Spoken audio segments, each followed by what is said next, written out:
Alright, so we've been making a buttload of money off of feathers. Actually, here's another person who's farming feathers probably. So we are going to go there.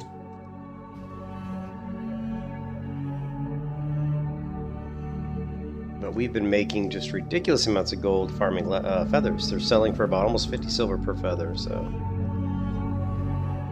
just been leveling via farming feathers. And it's been good. It's been very good. Hey, Cliff. Oh yeah, here, let me, just to give you an idea of how good the feather farming, I've been putting images in my Discord. Here's an example, like, stack of 20 feathers, 9.9 gold. And then I did another couple stacks later in the day, 7.99 gold, light feathers sold, 6.3 gold. You know, I've made probably 30, actually I think I have made around 30 gold.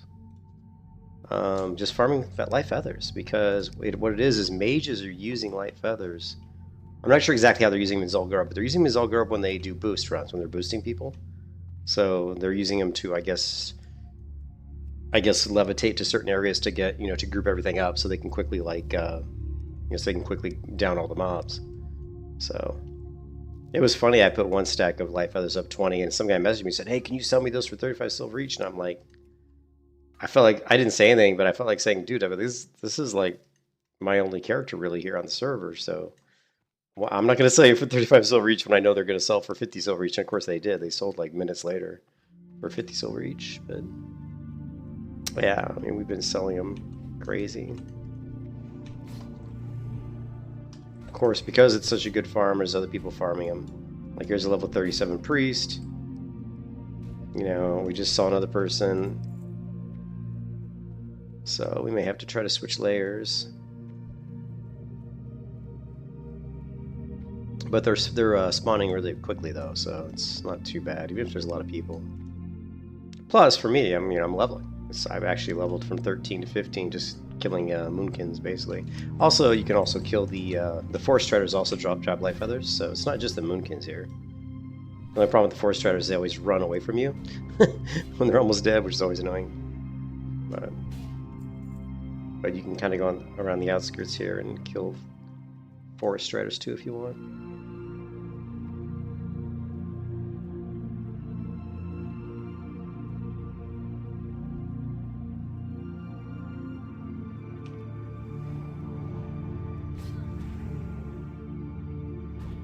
But I'm getting carpal tunnel in my hand, like bad, which I haven't had this happen in my hand in a long time. So my hand's actually swelling.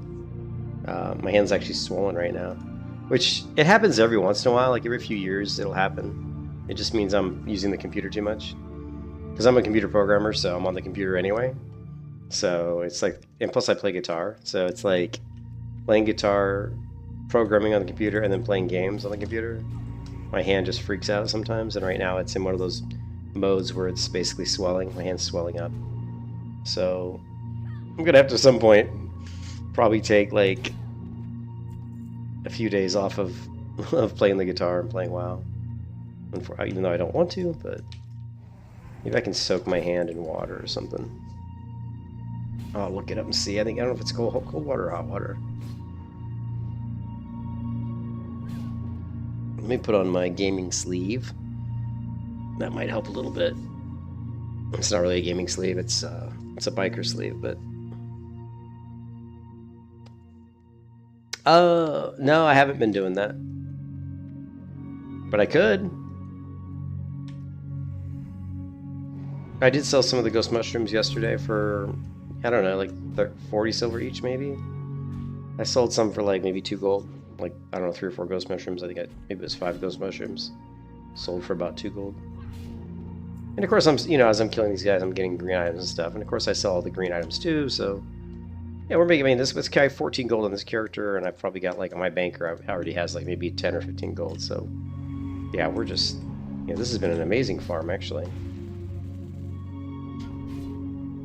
I switched to the 2-hand weapon just because TTK, the time to kill at low levels, is faster with a 2-hand weapon. Because killing mob single target's always faster with a 2-handed weapon. Sword and shield is better when we get to the point where we're doing AoE. We're hitting like, when you're hitting like, killing like 3, 4, 5 mobs at a time, you're gonna need the shield. But yeah, my hand's really swollen. It started hurting me last night. So I don't know what we're gonna do about that. Got to do something about it.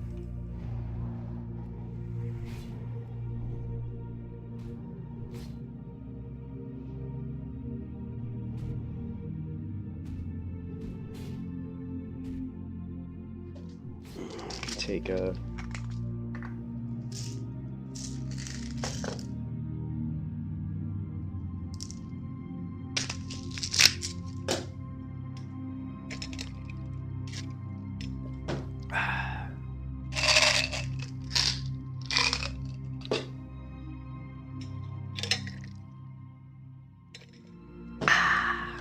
All right.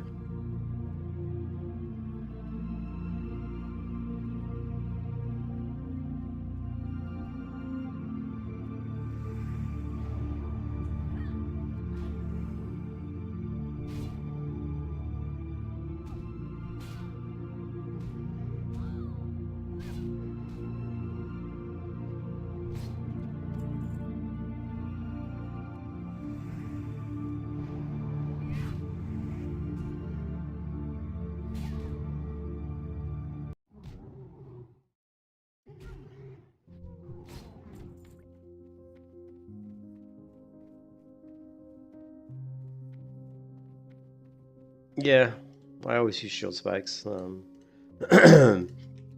will definitely be using shield spikes.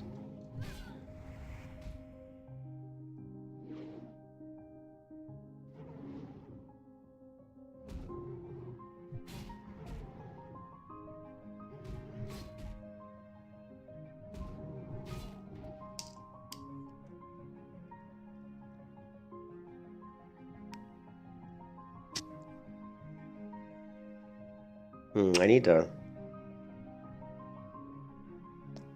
brush my teeth.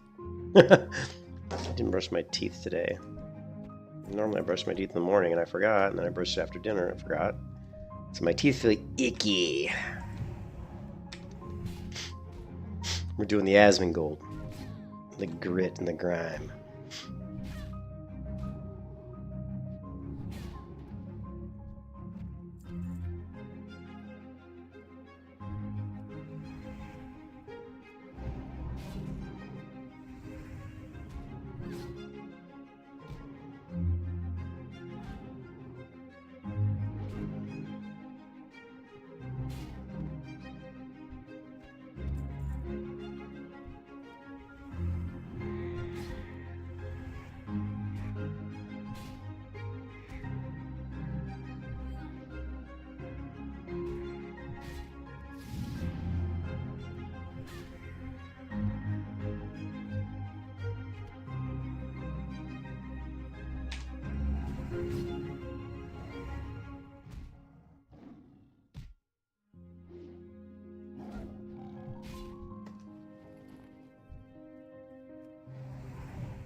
Too many people farming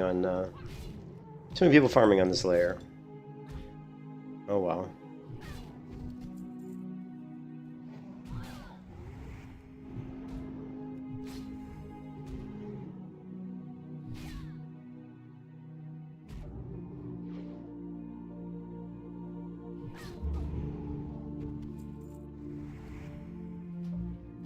Oh, and I did spend some time leveling up my engineering. I think we're around like, I don't know, 75 or something. I don't know. There's so many more copper nodes in this area, so we've been stocking up massive copper, killing the moonkins.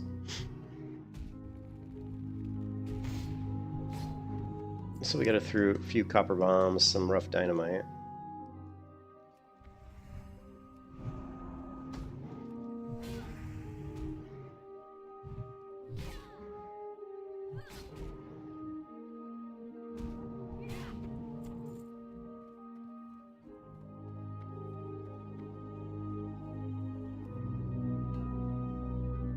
Oh man, my hand hurts. Ugh. It's so weird, like I haven't really had my hand swell up like this in a long time. Been a while.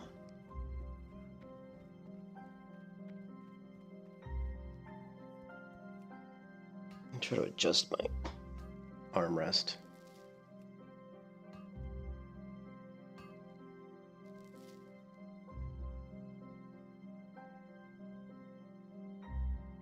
We're gonna have to do some hand stretching exercises.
You can kiss your ass goodbye.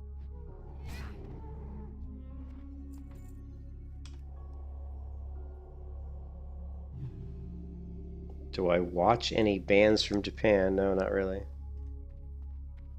I don't really know any Japanese music that well, so.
I'm not sure if I could listen to a band called Jazz Avengers. That seems like a pretty cheesy name for a band. Jazz of... They couldn't come up with a better name? Jazz Avengers. Sorry, dude, but that's a terrible name for a band.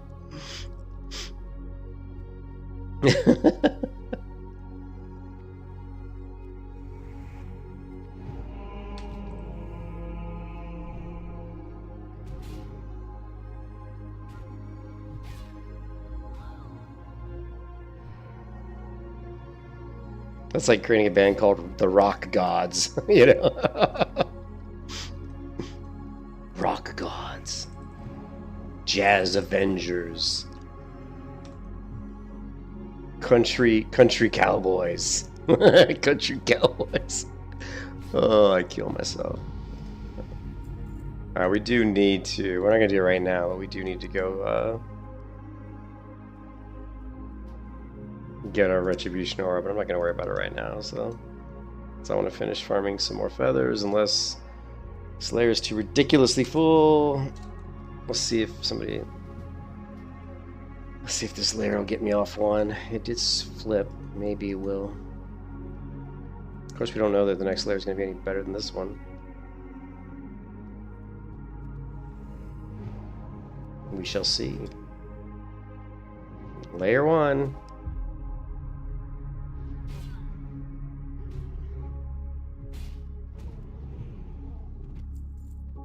Everybody and their mother's farming light feathers, man.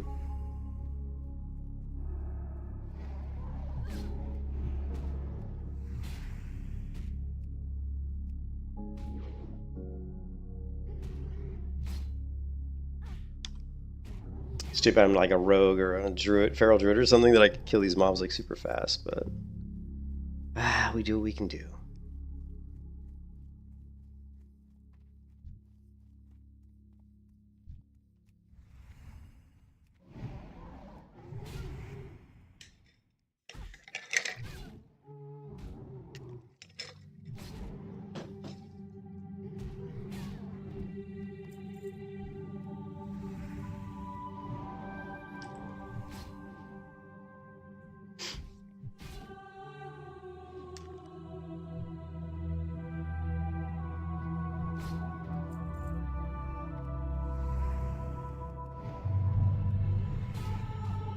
This person's trying. Do you see that person trying to steal my mom?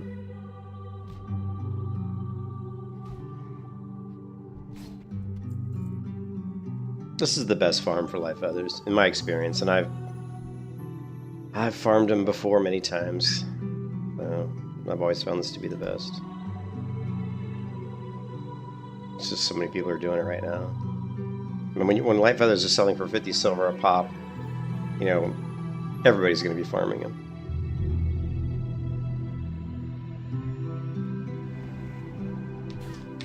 My feral druid back in the day farmed in this area right here. She farmed 100 light feathers in like an hour, like so 100 light feathers an hour. If I could do that, that'd be 50 gold right now, which isn't bad, you know, for low level.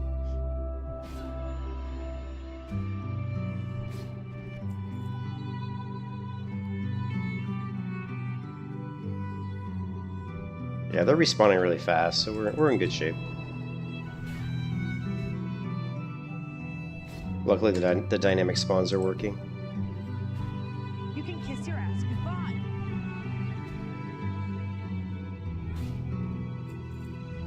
The hell?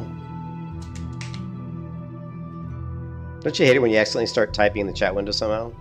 And you're like trying to move and your character just won't move? You're like, what the flip?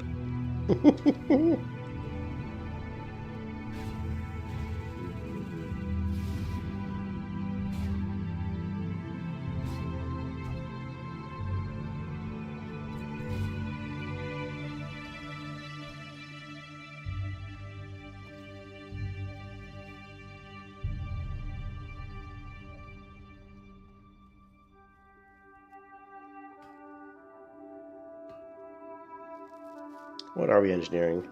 So we're 80 engineering. I was able to live up to 80 on my lunch break from work today.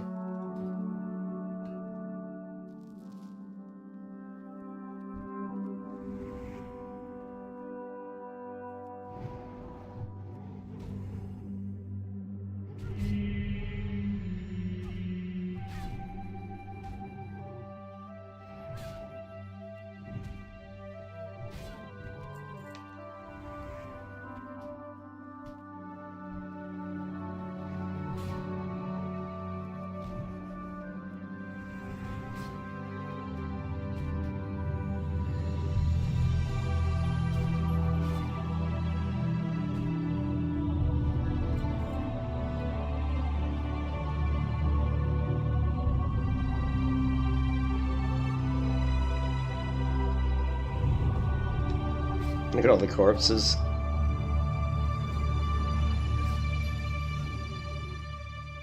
I imagine the price of light feathers is probably going to drop quite a bit. You know, when I first listed some in the auction house early this morning, there was like 5 listings. That was it, like 5. And the second time I listed light feathers, there was like 25 listings. So yeah, the price is definitely going to go down, unfortunately.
It will be. Well, yeah, my friend was telling me that it was mages that were using Slowfall when they were boosting people, when they were doing paid boosts for people. So people that boost, I mean, they're going to be doing that for ZG, basically ZG boosts. They're going to be doing that for weeks. So,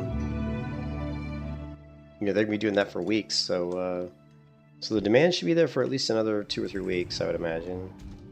And then it will taper off once, you know.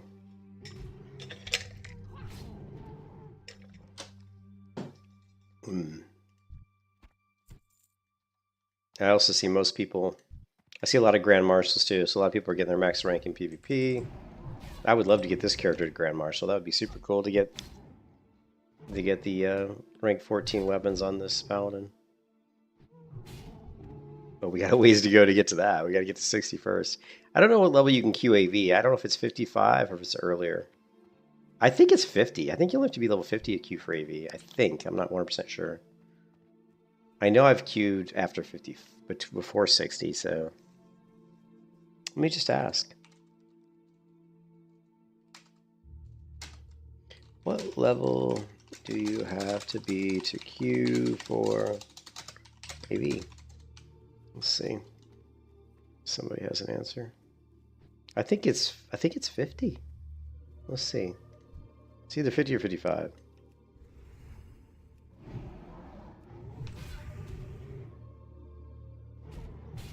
Well,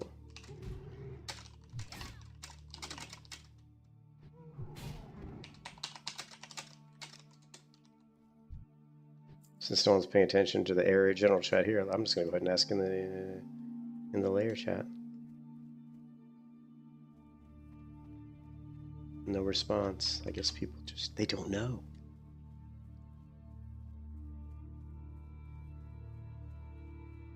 There's a person, of course, making fun of me.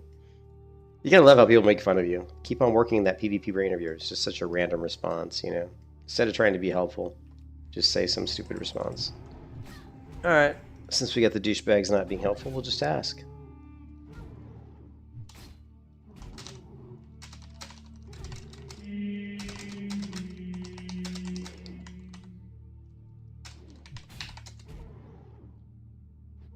$51. Yep, I just found it by Googling it, but yeah, looks like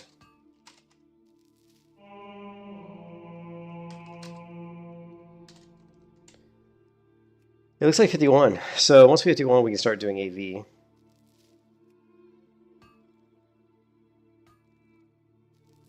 At least some AV, maybe. But we gotta get to 51 first.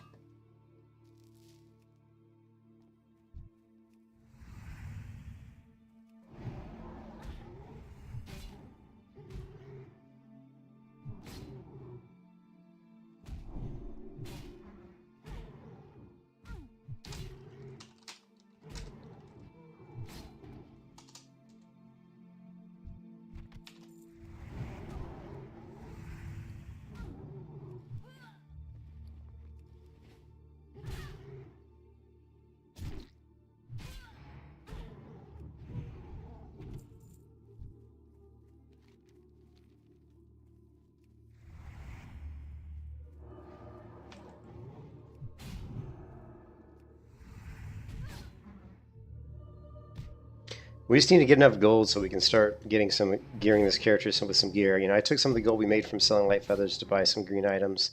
Nothing crazy. Most of the stuff's pretty inexpensive. I did buy a blue level 21 sword for two gold, I think 2.5 gold. So we have a level 21 blue sword that I purchased for 2.5 gold, and then I spent about 2.5 gold on bags for my banker. So we got her some more bags, and then we upgraded this character's bags as well to 12 slots. So that's where most of the gold, that's where some of the gold we made from the light feathers has gone. But we still are sitting on probably around 30 gold. Man, the light feathers is like a gold mine, man. 'Tis a gold mine.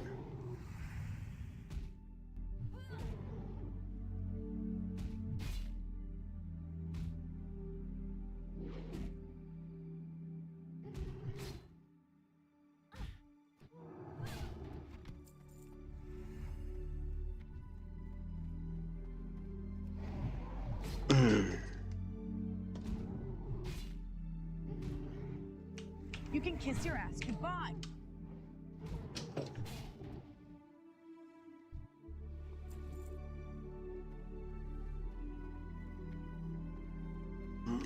Well, you're talking about a different version. You're not talking about vanilla WoW.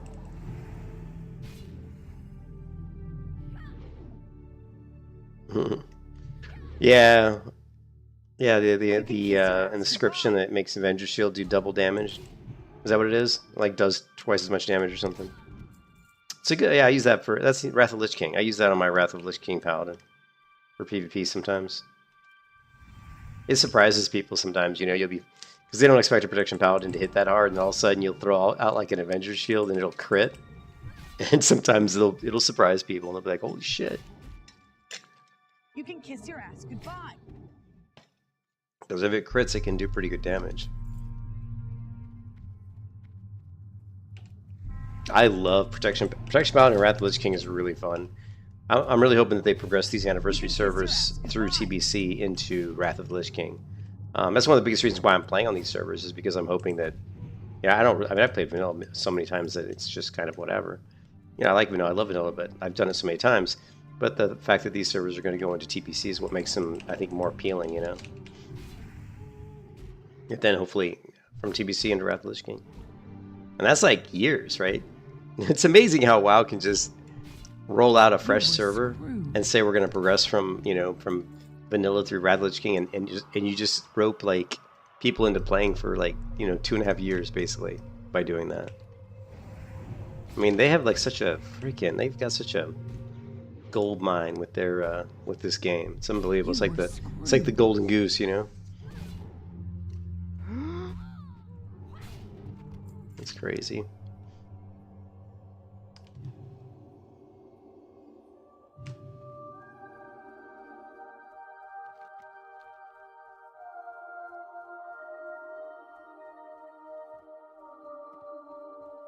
Hey, what's up, gamer?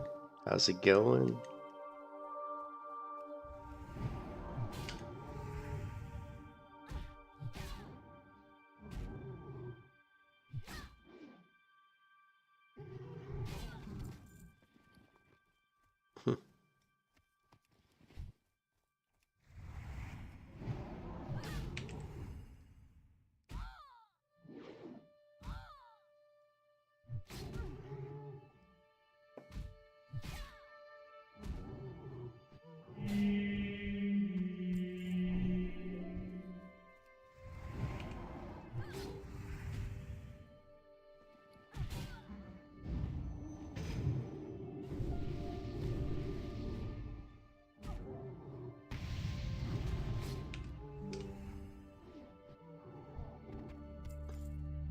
Bit of leveling before you go to bed. Nice.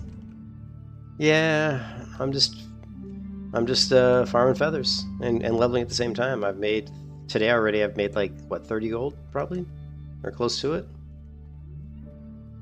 which is insane. It's absolutely insane. I even did a short video earlier and uploaded it to YouTube. I did this video earlier today, just 13 hours ago.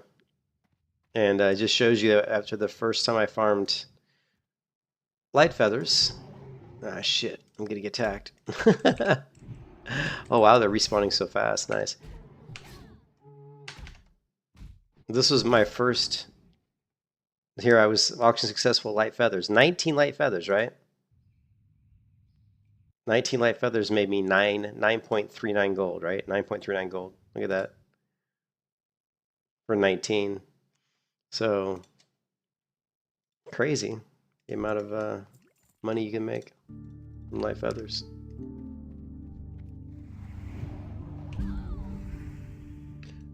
But I don't think the gravy train will last forever. The prices, I'm sure, I mean, once enough people realize how much money they're going for, there's going to be so many light feathers in the auction house, the price will go down, but we'll see. I mean, it's already gone down some.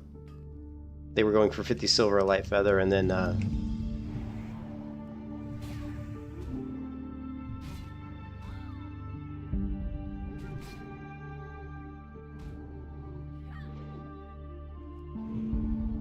they were going for 50 silver a feather, and they've already dropped down to about 40. They're not that good on Horde side.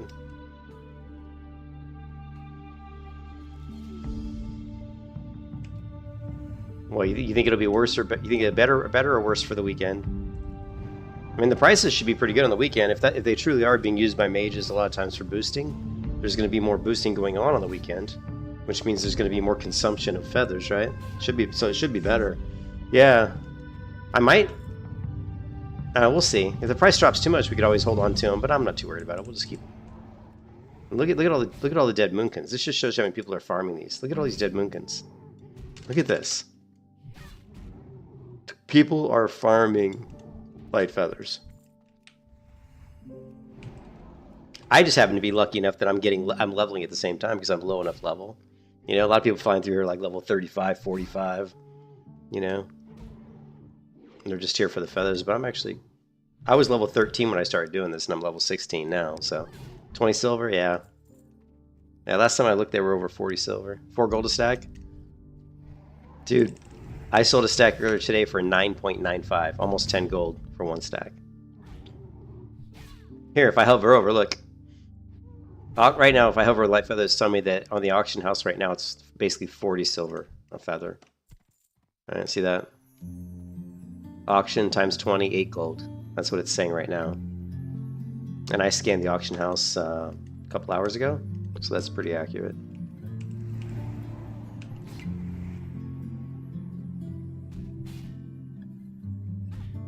Yeah, so it's double what it is on the Horde side then.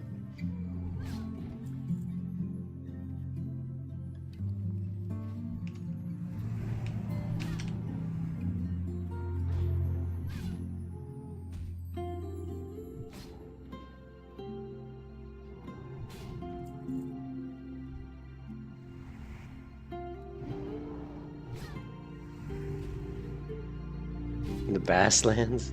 Farming Elemental Earth 6 gold. Yeah, Elemental Earth is always good too. I'm too low level right now. The best Earth Elemental farming is in the Badlands. It's really heavily farmed though, but it is... You definitely... if you're a hunter, it's really good. If you're a class that has a ranged pull, it's good. But yeah, the Badlands is the best for that. But it's so heavily farmed. But it is... If you can do it at like 3 a.m. or 4 a.m. in the morning, and there's not that many people online, you should be able to do pretty well. I actually was lucky because one of my characters I brought over from a hardcore realm on my other WoW account, because I have 2 WoW accounts, and I left the hardcore server because it was just dead on the Alliance side. It was completely dead. And I did the free transfer to Dreamscythe, and she had like 60 or 70 Elemental Earth. Because on the hardcore server, the server was so dead, there was nobody really farming. And there weren't that many people on the Alliance side raiding. There just wasn't, because there just wasn't enough people. So people weren't farming them. So I was out there just kept farming them, but not to make money. I was just killing the Earth Elementals on my Paladin just to level. It was just my, I was AoE leveling, basically, or just leveling. And so I just was collecting them, and so I forgot that I had that many, so I transferred over to Dreamscythe. I had like 60 or 70.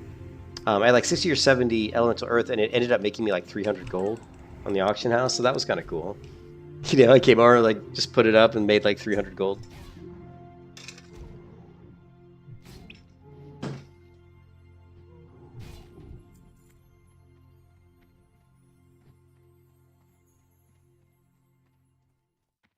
God, the copper ore in this area is crazy. I'm constantly hitting copper nodes.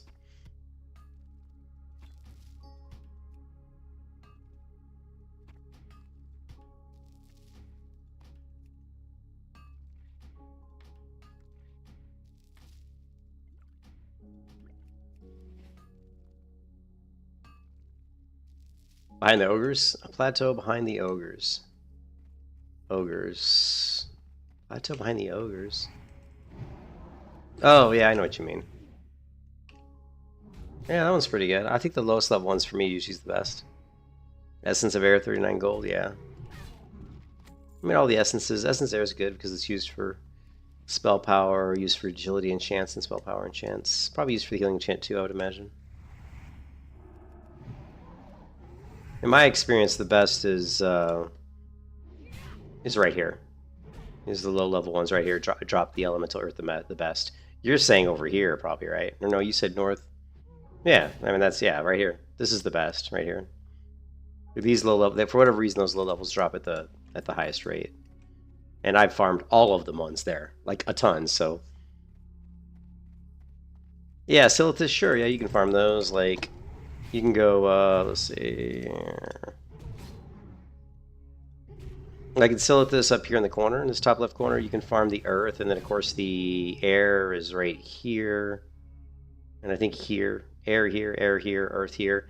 These guys, they drop the elemental earth a little bit, but they're much higher level, so they take longer to kill generally, unless you're really geared. They're not the best. They're not going to be the best for elemental earth. But the good thing about them is they're not as contested. So if you're like looking at the Badlands and it's like super heavily contested, and if you're a level 60 and you have good gear, you can go to Silithus and farm it there if you want, and it's not too bad, especially on a protection paladin. You can pull like three or four of those earth elementals at once. People pull like 3 at a time.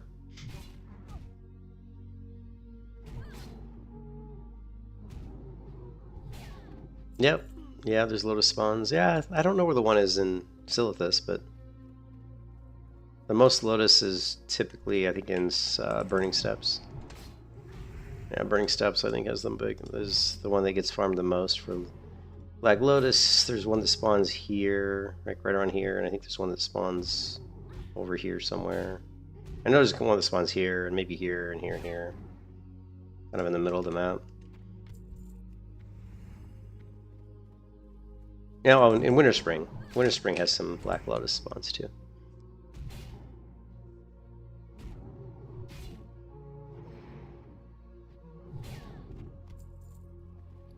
I mean, we've already got 29 light feathers, so if the price holds, that's like, it's like 12 gold. 12 gold in 41 minutes. Not amazing. Well, probably not 41, because it took me, I had to come from Stormwind to get here, so probably more like 30 minutes. 12 gold in 30 minutes. It's not bad for a level 16 character, I don't have a lot of options, really.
I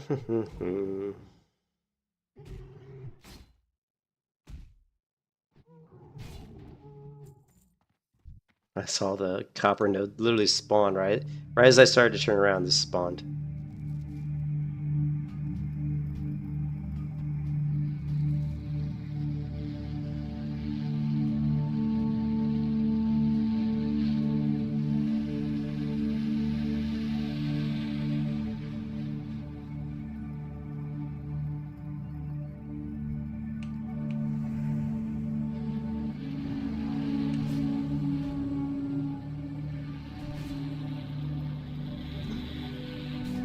Yeah, it's not bad. But I'm too low level for that. I ain't gonna be doing that on a level 16 Paladin.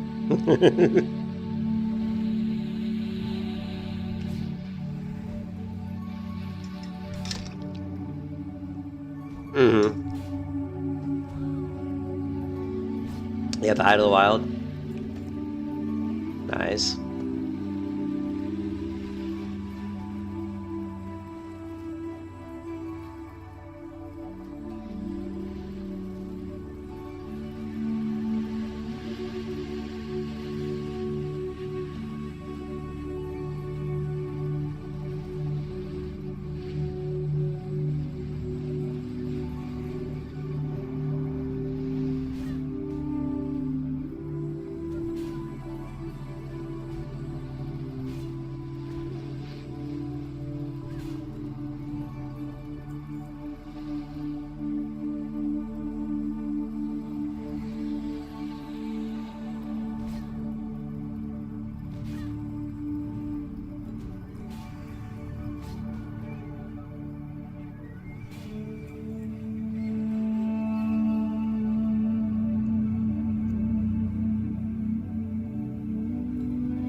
Finally got a different layer.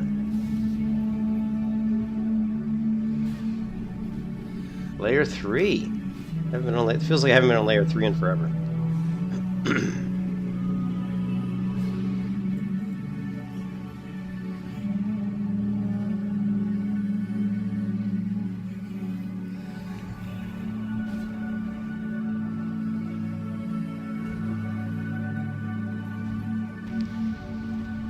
You're on layer 5?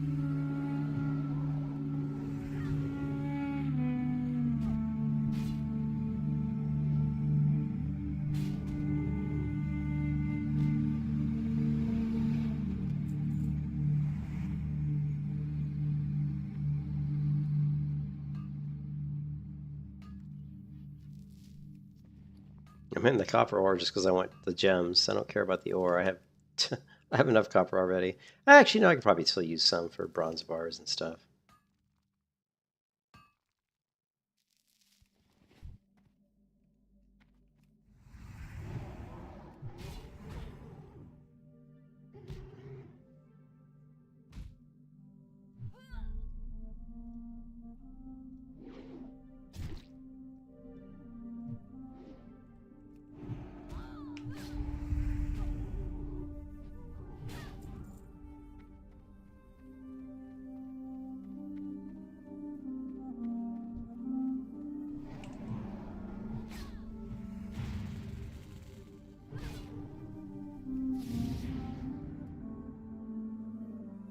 You can kiss your ass goodbye.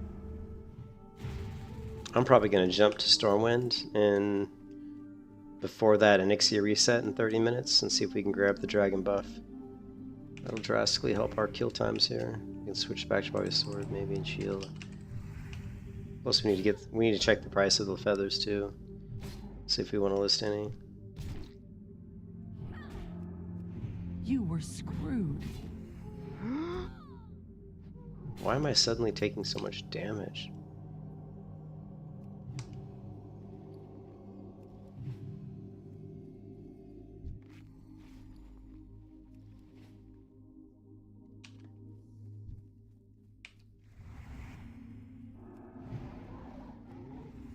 I guess it's because normally I was killing these guys before with shields. With a shield equipped.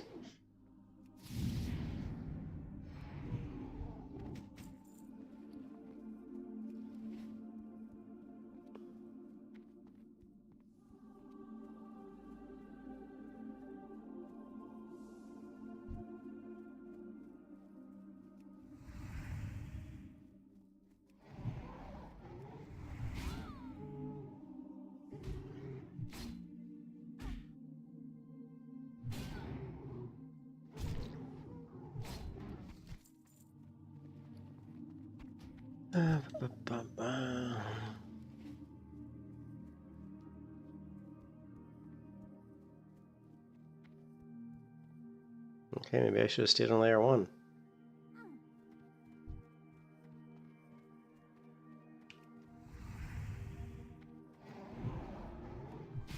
Grass isn't always greener on the other side, man.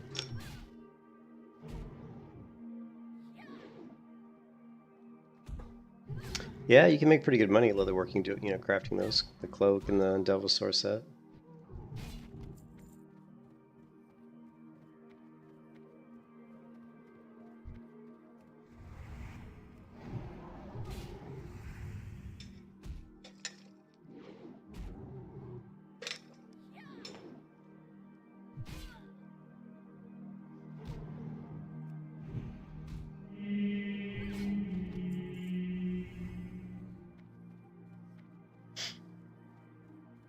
Well, hunters need it too.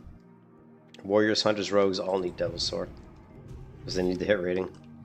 So it's a super popular set.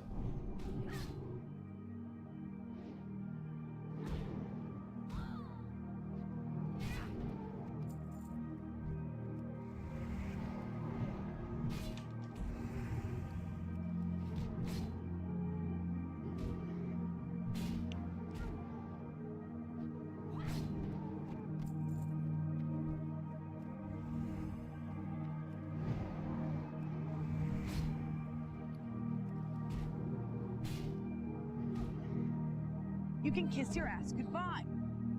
It's too bad these guys don't drop cloth, because I really could use some cloth right now.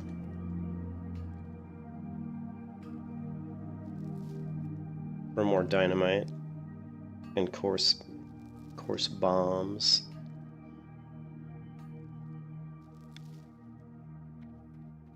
I'll have to check the auction house and the price of cloth. It may just be better just to... Nah, we can farm it. It's easy to farm.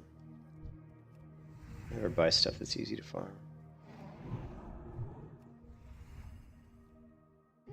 I wonder if the Blackwood Corrupted over here, they probably drop cloth.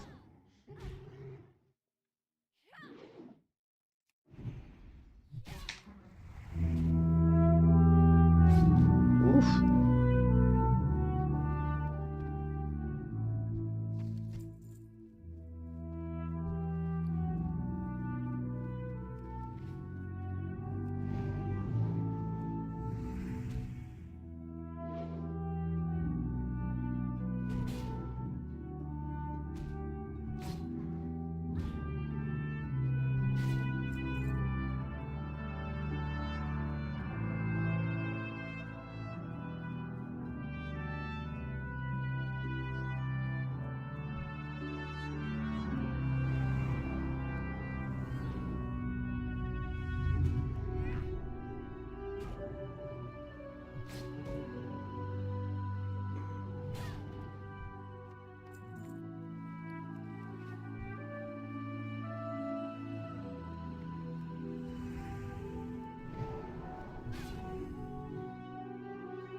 So in about 45 minutes, we've gotten 38 feathers.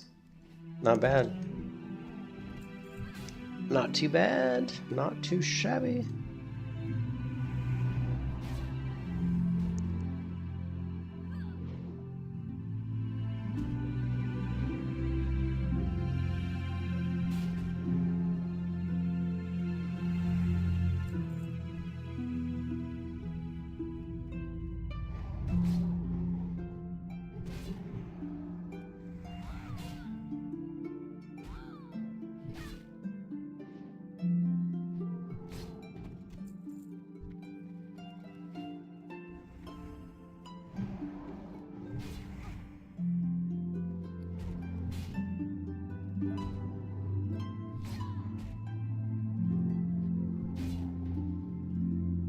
Minutes. Oh, we're up to 40 feathers.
You can kiss your ass goodbye.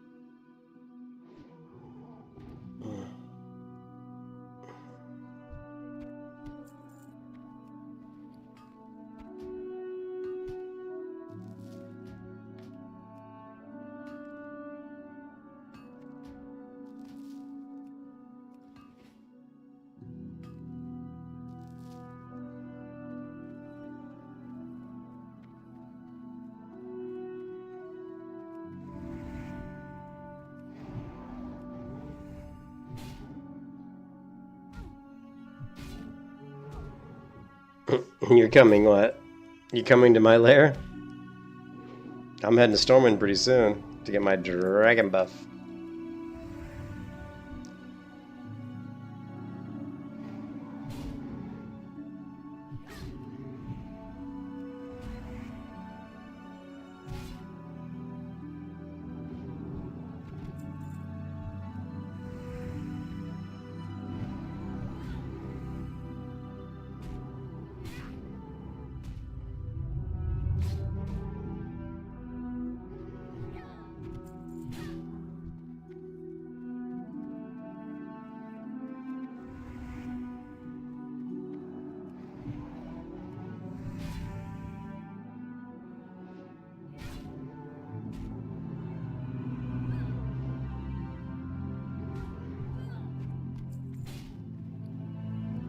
It's like a delay, right? There's some lag on the server right now. You guys are hearing that, but a lot of times I'm hearing like the sound of my sword hitting the mob like 2 seconds after it's already hit him. So yeah, we'll get the fair buff too.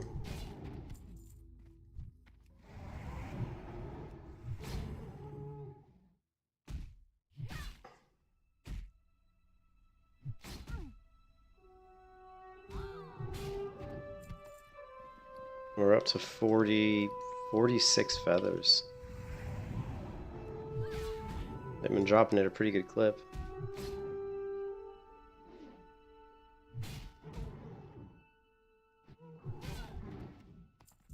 Never played with sound. Well, I don't know how you could play without sound. I know people sometimes don't play with sound, but I gotta hear some sound. It doesn't have to be loud, but I want to hear the sound of my weapon hitting something.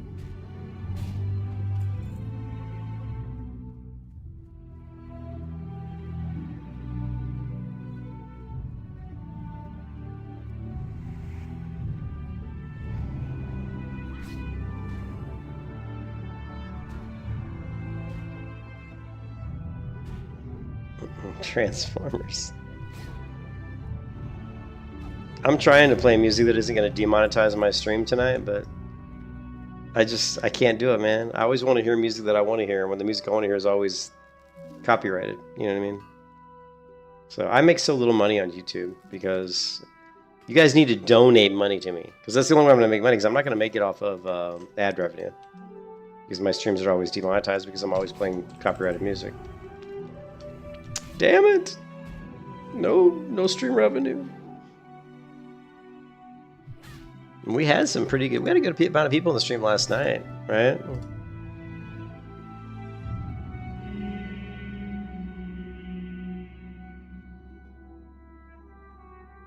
I mean, check this out. We had. Oh, let's see. That's not what I'm wanting to look at.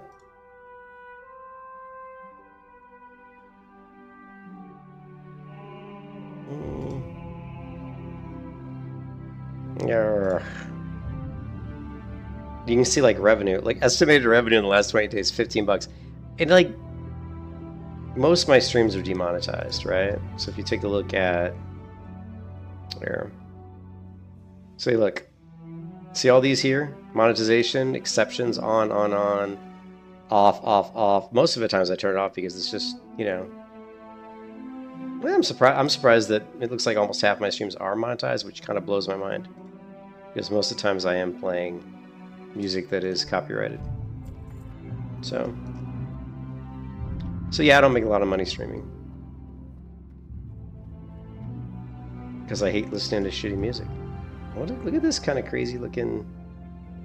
I never noticed this little... What is this supposed to be, this little tree here? It's like, what is this? It looks like they took some cord and wrapped up a tree with it. See the little cord? What the fuck is that supposed to be? Maybe they're burning sage or something. And it's a sage tree? Who knows? It's weird looking. No, it's copyrighted, right? Anything you play, most music we listen to when I'm playing is music from YouTube. It's, you know, just clip, you know, videos off of YouTube, right? Put into playlists. Yeah, it's monetized. It's going to be monetized, man. Is it a scratching voice? It's going to be monetized, right? You know, 90% of the music you find on YouTube, if you try to use that music in your streams, you'll get flagged for copyright. The one type of music that typically isn't monetized is game music. It's like the music we're listening to in this stream right now is like 90% of it's probably almost 100% of it is music from video games. Video game music, for whatever reason, people don't typically flag you for copyright for it. Not sure why that is, but they just don't.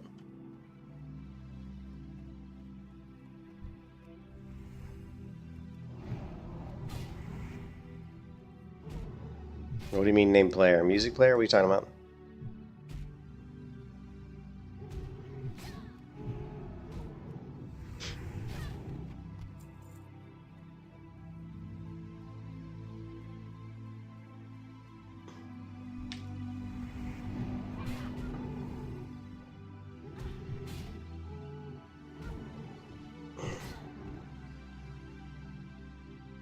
Ah, shit. Freaking carpal tunnel is killing my farm right now. It was fun, and it was weird because it hasn't bothered me in months. I don't know what I did in the last few days that really flared up the carpal tunnel in my hand and forearm, but something did. My hand's like swollen right now. Maybe it's just too much guitar playing, I don't know.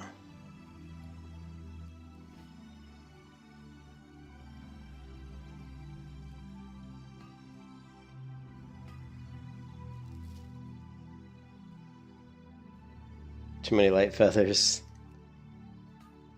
I wonder if it's the Paladin. I wonder if it's like something. It shouldn't be the Paladin. Like I don't do I don't do that much mouse clicking on the Paladin. I mean, most of the stuff is with my left hand, right? I think it's just not enough rest. Usually when I get pain in my forearm or wrist or hand, it's just because I'm not getting enough sleep. Which I'm usually up too late gaming or something. And it takes its toll. We're up to 49 feathers.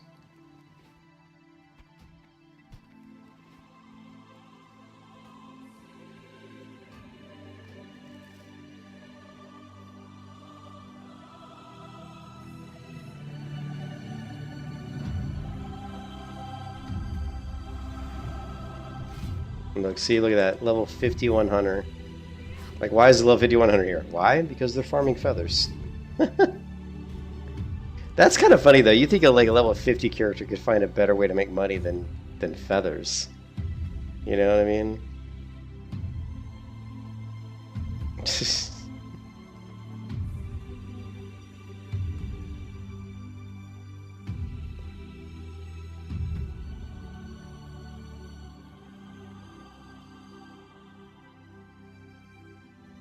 Whoa, I did train mining.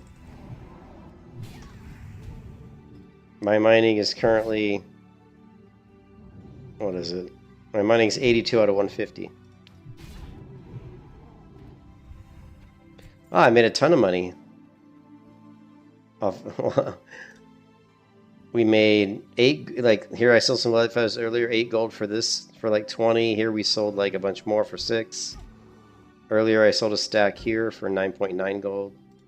So yeah, we've already made about 30 gold off of the light feathers. So John, the light feathers has been a gold mine.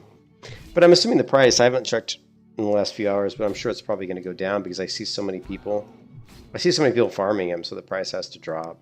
There's just going to be an overabundance of them in the auction house. So I'm going to assume that the price is going to go down quite a bit probably. But we'll see. Oh, I gotta get out of here. I got 10 minutes. Shit.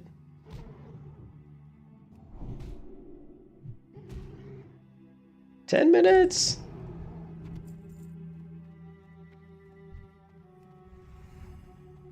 Let's try to kill like 2 more guys here.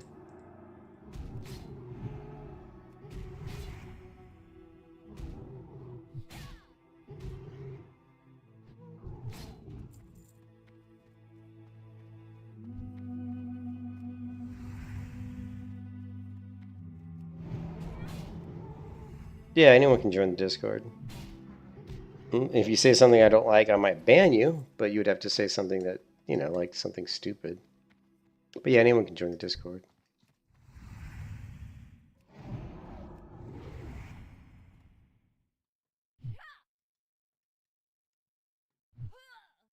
Don't have any limitations right now. I thought about creating like a membership for YouTube. That would be a good way to make money. And I've actually had certain people that have asked me for literally years to create like a YouTube membership. It's one of those things that I've been meaning to do for literally like 2 years and still haven't done it. If I did do a YouTube membership, then I would lock down the Discord in some sort of way. You know, we'd put different channels with different member levels. You know, do different content and, you know, streams and guides and stuff like that. But I'm so lazy, I just have never gotten around to it.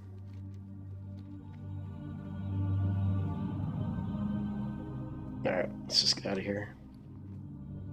We're going to be pushing it. We've only got 8 minutes, 14 seconds.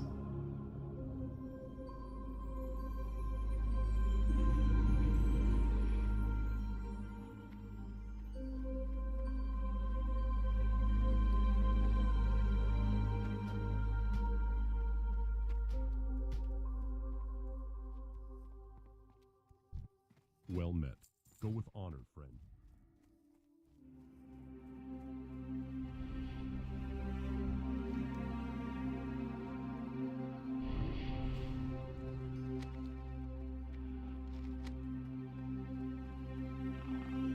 Strength and honor.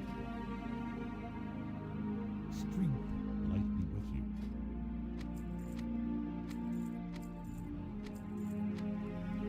Be careful.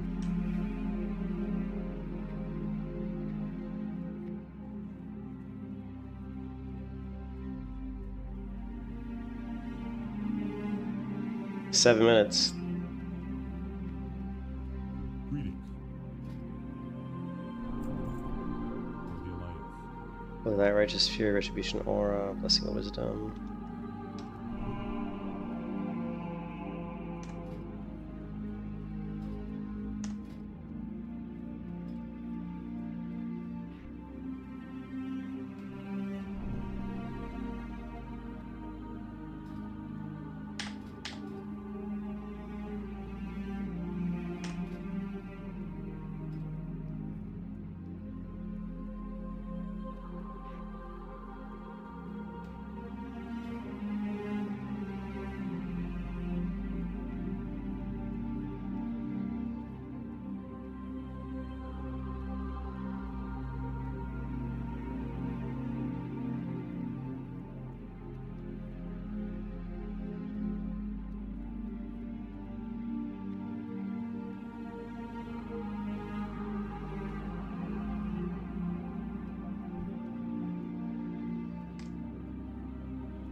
Here, hold on a second.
Well met.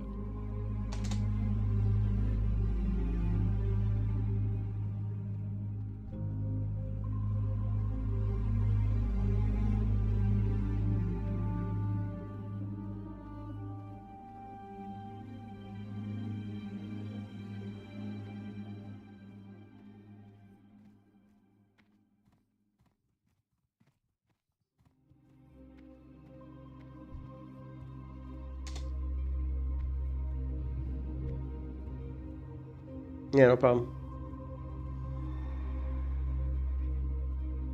Well met.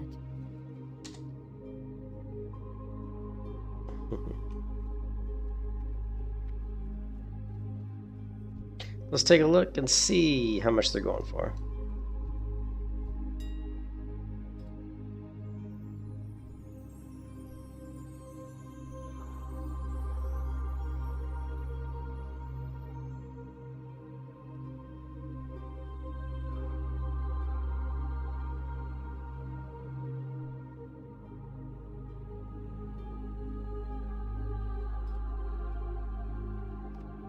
Alright, we're looking at, oh, not bad. Look at that 16.38 gold for 2 stacks of 20, right?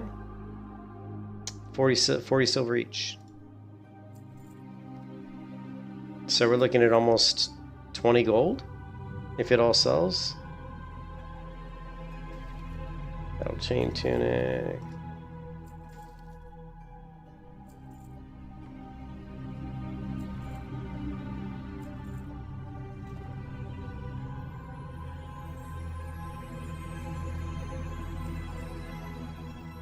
Yeah.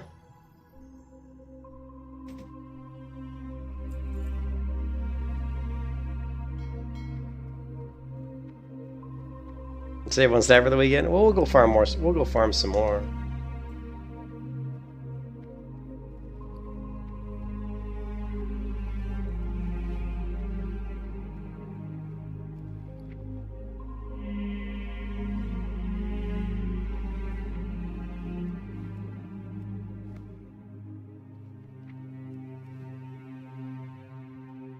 Why didn't wait?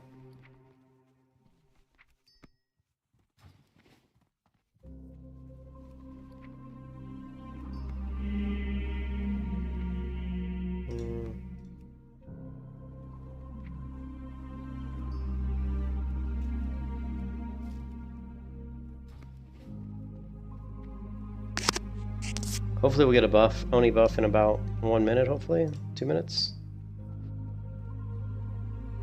You need something?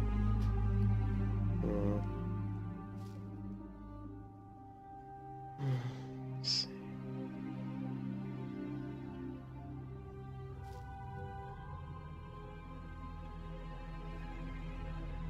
We don't have any course. We don't have any course stone. Yeah.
We did buy some other green items earlier. So we can equip these items that I purchased earlier today. We'll take a look at our shields.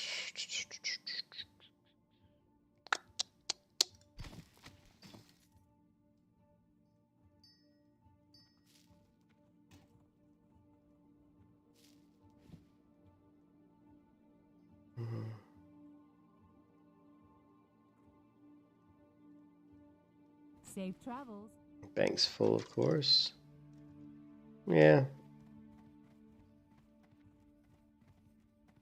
Nah, shield spike at this level is not worth it because your block rating's not high. It's not. It's a waste of time. Don't bother putting a shield spike when you don't even have. If you don't even have redoubt yet, like putting a shield spike in your shield is kind of pointless.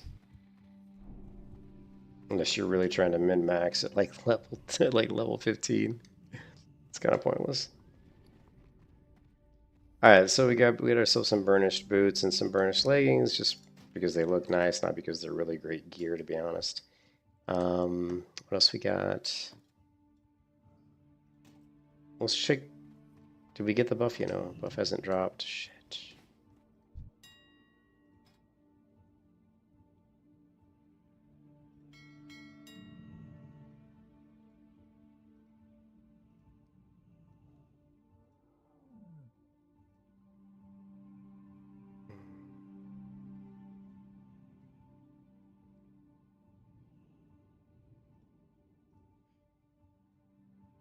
Blackrock Mace. Ooh, 10.6. That's not bad.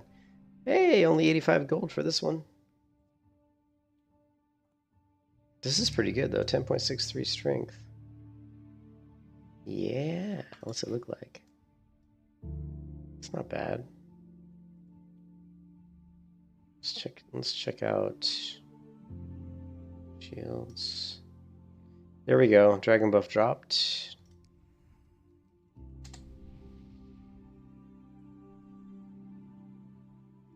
Displacer.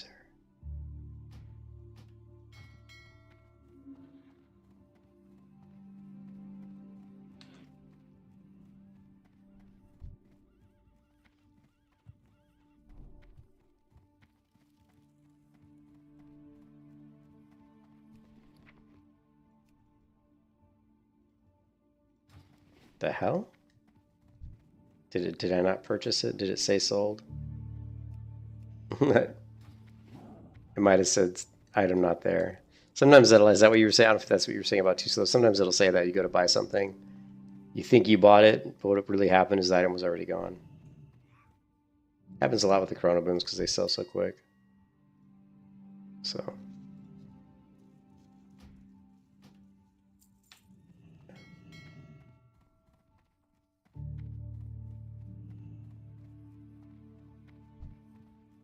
Yeah, that's what happened. Yeah. Oh, did you see that? My auction of light feathers sold already? Right? Did you see that? I wanted to go ahead and boon these buffs just because I might want to mess around with some engineering leveling here. So we'll boon up the Rallying Cry of the Dragon Slayer and the Dark Moon Fair buff. But if we go to the auction house and we look at auctions, you can see that, look at that, both light feather auctions sold already. Cha-ching! 16 gold. 1638. Isn't that amazing? That's unbelievable. It means we've made like 40. It means I've made like almost 50 gold just farming like light feathers today and yesterday. That's crazy. This is crazy.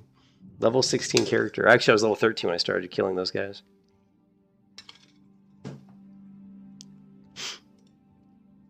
Alright, so let's go back to the shield. I'm sick of using two-handed weapon, even though the two-handed weapon kills faster.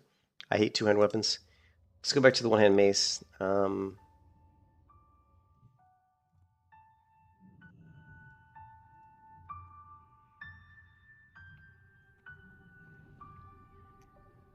We should, I mean, with this amount of money, we should really keep our eye open for any, like, blue-up weapons that are cheap. Yeah. No, I'm glad that you, it's funny because I'm glad you mentioned that, because light feathers is something I've farmed many times in the past. It's just one of those things I don't always think of. So it was good that you mentioned it, because you totally, I hate questing. I mean, I can't stand questing, so farming light feathers I prefer over questing, although I'm getting a little bit bored of it now because I've been doing it for a while. But let's go ahead and grab the mace here. I don't see anything at level 17. Let me look for the one-hand sword. Let's go 15 to... oh, there is a level 19 mace we can get, actually. That's really cheap. But I bought a level 21 sword. But if you look at the maces here and go rare, the skeletal club is look at that. I mean, for 150, look at that. A medium, 1.47 gold. And this is actually a really nice club. I mean, the Shadow Bolt is procs fairly often. It's a little too slow for paladins, but still, it does hit pretty hard. I mean, for 1.5 gold, it's actually not a bad mace, but let's get rid of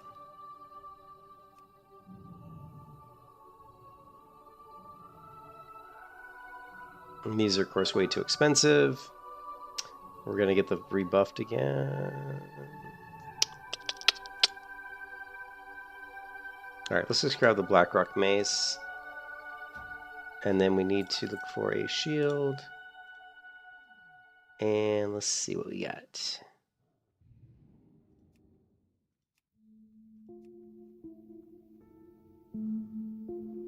The Burnish Shield. Ooh, it's so cheap too. Look at that. 11 silver. 428. 428, 7 block. 3 stamina, 2 strength. Hell yeah. 11 silver? Why not? Cheap. I like cheap. And armor. Oh, I don't think we're gonna find a better shoulders. Fender smallness. No. Silver bronze shoulders. Oh, those are so ugly.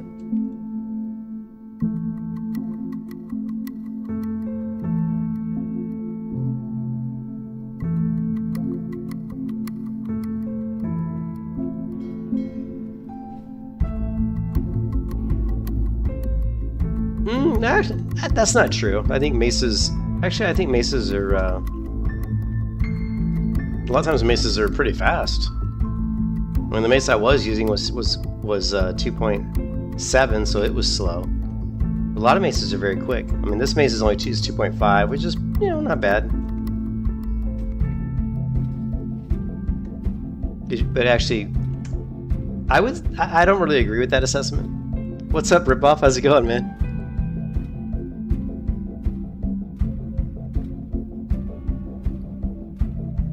If you look at Maces, right?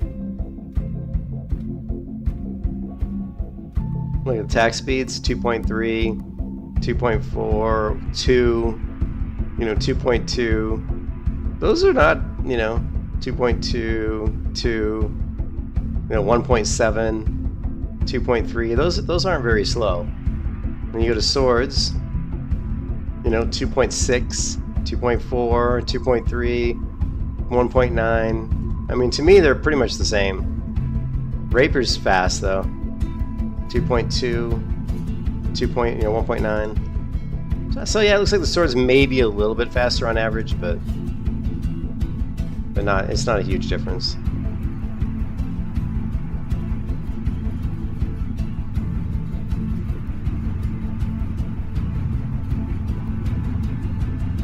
Yeah, fast is good, With you. but I'm at low levels. I'm not gonna worry about it too much.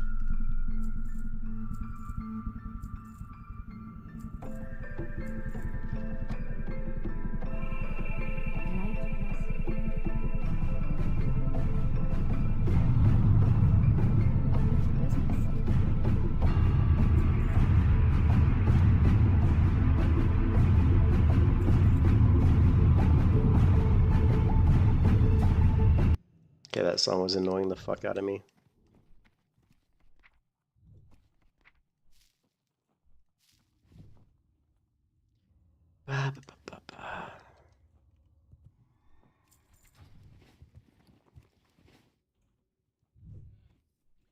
Yes, Cliff, trust me, I know. I've played Paladin for only like fucking, 20 years. I'm well aware. There's not going to be too many things you tell me the Paladin I don't already know, Cliff. I know you're only trying to help, but trust me. I know.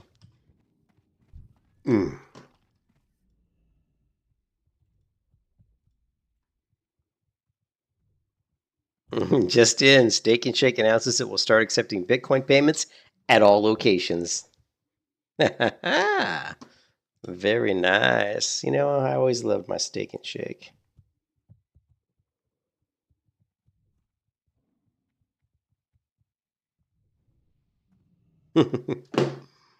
That's awesome.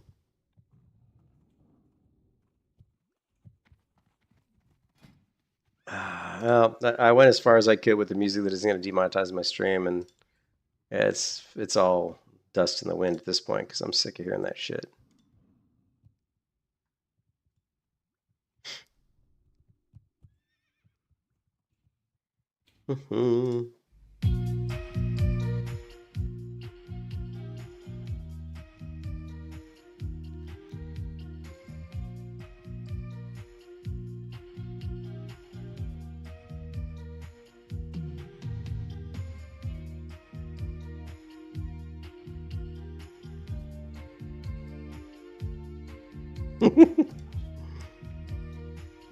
Bye-bye, Cliff. He was annoying me. I don't know what I want to do right now. So how you doing, Ripoff? I haven't seen you in a while.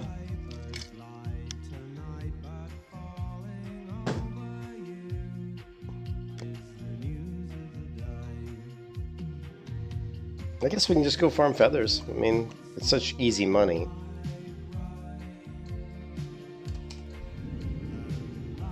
Trying to think of what else we need to do.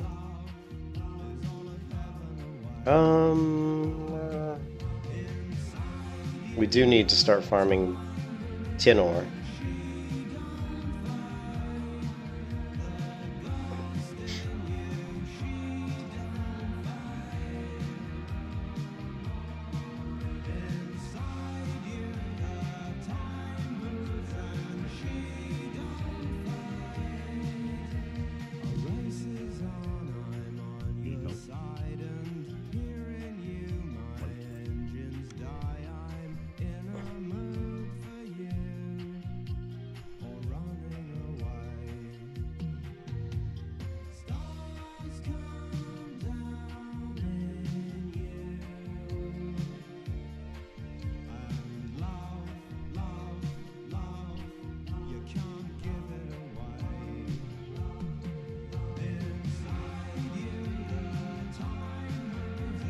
So I made 16 gold on the feathers. That's gonna put us at 28 gold. And I think my banker's got about 10 gold. I think, maybe 15. So yeah, that's like almost 50 gold we've made yesterday and today, just farming feathers.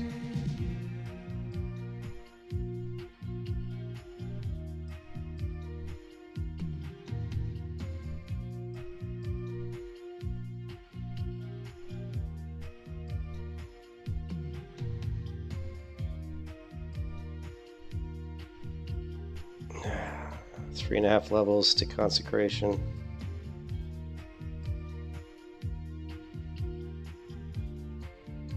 You know what's funny is if I would have went with Seal of Command, this farming would go would go so much faster. I would be killing mobs so much faster if I was running the Seal of Command build. If I had known I was going to be farming light feathers as much as I'm doing for gold, I would have spec'd into Seal of Command. Actually, let's respec. Hold on a second. Let's just respec now. We can do 4 levels. We can respec now.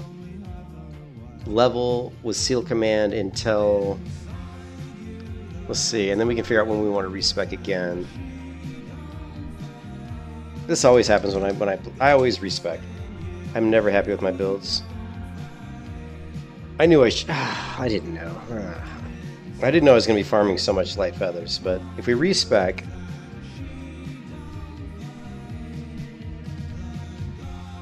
we don't really need mana that much. We haven't had a problem with mana, so we could even go for more damage. I didn't know it was going to be light feathers, but we're not really having an issue with mana, and don't have any benediction points right now, so I'm thinking what we should do is we should spec for a way that we can farm light feathers quicker and get to and then we just have to figure out when we want to respec back. But I'm thinking we can go improve Blessing of Might, Deflection, Seal of Command. That's level 20. The only thing that's going to make us go faster. Right now I'm level 16. We'll see. What we can't kill Seal of Command until we're 20. We could go here. That's what, 18? How is that 8? No, it's because we got 4 here. We could do this, so we could judge more often. I'm just trying to think of how I can kill the mobs faster, right? So we can get more money. How can we make more money, right?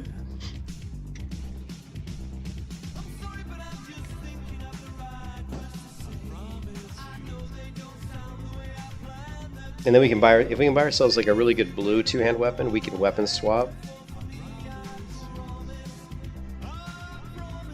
Sure, I'll take the Aegis of Stormwind. You got one, Kevin? Yeah, I'll take a blue shield if you got one. I don't have a lot. I don't know how much those things go for, though. But yeah, I'm thinking maybe we could respec into this. We'd be able to judge a little bit more often, and we'd have, more attack power. And then if we went into here, what, you're laughing?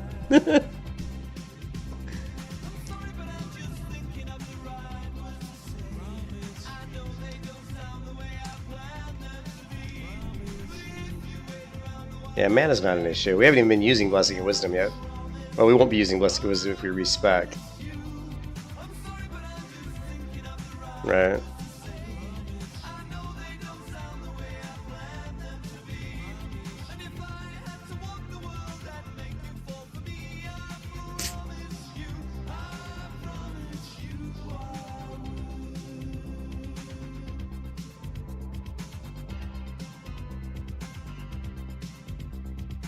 Aegis of Stormwind. Yes, I'll take the Aegis of Stormwind, Kevin. Anybody want to give me stuff in game? Feel free. I can pull out my inner Asmongold, right?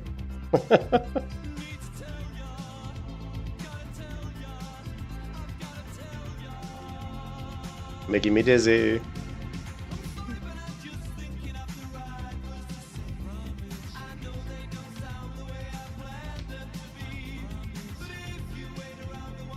If you want to say the same thing as the purple dress. I'm not sure what you mean by that. I'm not sure what you mean by that.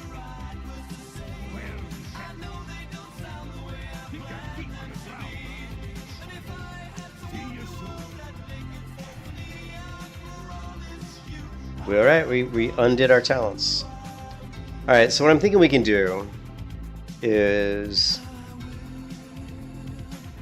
we can go... Well, let's think about this. We could go Benediction. Normally, I go Benediction, right? Normally, even if I'm gonna go Seal the Command, I typically go Benediction, right? Typically, I do this, right? This is what I normally do. If I do like a early game leveling, single target leveling build, you know what I mean? I typically go with this build. And then we go Conviction. And then we could even go Improved Retribution Aura. And then we could forgo Holy entirely. Because we're probably gonna want some well. And then we could do this, this, and this. This would be level 38. We could just rush this build, which is something I wanted to try before that I never finished, because I've never actually done this build before.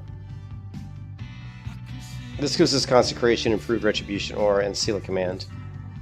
We don't have any really defense, like we don't have much mitigation. But this build's more around doing damage and not really mitigating damage. This would be a pretty good build though, for like, killing like, 2-3 mobs at a time. And then we would go here, hit rating, and then into toughness.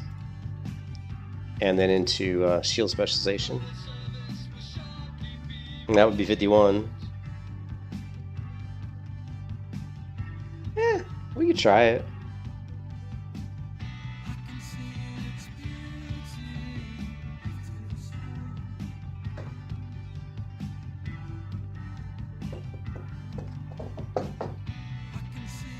I'm tempted. Most people don't go with Improved Judgment 2 out of 2, I don't think. This parry is better for mitigation. Some people don't even go 1 out of 1. But I always feel like 1 second reduction is pretty nice. Knocking it from 10 to 9 seems to... It always feels like it helps a lot.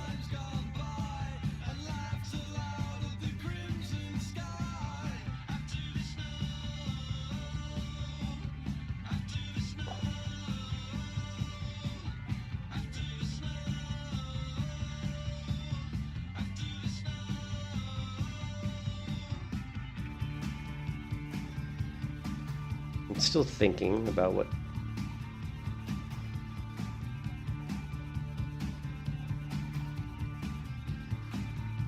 I think we should just do the Benediction.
I did a Paladin leveling on Seal of Command, and I found it to be pretty quick, but I'm trying to see, let's see,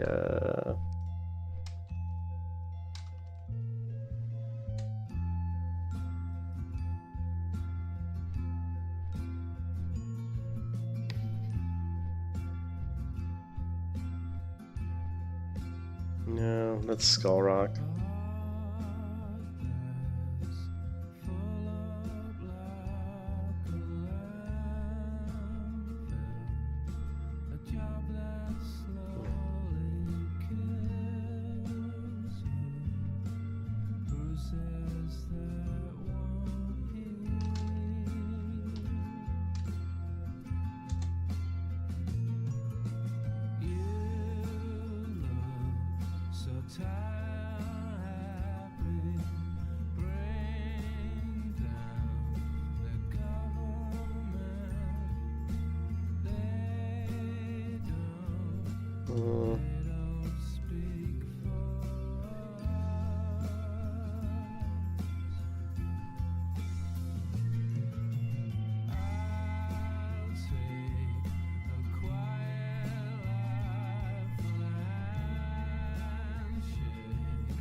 No, she's not this one because she's got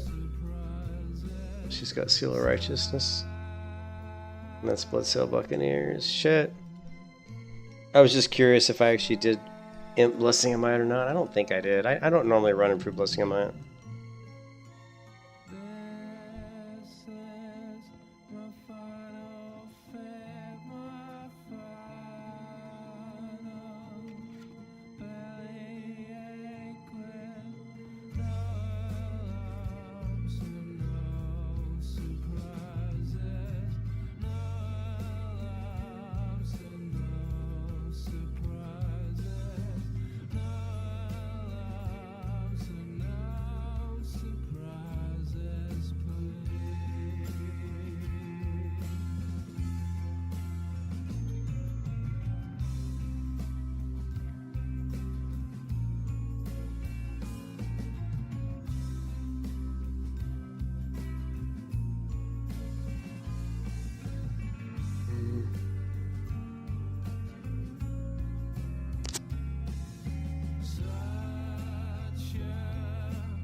Saying it was your fault, although you could have done more.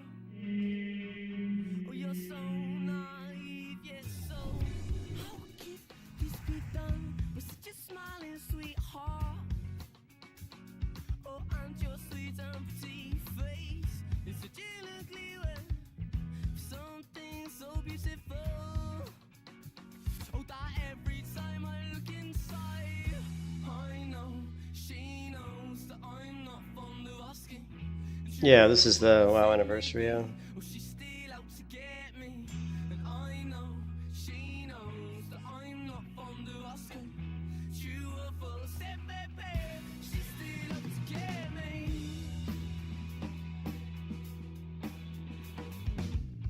I may say it was your fault, because I know you could have done more.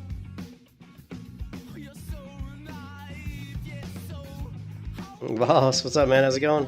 with such a smiling sweetheart. Sweet and pretty, Good. it's such an ugly It's WoW anniversary, Kevin. something so beautiful. It's WoW anniversary. We're doing good. I just put up 2 auctions for Light Feather, and both of them sold. So I got 16 gold coming my way. Yeah, this is my only tune on this account on Dreamscythe, besides my banker. So yeah, first tune on Dreamscythe, pretty much, yeah.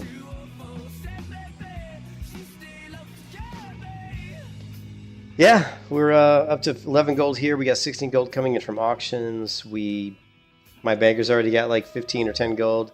I've made almost 50 gold vaults yesterday and today just farming light feathers. So we are killing it. Such a smiling sweetheart.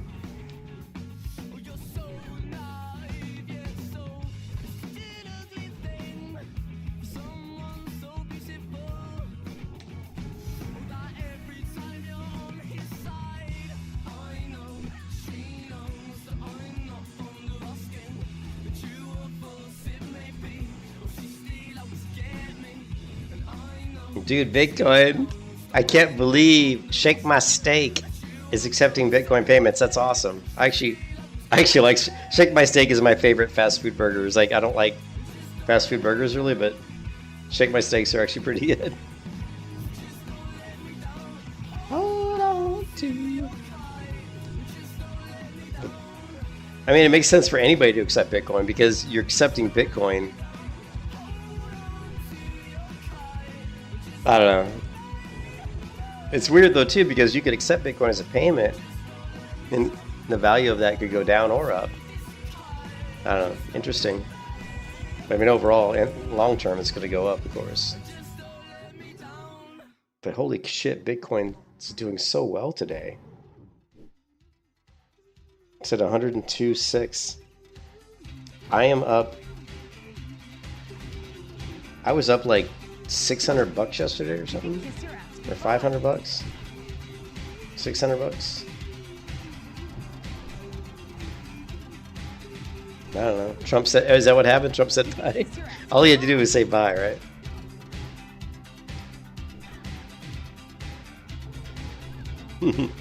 That's all he got to do. Trump just has to say bye, Bitcoin. Wouldn't it be nice to have that kind of power? Just be like, Bitcoin's a safe bet and everybody should own Bitcoin. And just watch everybody buy it and go up. And I mean, it's almost like insider trading, but it's not. I mean, you're the president. You can say whatever you want, right? But it's like you're influencing the price, though, you know? You can kiss your ass goodbye. What about the leader of BlackRock saying he thinks that Bitcoin's going to be like, what did he say? That Bitcoin's going to be, could be worth like 500,000 by the end of the year or something crazy? You can kiss your ass goodbye. He said it wasn't going to go higher?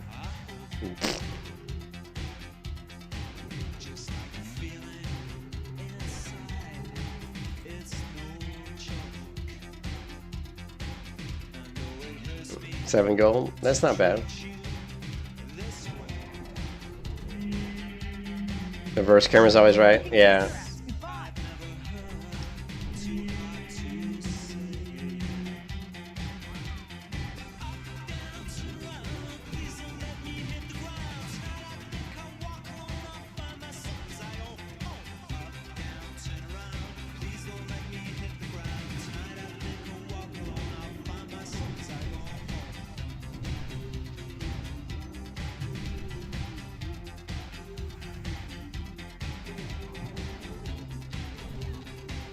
So I'm suffering from bad carpal tunnel today, Valst.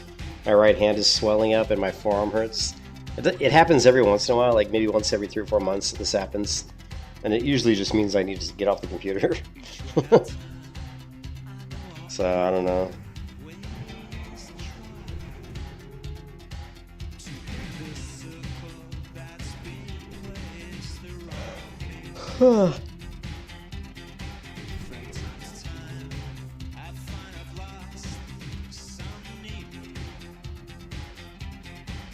I don't. Actually, I don't. I probably should. You mean the one like... I don't, man. I need to get one. You can kiss your ass goodbye.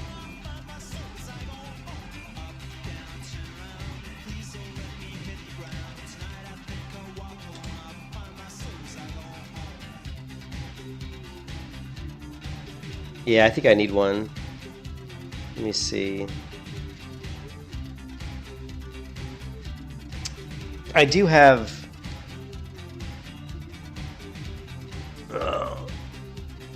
Another thing that I do that helps is when I go to bed, I put on a wrist immobilizer. So I have one of those. Actually, it's right here in my hand. So tonight when I go to bed, I'll wear that. It basically immobilizes my wrist, so my wrist can't really bend that much. And that usually helps also to recover it. I'm looking on right now on Amazon for a wrist, like a little bit of a wrist rest. Something I can just sit.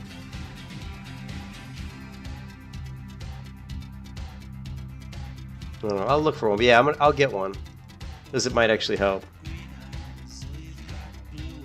Yeah, I'll get one, because it does hurt, like right where my wrist rests on the mouse pad. That hurts. You know, there's pain there. Right where that my wrist is pushing against the mouse pad. So if my wrist was on like one of those mouse rests, it probably would definitely be a lot better. The other thing I can do is lift up my arm on my chair. I'll do that. I just lifted up my arm on my chair, which elevates my wrist a little higher. So this might help. We'll see. So now my wrist isn't pushing on the mousepad so hard. Thoughts from above to people down below. Deep in this world, we have no place to go.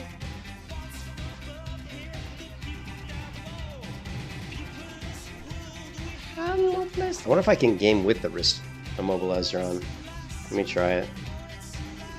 Let me actually put my wrist immobilizer on. I think I tried it before, and I think it's kind of hard to actually. I think it's actually kind of hard to use the mouse with it on.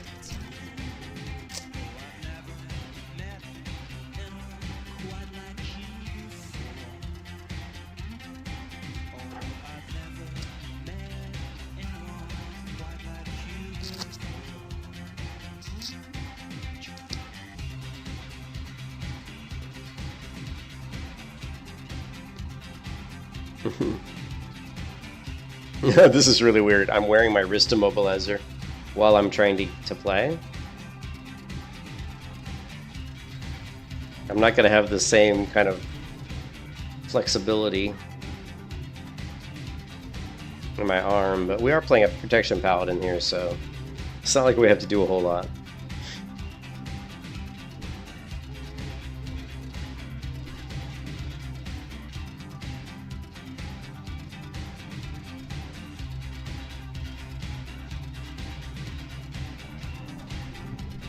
Here, let me see if I can get a picture of this. How do I turn here?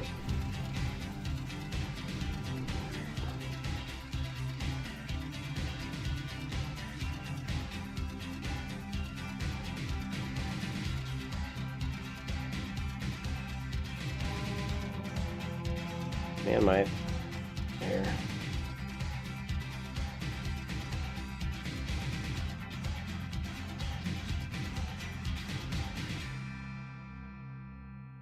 Hold on a second.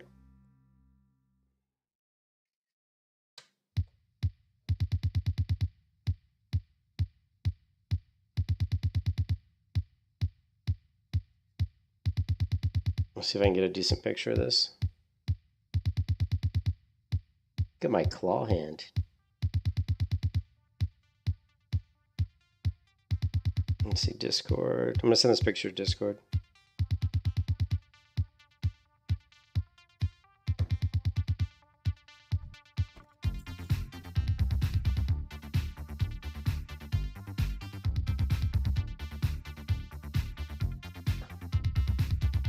So check this out. With this, look at this, with this wrist immobilizer on. I mean, and you can't really tell in the picture, but it's really stiff, right?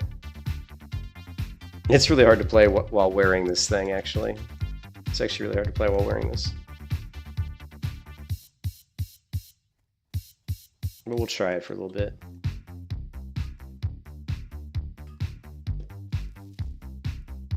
But it completely like immobilizes my wrist, and it actually prevents that part of my wrist that touches the mouse pad from getting sore, because it is padded. The bottom of the wrist immobilizer is padded, so it fixes that problem as well. So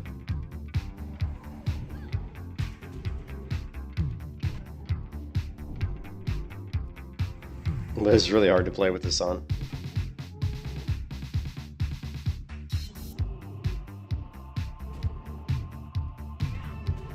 Well, let me see. I see you sent a picture. Yeah, I see. Yeah, I see that. I might get something like that. Yeah, I was looking at Amazon. I was looking at Amazon, some different wrist. Here, I got to take this off. Yeah, I was looking at it. I'm going to take this off. I was looking at some of those on Amazon, so I'll order something. Let me... You know what? Let me just put the wrist immobilizer on the mouse pad. That actually kind of almost works. Nah. That's not going to work.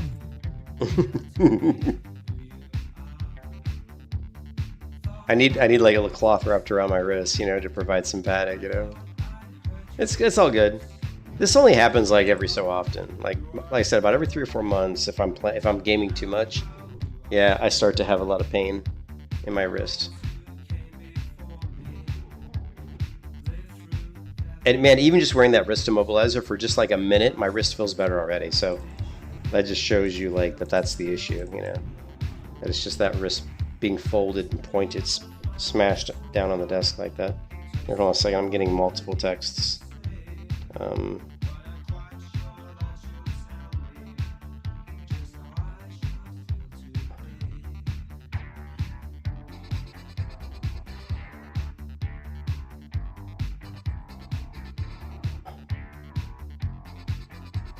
Okay.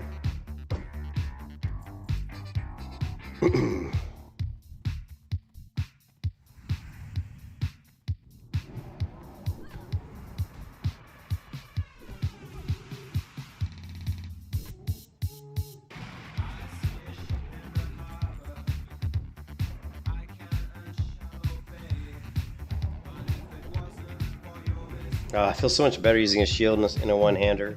I hate using two-hand weapons. Even though I was killing faster with the two-handed sword, I don't even the animation. The animation for humans for the two-handed sword is awful. It's absolutely terrible. It looks like she's swinging a golf club. Like it's so bad. Look at this let me show you this animation, right? Okay, look at this. Look at this animation.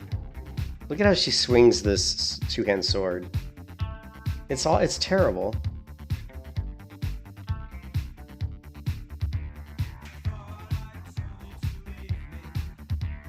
It looks like she's swinging a baseball bat. Watch. It's like, looks like I'm swinging a baseball bat. That's like the worst animation for a two-hand sword. I think it looks terrible, man. I can't believe you like that. It looks like she's swinging a baseball bat. Like, now look at the one-handed swing. It's way better. Notice how her body leans into it as she's swinging. It's a lot more realistic. You know? I can't believe you disagree with me. I kill you.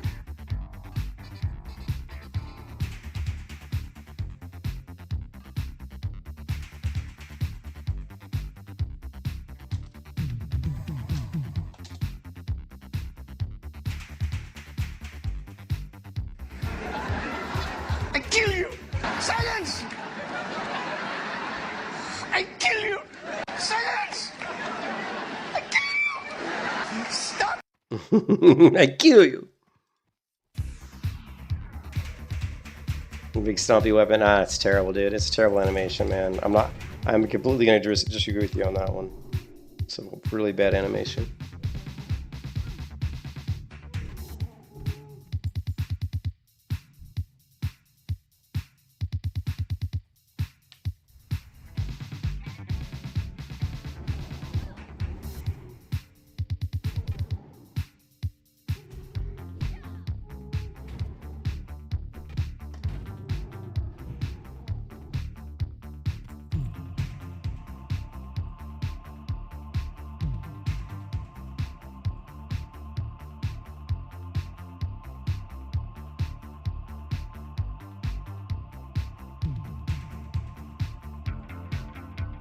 Where's the white point levels?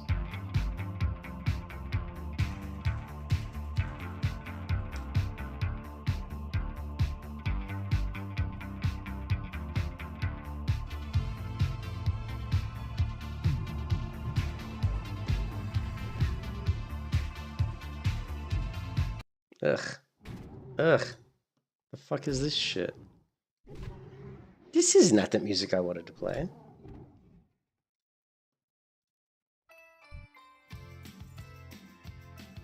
Ah, the grind is real.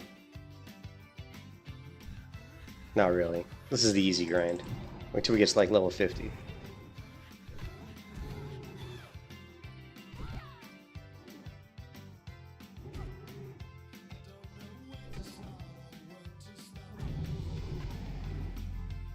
Insurrection? Fuck off. Don't ever just invite me to your guild without talking to me first. I hate that shit. Really? That'll be interesting. I'll be interested to see it. But from what I saw, it was... From what I saw, all they really did with Unreal Engine 5 was just tweak the lighting. That's all I saw them do in the trailer was just change lighting. I did see a little bit of textures that were different, but in most cases, all they did was take this scene with the exact same texture and exact same assets and just throw it inside the Unreal Engine and just modify the lighting. Like, that was all. Like, which you could almost just do that with filters, with reshade, you know? But there were a few instances where I did see some different textures. So, we'll have to see what they do.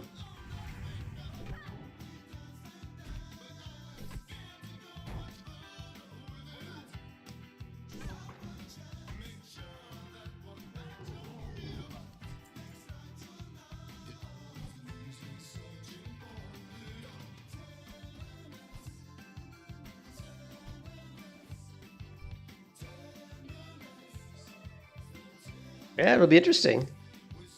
If they can pull it off and do a good job, I'm sure it'll...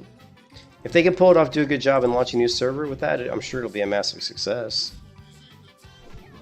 Maybe they'll even get Cargos' lame-ass butt to get out of his damn pickleball.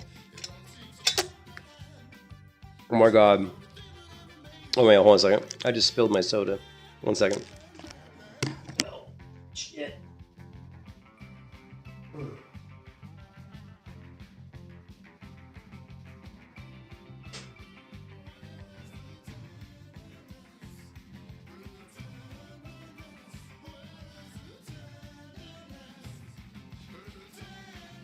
It wasn't like a big... I just went to get a drink and, and I drink out of a straw and the straw slipped in my mouth and the Coke just kept flying. It's hard to explain. I'm retarded. Blizzard can't really... I don't think Blizzard can sue because they're not in the United States. The problem with suing is that Blizzard has tried... All they can do is submit a cease and desist.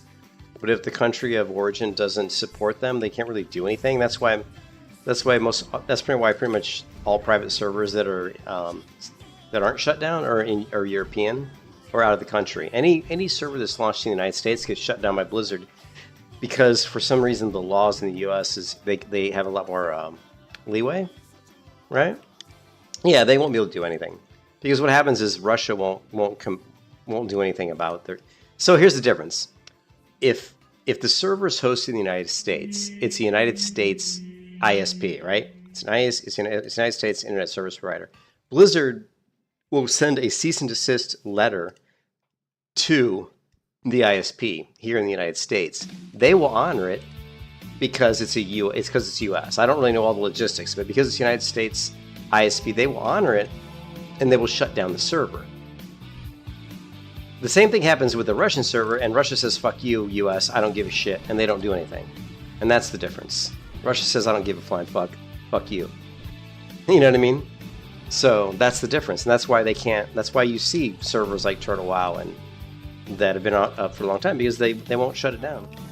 The ISP won't adhere to Blizzard's request. I mean, I would imagine they don't do it because they're worried that somebody's going to come up with better versions of WoW that'll pull too many people away from them. You know, they would have to, you know what I mean? I can see why they don't. But I think you could do it. What I would do is I would sell tools to allow people to host their own servers, but then I would I would make it so they could only host it on their servers. You know what I mean? Like you basically would have to, it'd almost be like Amazon Web Services, where you basically would be paying a monthly fee to utilize the services that allow you to host your client. So give you the tools to manipulate the client and maybe manipulate the, I don't know, it'd be hard. It'd be hard to do.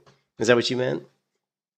You know, because how are you gonna? Because you got to keep in mind that people are modifying the server. People that are running private servers are modifying the code on the server side, right? Because the client just consumes the server side code. So all of the game code, the game logic, and the settings and the textures, all that stuff's configured on the server side, right? And it's sent down to the client to consume. So if Blizzard wants to do something, if the best thing for them to do would be able to lease or license or to charge you a monthly fee to utilize their server, but they would somehow have to give you a development tools package or a collection of APIs which allow you to interact with their server, right? And those APIs would allow you to make changes to game packages and upload the modified game packages to their server, where their server would scan those game packages in some way for any kind of like cheats. The problem is it would be a big headache for Blizzard to do that because of it'd be too easy for people to hack the game code in a way. You know, I mean, it'd be a clusterfuck. It'd be too much of a headache. Well, I never played Warcraft 3 that much. Yeah. Yeah, and Blizzard regrets that to this day, don't they? That still chafes their butt that they couldn't get the licensing for Dota, because they tried, if I remember correctly, but they lost out, I think. So.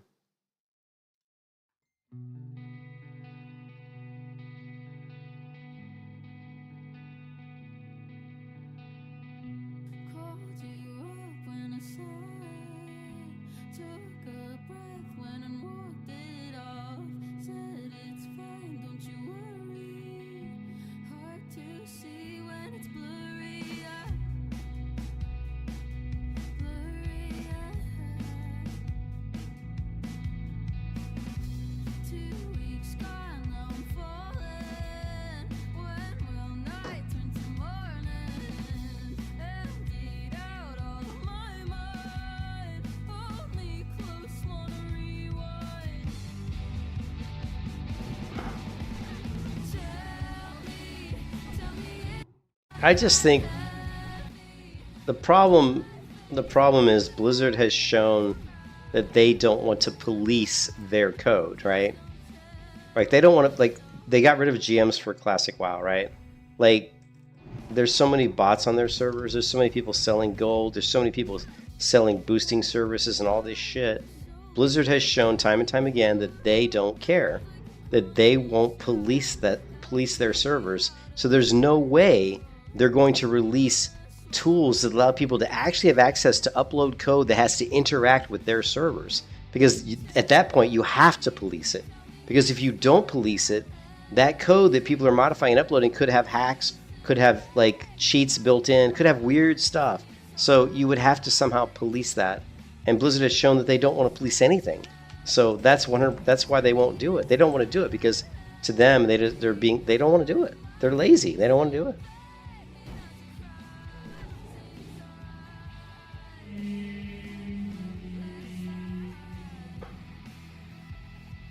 Yeah, they you know, they're lazy. They're looking at how can we continue to keep Blizzard, to keep World of Warcraft a cash cow, and the easiest way to do that is to just keep relaunching servers. And I said this earlier. Like I don't think you were here on the stream yet, Vols, but I said this earlier. Blizzard, if you log out here and look at the classic server populations, if you look at classic servers, right, the non-anniversary servers, they're dead. They're like almost entirely dead because they released the anniversary servers. Like the player base loves this whole like they love to level characters from 1 to 60 and go through the progression, right? And Blizzard knows that they've got a gold mine. All they have to do is release anniversary servers and say these are going to progress to TBC, and then after TBC, they say these are going to progress to Wrath of the Lich King. That is like 2.5 years of content that they've hooked in all these players, right? And then guess what? When all that content's done, what do? They just release something else. They say, oh, now we're going to release, Season of Discovery, or we're going to release Classic Plus, or we're going to release another. Now it's not going to be the anniversary servers. It's going to be Classic Reboot. They'll come up with something, right? And it's just a hook to get people to go and just rehash the same shit they've already done a million times before. And I do it because there's no other MMOs out there that I like as much. I don't play WoW because I'm like, oh, this anniversary server is the greatest thing since sliced pizza, since pizza. It's not that. It's just there isn't anything else out there that really holds my attention,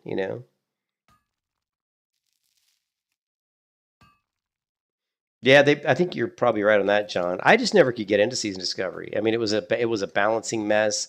It was a hodgepodge of trying to pull ideas from other private servers and trying to pull abilities that were already existing in retail and making it sound like they were new. Oh yeah, it's new. It's Season Discovery, and you've got these glyphs, and you go out and you learn these abilities. I'm like, these are the same fucking abilities that already exist in retail. You didn't do shit. All you did was just put some mechanic in the game that says, well, they can't actually learn this ability until they find this glyph. The fucking shit's already in the client. You didn't do anything. You just added a stupid glyph that people have to go pick up. It's dumb. I mean, literally, it's like no creativity. That's the thing with Blizzard that makes me the most angry. No fucking creativity. No originality anymore. They're just rehashing. They're just standing they're standing on the legs of the buildings they're standing on the buildings they've already built. They're not building new buildings. They just keep rebuilding the same building over and over again and making people stand on it. You know what I mean?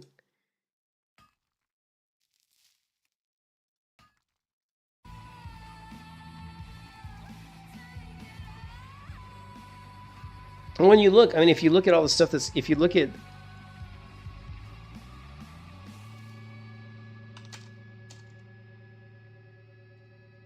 what's the term for what's the development pipeline called? I always forget. What is it when you look at future projects down the path? What's the whole roadmap called? Roadmap. That's what I was trying to think of. Right?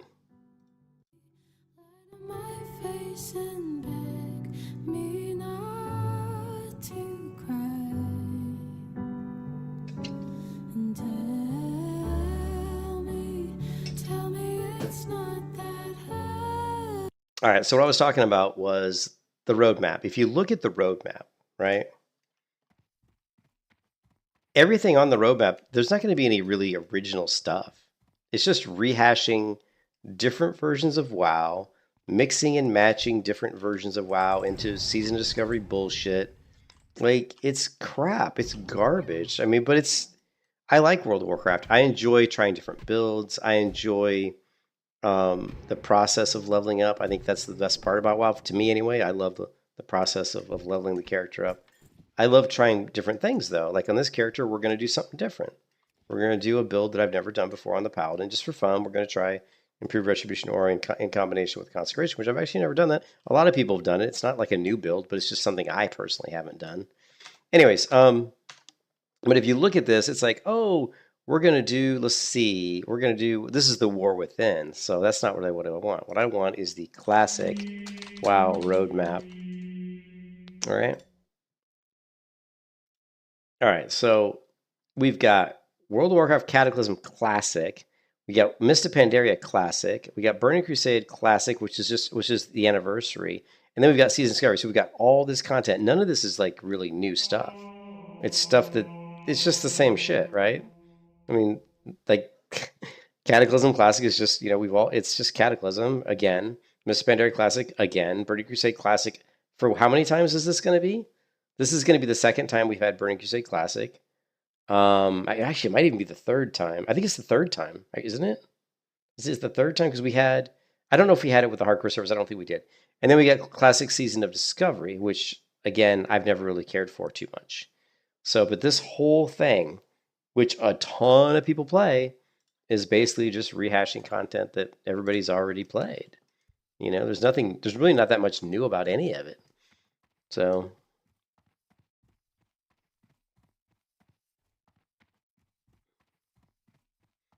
This is what they put up for the BattleNet sale that ended yesterday. People like me that were thinking about retail saw that on the shop page. Season's the newest and like it's copy pasted. Yeah. Anyways, like I said, I love World of Warcraft. I'm not gonna lie, I love this game, and I've always loved this game, and but I wish that they would. I just wish that they would come out with something new. I mean, they have the ability to. Like, they have the talent. I still think they have the talent and the know-how to come out with, like, if they came out with like a Classic Plus, I think, and if they did it in the right way, it would be huge. And when I say in the right way, right, and we talked about this, so do you not agree with me? I think Classic Plus would be huge, but you have to do it in the right way. You have to keep the same feel of vanilla, but you have to add some new stuff to it, some stuff that's totally new. I mean, totally new. Don't like add in blood elves because that's not new. Don't add in like goblins because that's not new. You know what I mean? Overwatch was a success. I disagree. I disagree with that. Overwatch was not a failure. Overwatch was not only a success, it was a huge success. Overwatch made Blizzard a shit ton of money. The problem is they ruined it, but it wasn't a success. It wasn't a failure. It was a success that they then drove into the ground because they didn't understand why it was a success. They tried to change it and make it too story driven. They tried to change it and put in like almost like PvE into it, instead of just making it for what it really was, which is a team shooter. A team shooter is a PvP game, right? It's a team shooter. It's an FPS game. It's based on teams with various characters with various abilities working together to accomplish PvP-related tasks, right? They tried to pivot away from that and build more storylines into the characters and build more PvE type stuff into the game. And then eventually, Jeff Kaplan, who was trying to do all of this, eventually, because Jeff Kaplan loves MMOs, he tried to push it more into almost like an MMO. And eventually the rug got pulled out from under him because they didn't want it was taking too long. They didn't want to spend the money on it. And so it basically failed, right?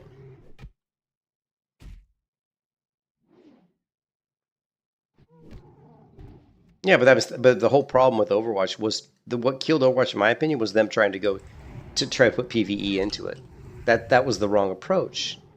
It's like there's a lot of sayings, right? There's one saying, if it's not broke, don't fix it. That's one thing. I mean, there was nothing wrong with Overwatch. Overwatch was a huge success. All they needed to do with Overwatch was continue to improve the tournament play. Continue to improve the tournament play. Continue to do things to make the game less toxic, which one of the easiest ways to make the game less toxic is to get rid of chat. Do kind of what they did with Smite. Like, have you ever played Smite? In Smite, you can't chat. You can't talk to people in text, really. Actually, it wasn't Smite. What's the game that does it? There's a game where you can't. I think it's the big game by by Epic Games, right? Fortnite. Like in Fortnite, you can't. I think you used to be able to type to people through chat, type, but they took it away. You can't I can't go in and say, hey, hey, fuck you. I can't do that. I can't hey, I can't do /say, why is /say not working? There, hey, fuck you. You can't do that in Overwatch, right? You have to communicate.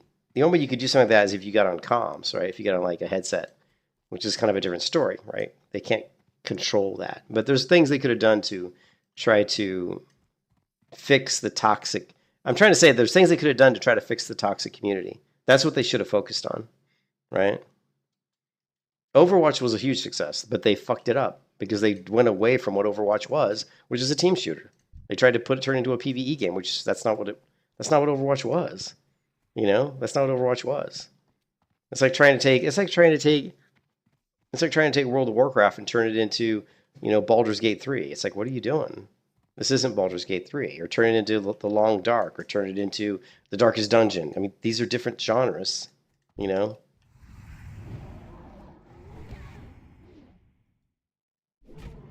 But yeah, Overwatch was a huge success, though. It was a huge success. It made them tons of money. But they ruined it. They ruined it. Same thing with Diablo. Even Diablo, what was the latest Diablo? Even that one made them shit tons of money. Like all the games they've put out have made them tons and tons of money, you know?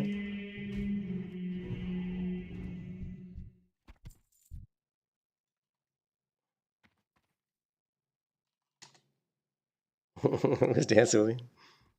I don't have my, here on a second.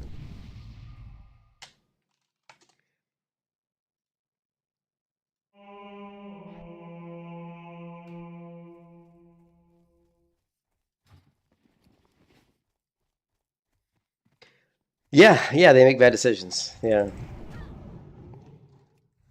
I mean, their decisions are all predicated on making money, right?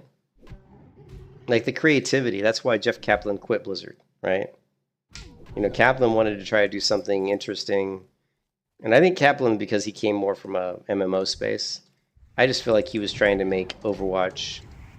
I think he was trying to build a lot more of a lore into the game around the characters, you know? And then they also, yeah, one thing went woke, yeah, go woke and go broke, right? All you have to do is look at fucking Disney to realize that, man.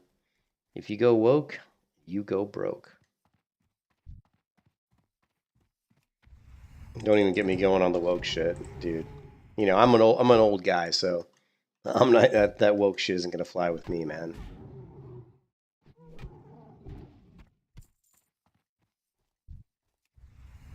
You and your fucking. I want to be called. You know, hey, Volst. I want to be identified as he or them, or it or them.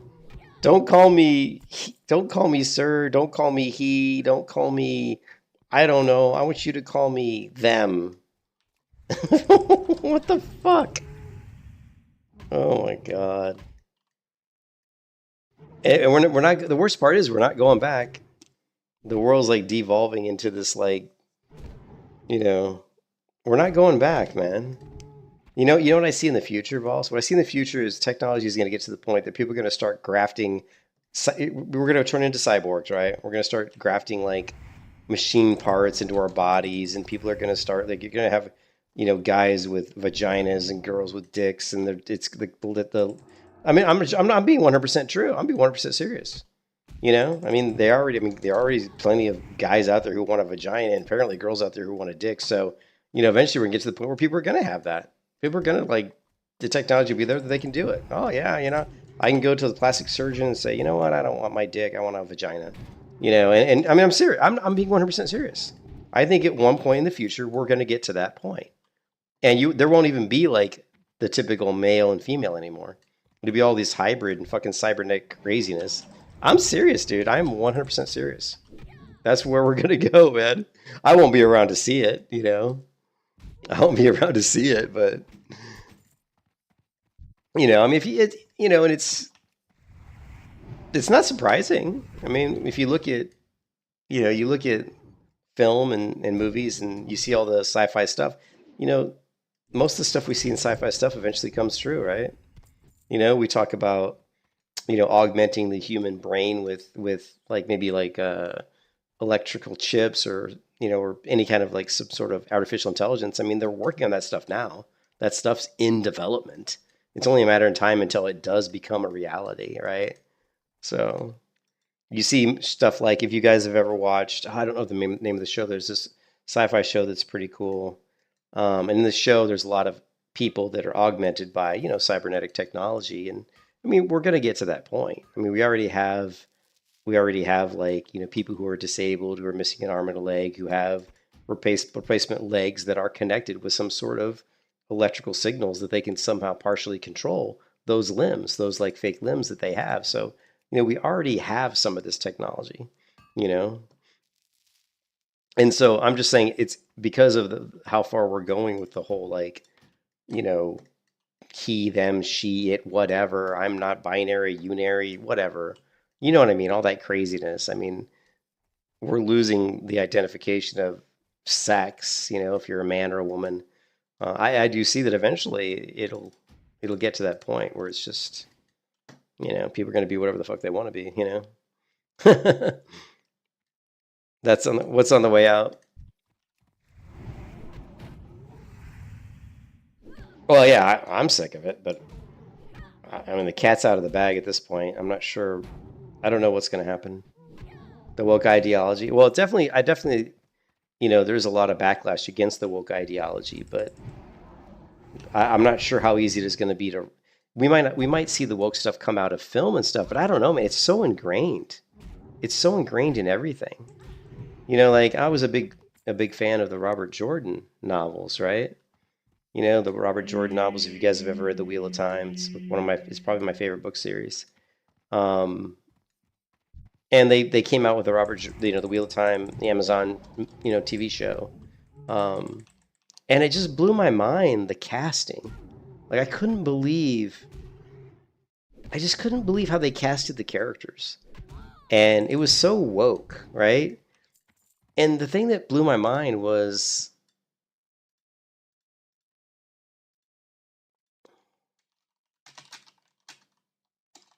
let's see if we, the thing that blew my mind was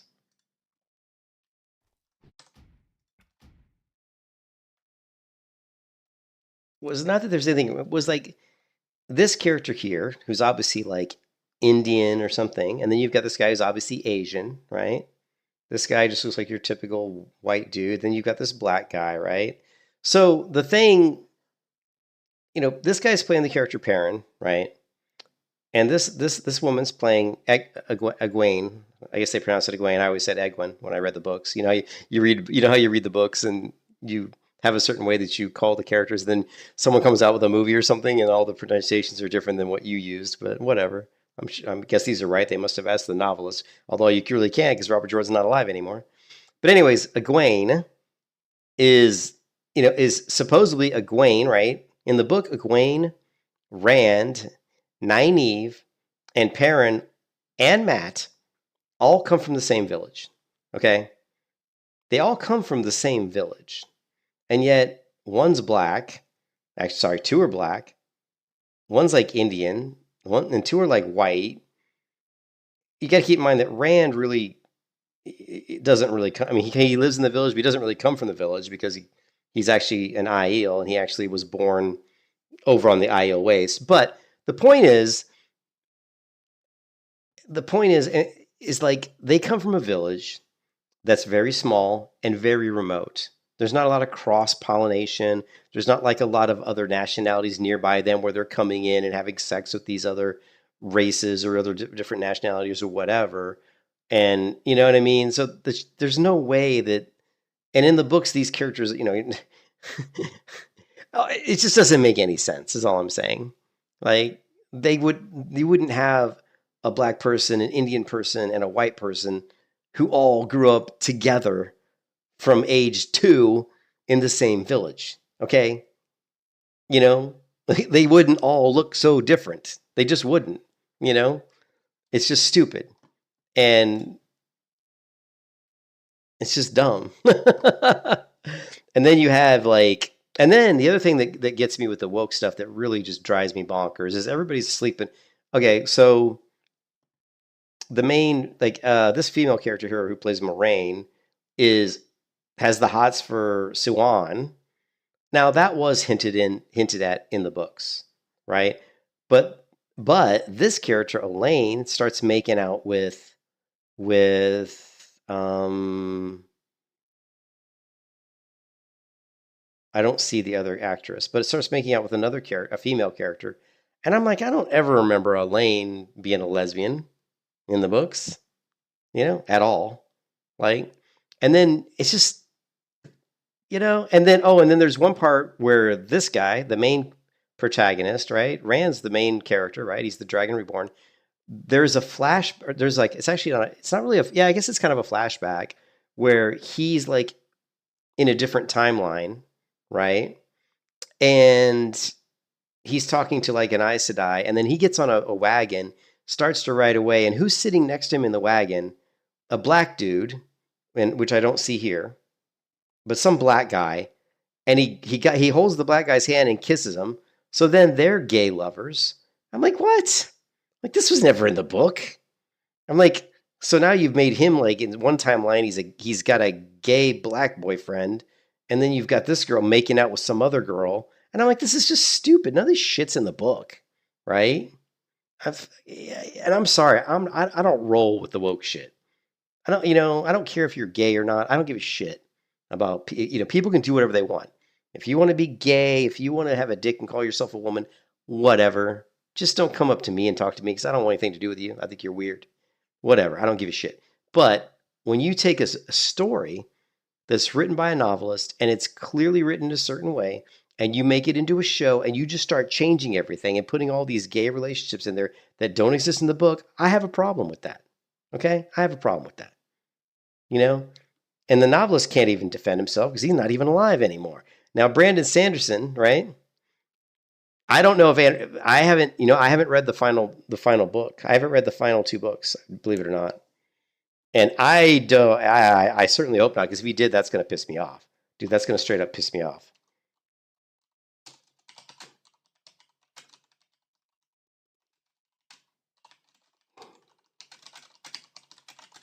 If he did, that's going to piss me off. Yes, Brandon Sanderson added gay characters which time. He specifically introduced the first openly gay man into the series of the characters Baldur and Emma and Mary Light. Sanderson also made it clear that he believed their sexuality reflected in notes by the original author. Yeah, but these aren't main characters. I don't even know who Baldur and Algarin is, and Mendry Light, I think, is the very last book, if I remember correctly. He wanted to portray these characters as gay because he believed it reflected their true selves as expressed by notes by Robert Jordan. Some fans have also speculated about as the lesbian characters such as Bane and Chiad. That makes sense, though. Bane and Chiad are always like, we're hand in hand, wherever they want. And then 2 members of the Chai Faile, which is the people that followed Faile, who was ended up being parents' kind of girlfriend, right? So, which is fine. These I have no problem with this at all, right? And none of this, but see, none of this is bad, though. Yeah, but this isn't bad. First off, I don't even know who the fuck Baldur and Algarin is. They certainly weren't like main characters, right? Right. What I'm saying is the show made Rand, the Dragon Reborn, have a timeline where he's like has a gay relationship with some black guy, and I'm like, that's not in the book, dude.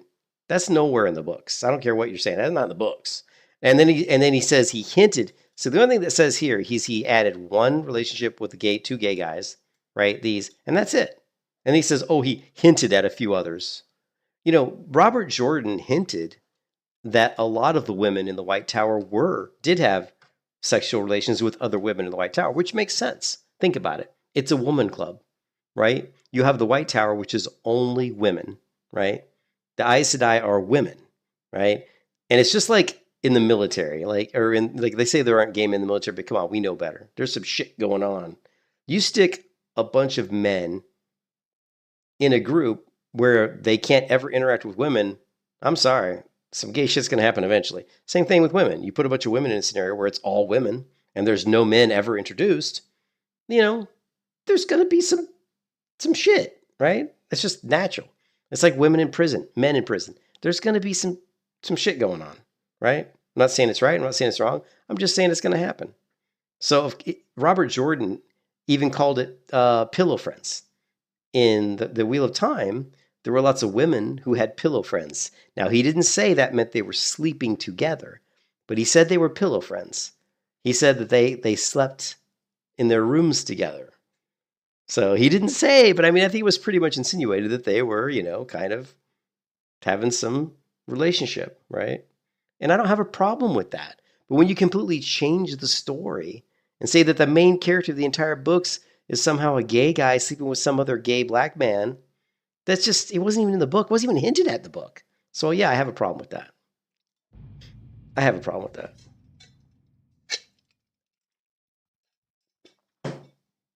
And it took me years to even get through the first season of the Wheel. Actually, that's not true. I got through the first season pretty quick, and I hated it. I thought it was absolutely disgusting and a terrible attempt to render the show on television.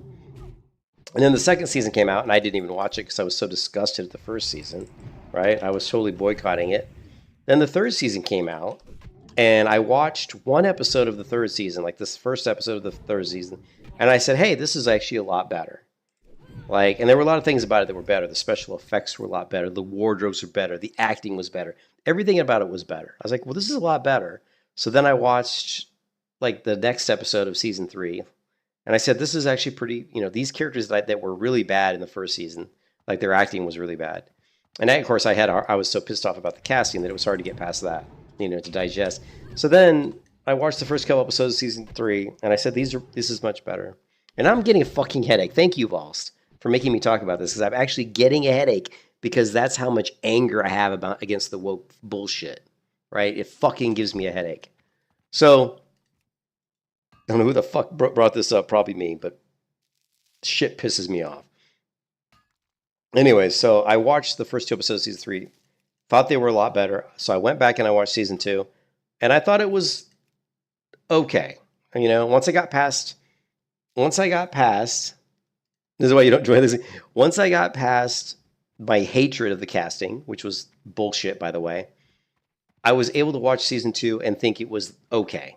Like, there were parts of it I enjoyed. The story's fucked up. They fuck the story left and right. They make changes. They do all kinds of weird shit, which is just bogus.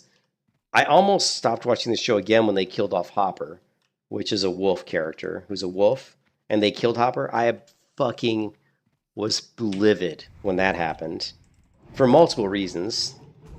One, I don't believe Hopper was killed off in the books. He might have been, though. He might have been killed off, but he wasn't killed off in the way they killed him off in the show. And they did it in a very graphic way, which I'm not a fan.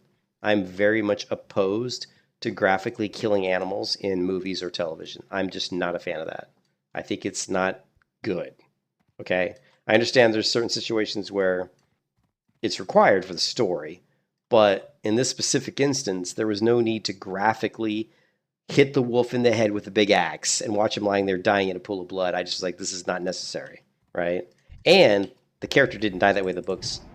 I was pissed. I'm not straight up. I was pissed. You know what I mean? I was like, this is some bullshit. And I actually turned it off. I turned the show off, and it took me weeks before I could come back and watch the next episode. But I am happy to say that I was able to watch one character of the show who I thought was awful in season 1, which is the black dude who plays Perrin Ibarra, right? I thought he was terrible in season 1. I thought he sounded like a retard half the time. I will say that by season 3, he actually got to the point where he was palatable, I guess would be the word to say. I didn't hate him anymore. I thought he was serviceable. He did a serviceable job.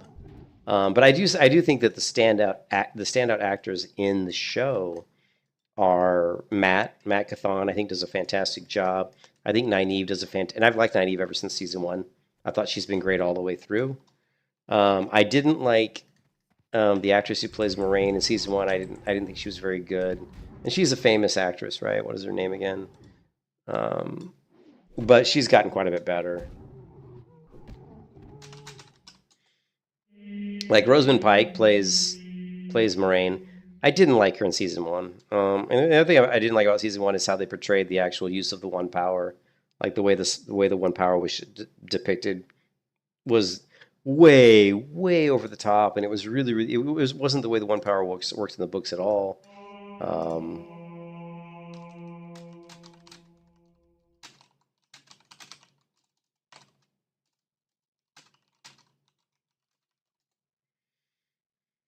Right here, like this whole scene here, and this is in season 1, right? Like this shit where she's like freaking spinning and all this, like this is some bullshit. This isn't how they use the One Power. Like she's like sitting down and like, look at all this crap. This is so stupid. This is not how it works at all. Like they make it sound like it takes her like a minute to like interact. Now throwing the stuff around is fine, but the way she and they don't show it all here. There's a part where she's like spinning and all this shit. It's just stupid. Like it's dumb, and it's not the way the One Power works.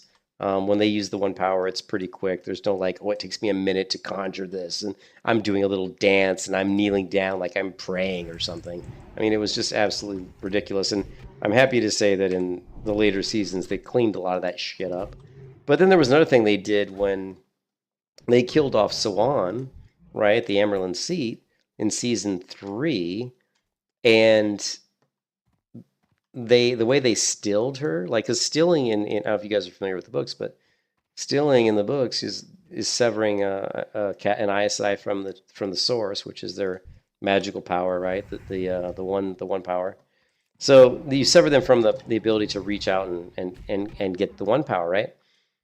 Well, the way they did it to Suan was just they were basically throwing these little shards of like magical light that were like stabbing into her, like almost like they were stabbing her with daggers, which is again not how it works. It was really stupid. I understand why they did it though. They're trying to do it for like emphasis, like, oh my god, it's this horrible, painful thing they're doing to her, you know? And then the show, the guy who apparently is the showrunner, I mean, he's obviously a big, complete, total, like Robert Jordan nerd, like big time nerd, like nerd to the 10,000th degree. You know what I mean? Ugh, whatever. You know the problem, Vals? You know the problem with it all, Vals, is I always feel like yeah, the problem is I look at that shit and I'm like, I could have done a 10,000 times better job than they did. You know what I mean? But that's just, you know, I'm sure everybody feels that way. When you read the books and you love the books and you see a show like you're like, are you fucking kidding me? You know, who came up with this crap? But it's pretty rare that any kind of book is translated onto screen in a way that's really good or faithful to the books. You know, I think the Harry Potter films, the original Harry Potter films, were very, from what I understand, were very pretty faithful to the books, and people. That's why they're so beloved. And part of the reason is because what's her name, the author, worked very closely with the people who put together the films, and she was incredibly strict on the casting, right? She approved every casting person who was casted for that show. Every major character that was cast for Harry Potter, she had to approve it, right? And she also was very strict on saying that everybody who was in the Harry Potter films had to be a British actor. And that's why I think there's only one major character that isn't British in the entire Harry Potter show. And I think it might be Bellatrix. I can't remember, you know. But yeah, that's why the Harry Potter films were so faithful to the books, because she was so, you know, she had such a big part in how the characters were selected, and there were some characters she didn't like, which was funny, you know, like she didn't like trying to remember which ones. Holy crap, my inventory is a mess as always.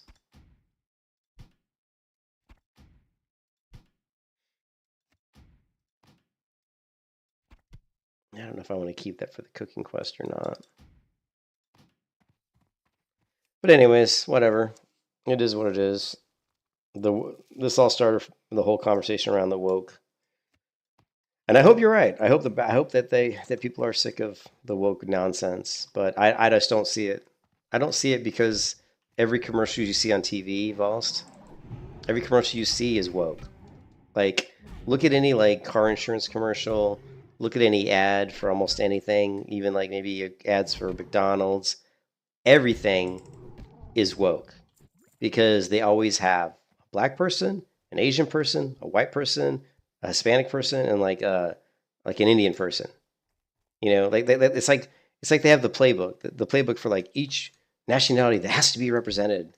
And if it's not represented, somehow we're doing something wrong. You know, nobody watches TV. Yeah, that's partially true, but somebody's watching it, or else they wouldn't exist. But yeah, I hope you're right, though. I hope you're right. Well, my only response to that is somebody's watching it. Otherwise, it wouldn't exist. They're not going to pay money for ads if nobody watches them.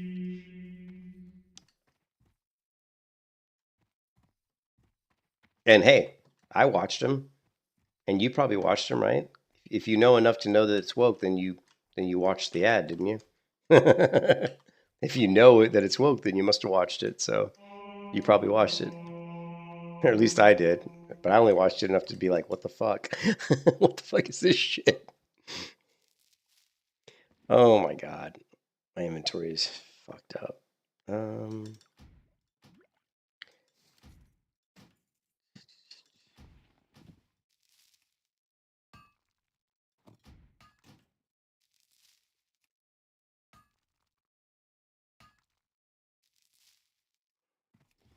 Yeah, well, this stream's gonna get deleted. As soon as I get done with this, as soon as I'm done with this stream, it's getting deleted. Because this is not the kind of conversation I really like to talk about. It just makes me angry. So,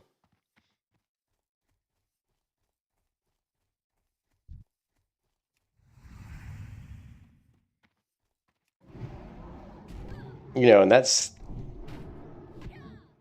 yeah, I've said it before, Vols. If I could go through a time machine back to the 80s, like right now, and give up all the technology that we have today, like give up, the internet, cell phones, all the bullshit we have today, oh man, wouldn't even be a hard decision.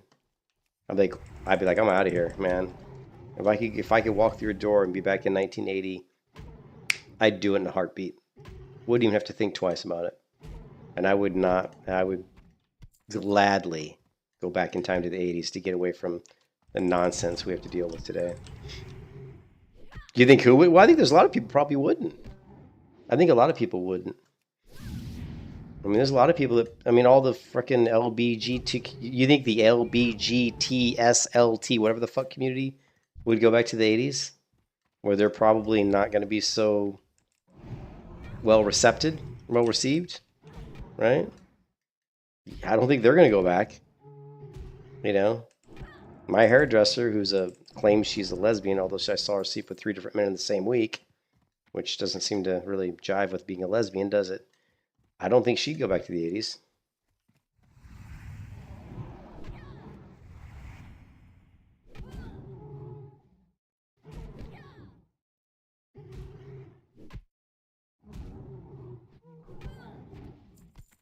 In an asylum. I'm not sure what you mean.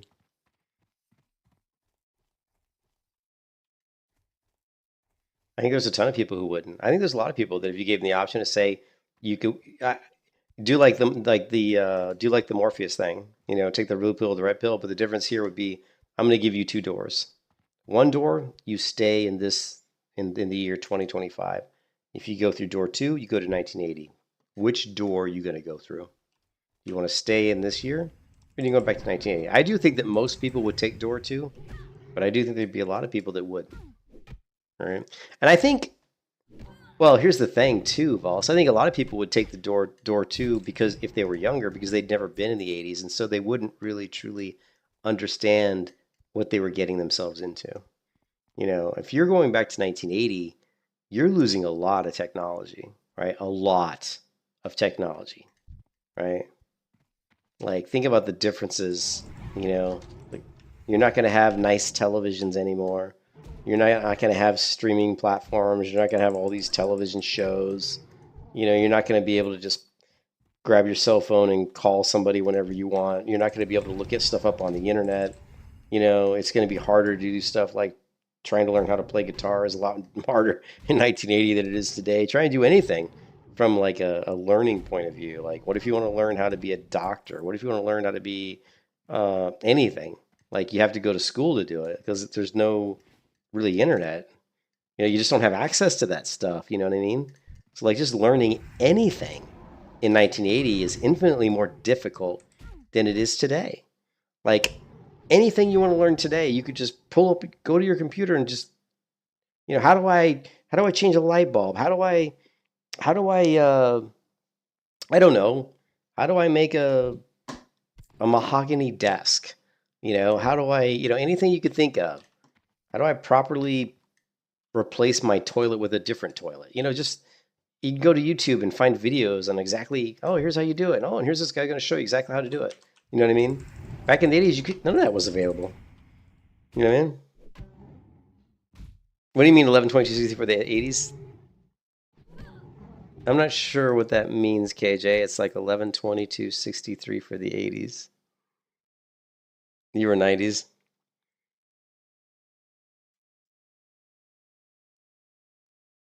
The series. Oh yeah, I'm not familiar with that series. Novel by Stephen King about a time traveler who attempts to prevent the assassination of the United States. Yeah, I'm not familiar with that series. I never watched it. It's 2016 sci-fi show, 8.1 out of 10 on IMDb and Prime Video. Yeah, maybe I'll check it out. Did you like that show?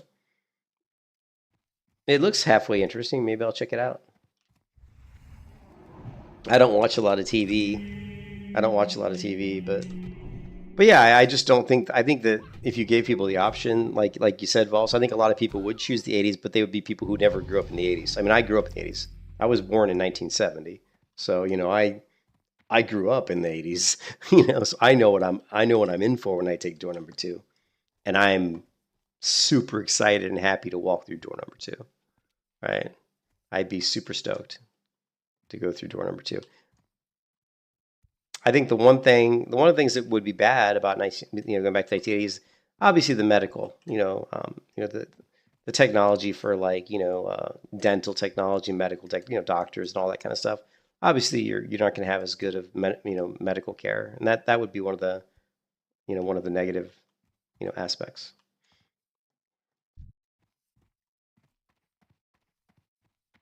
Where is this ore?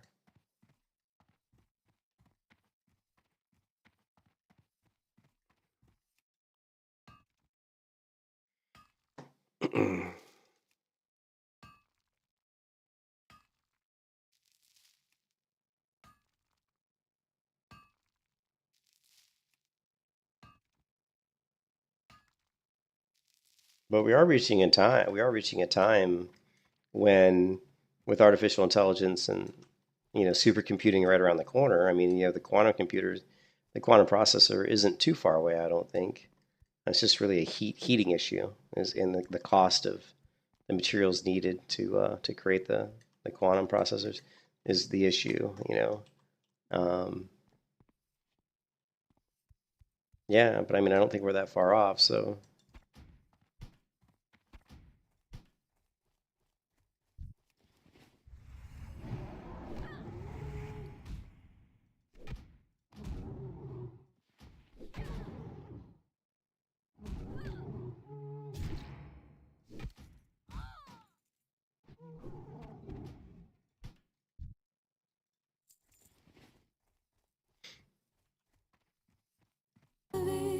Tell me.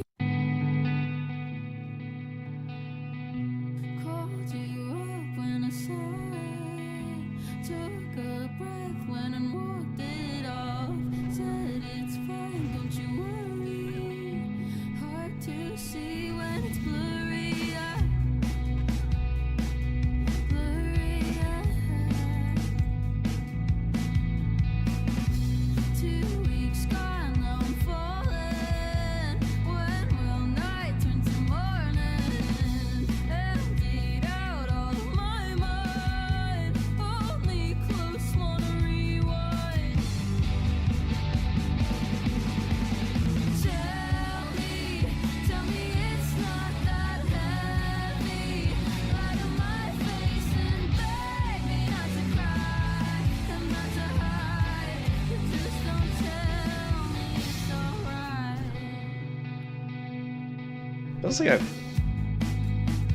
Feels like I'm getting so much fewer feathers than I did before. Haven't bought what you sold me. Your hope rings like a constant shout. Help me out of the cycle.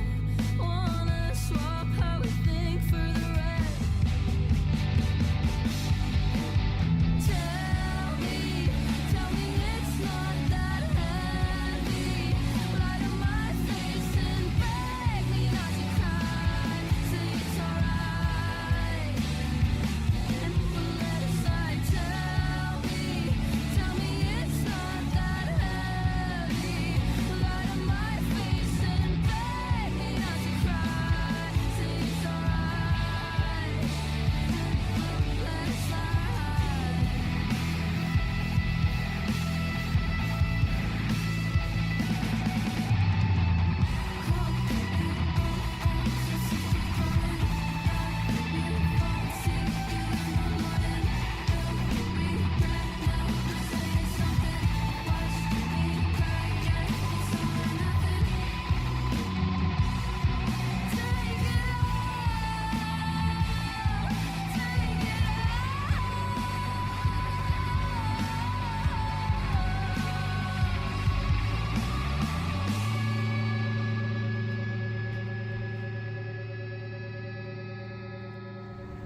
me not to cry and tell me Tell me it's not that heavy. Tell me you don't lie. awake and Think about it. The calico tunic. Calico tunic's a sexy tunic. You guys remember what the calico tunic looks like? It's very smexy. I will show you. Look at that thing. Look at that. That is a very smexy tunic. Yes, I'm here for attention. Hold my gaze like a weapon. Dark room, but I see you. Looking like my new obsession. Palms on the sink, 'cause I don't know what you're thinking. Lost my sense, I'll take anything you're giving. Hands in the dark, come get me there. Find me at the bar, I'll take your stare right back to my street, back to my street.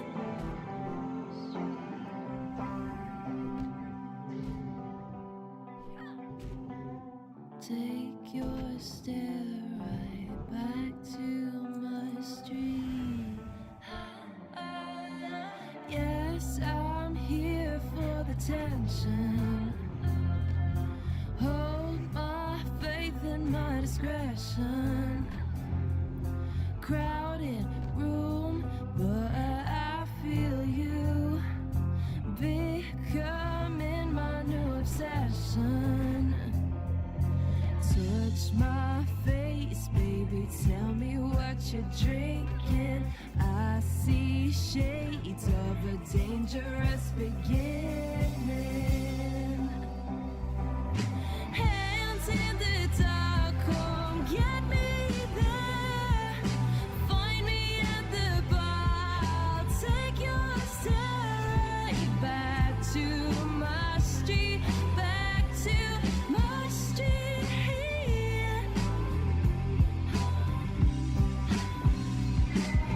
Hands in the dark, open the air.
You've really missed a trick when it comes to love. Always seeking what you don't have, like what you do ain't enough.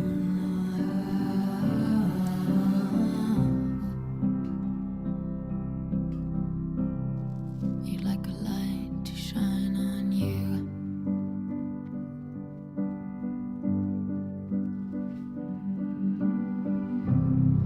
And every book you take, you dust off from the shelf, has lines between lines between lines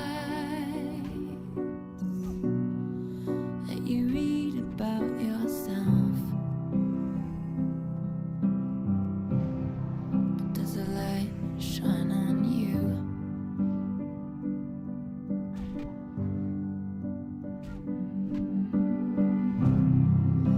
The way our friends are talking, your heart they hit a word. You were the first person here, and the last man on the earth. But does a light shine on you?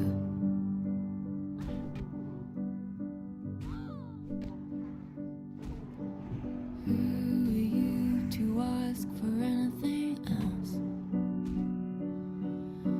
The thing you should be asking is for help.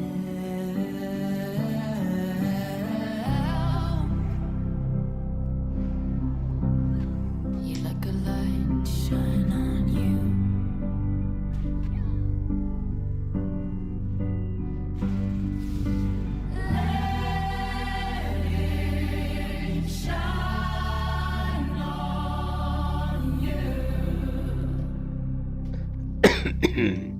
Man, yeah, the feathers aren't dropping as much now as they were earlier.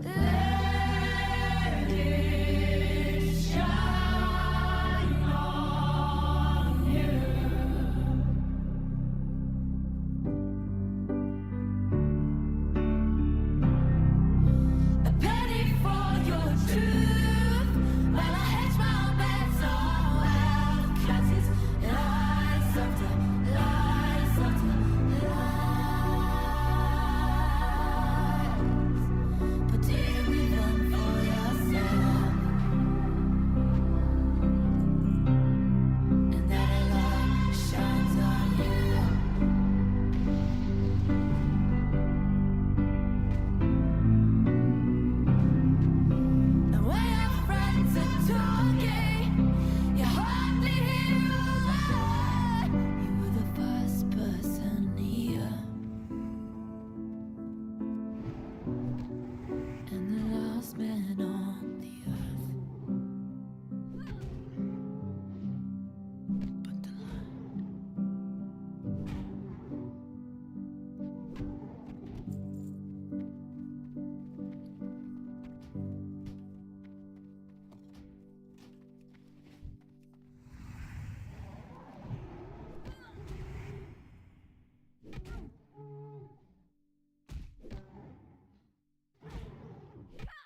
Not just when I'm alone, not just when I haven't got you except inside my phone, not just when I'm friends with my thoughts, not just when I'm gonna get caught, not just when I'm inside out, not just when I'm outside in, not just when I'm down by the lake. Might as well have my head on a stake. It's when I'm having a blast, twirling around in my dress, and you'd say that I'm looking my best. Fill me up to the brim as the people cheer. I guess I'll always miss you when you're not here.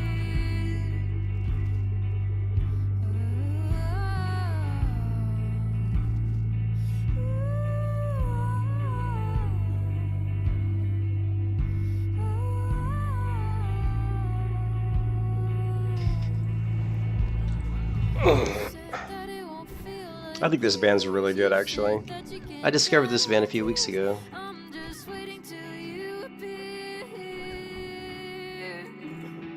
so you can tell me things right in my ear. Yeah, I like them quite a bit. Instead, I'm sinking, slipping out of gear. I cry over nothing, so the contents. Wish I could feel you in my hair. Now there's ghosts in my kitchen. I'm not even listening. Swear I can feel you in the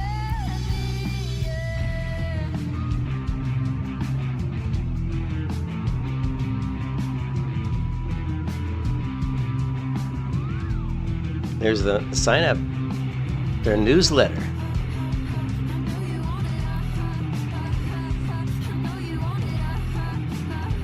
Let's sign up to the newsletter. I know you want it. I cry over nothing. Some of the contents. Wish I could feel you in my hair. Now there's ghosts in my kitchen.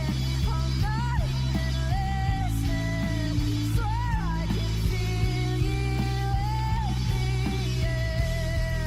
I cry over nothing. So much of content. Wish I could feel you in the air. Now there's ghosts in my kitchen. I'm not even listening. Swear I can feel you in the air.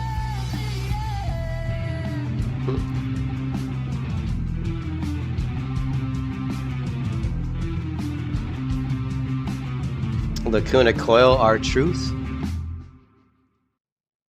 Yeah, this is the band, Florence Road. I just found these guys a couple weeks ago. I love them. I think they're fantastic.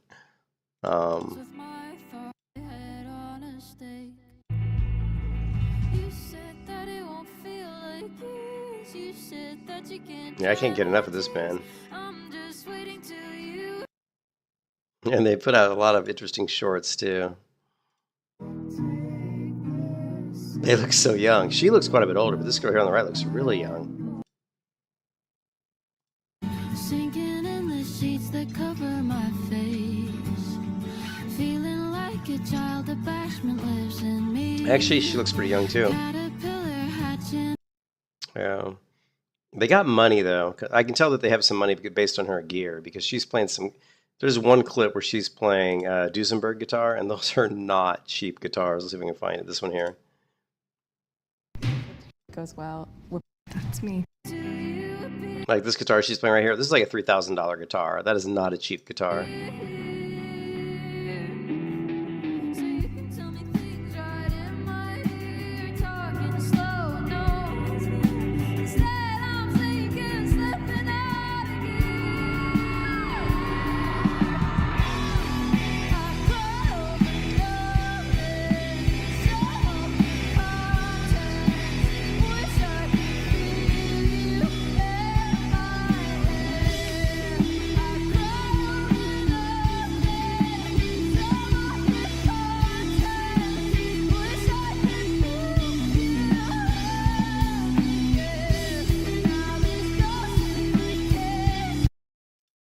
Okay, what was the one you said?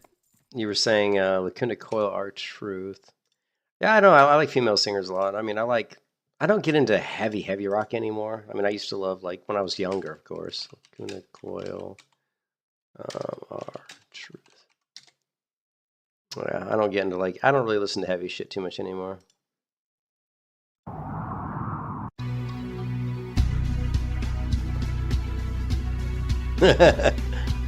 Look at that guy. He's got some nice hair.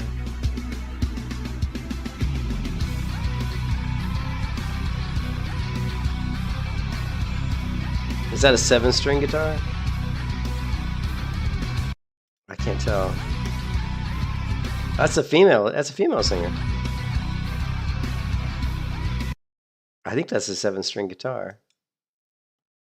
Yeah, it's got to be 1, 2, 3, 4, 5, 6, 7. Yeah, I thought it was. It's a female singer too.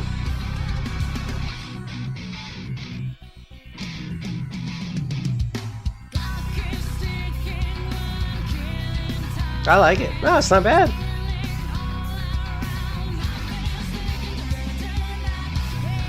That's pretty good.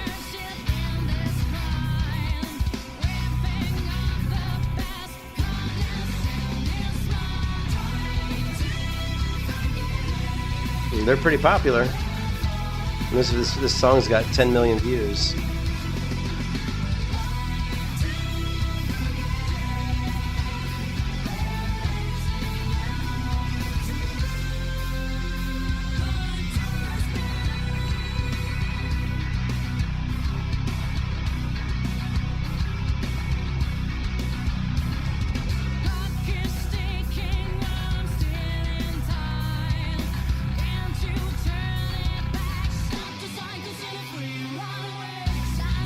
Ooh, that guy looks like somebody smashed his nose.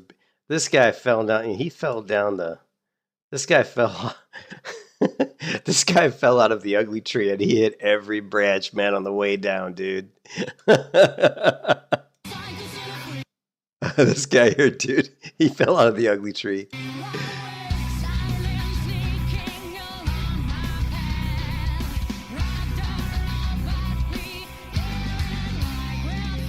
She reminds me so much of the lead singer of, what is it?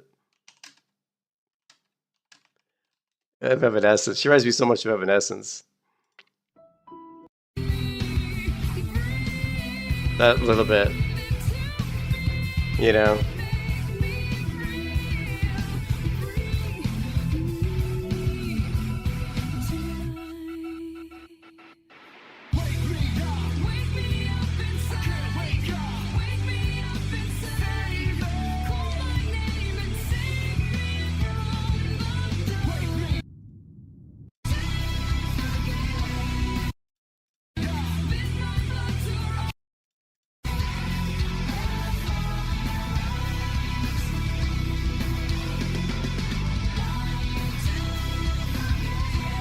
Yeah, but she does remind me of Evanescence. It does remind me of Evanescence a little bit heavier.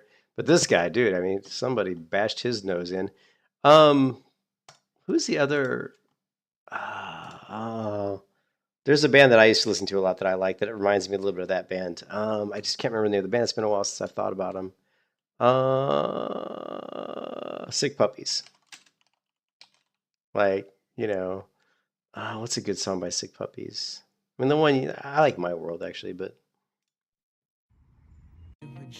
For you, I'm not sitting around while you're tearing it down around us. 17 years ago. Feels like yesterday. Feels like fucking yesterday. Leave me out on the curb just like everyone else before you. Welcome to my world. And probably, I think it's probably the hottest bass player I've ever seen. This chick is so... Always ends up leaving me alone. Another lesson burned, and I'm drowned in the ashes, kicking, screaming. I think the song that really got them going popular at first was Going Down. Was this one?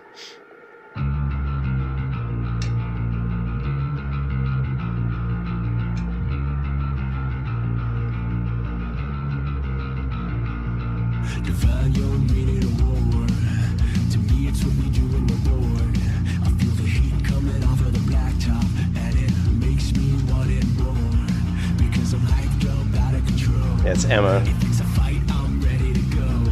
I wouldn't put my money on the other guy. If you know what I know that I know. It's been a long time coming, and the tables turn around. So this clip, I used to watch this clip of Emma Anzai.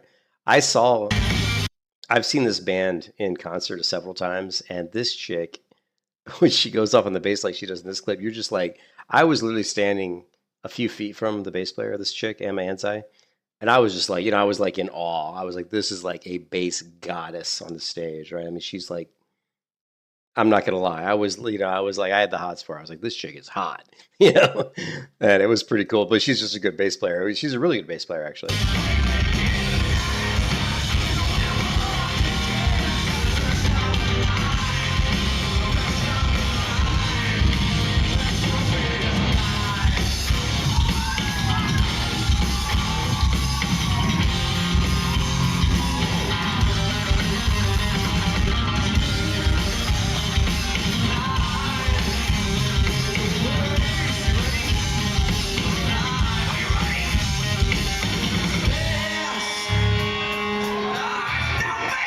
Fucking noise!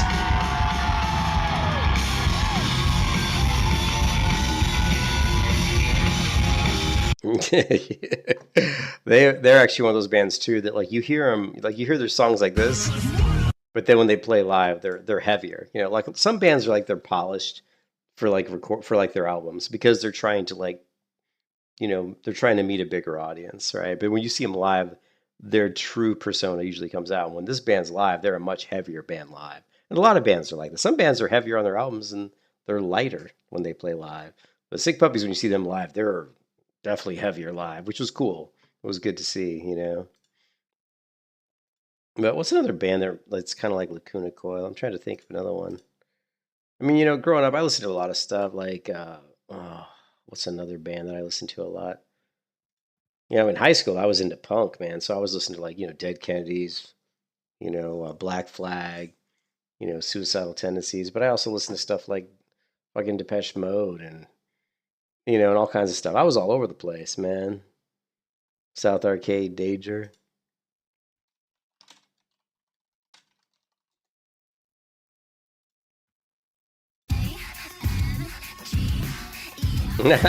Another chick band. I love chick band. I love female singers. Young too. That drummer is young.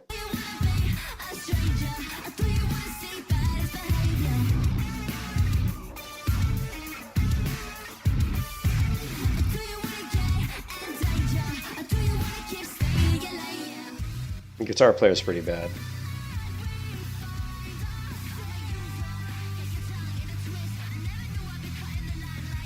She reminds me like Gwen Stefani.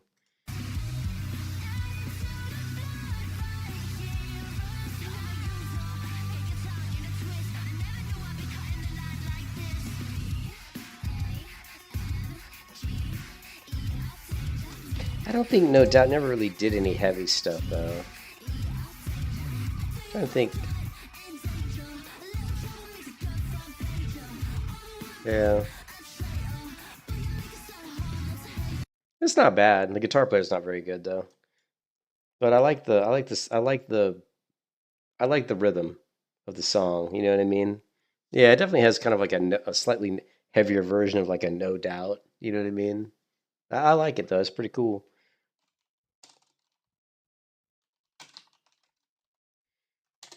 I also had my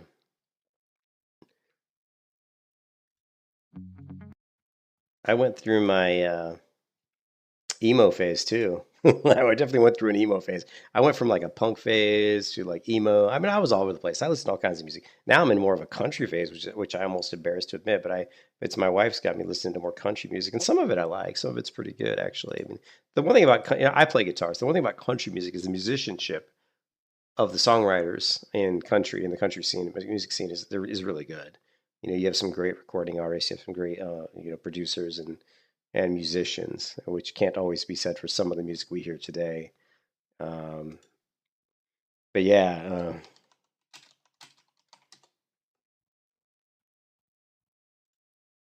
Yes, Ariel. Yes, keep it linked. Yes, Ariel. Yes, keep it. That's not this one. Here we go. What's wrong? Nothing. You haven't been acting like yourself. I'm fine. I'm just a little bit stressed out. Matt, you can talk to me. Are you okay? Actually, I'm not okay. Matt, no! I am trying to have a serious conversation with you right now.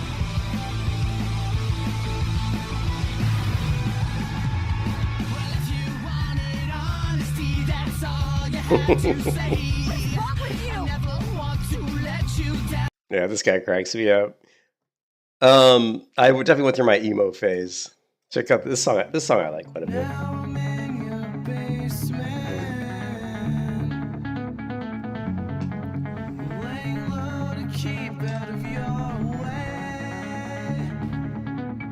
Yeah.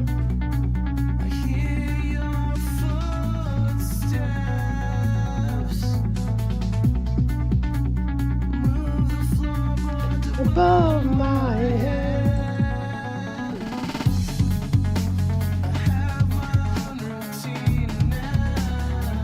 That was really cool looking.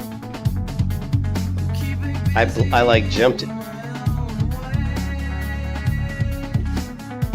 I like jumped in the air and stunned him with my Hodge. At the same time, I blocked the attack. So it actually looked really cool. Let's see if I can capture it on the stream here.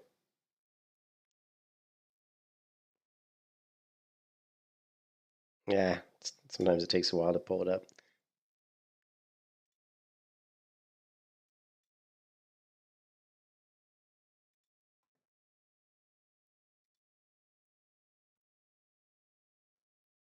Watch when I jump.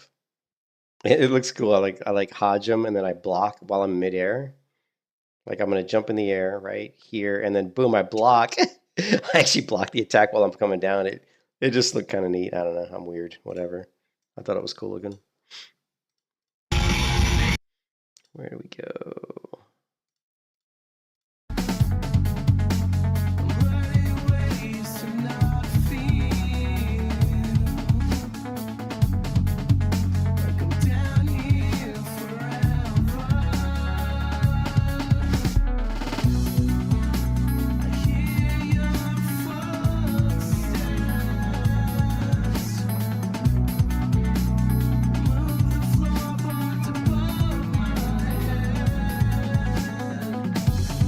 Hope you know that I'm down here just for you. I sang a song to you through the floor to reach you upstairs. I thought I heard you call out for more.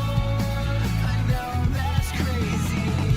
I'm pretty sure that I'm lost again and won't get through to you. I won't get through. I think I won't get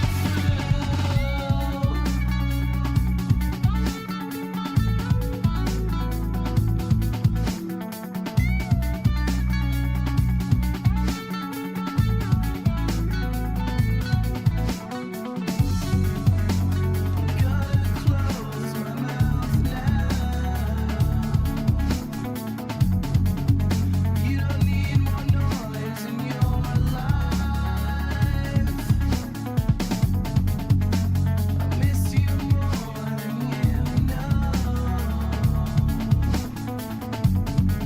But I know time makes you move on. I hear your footsteps.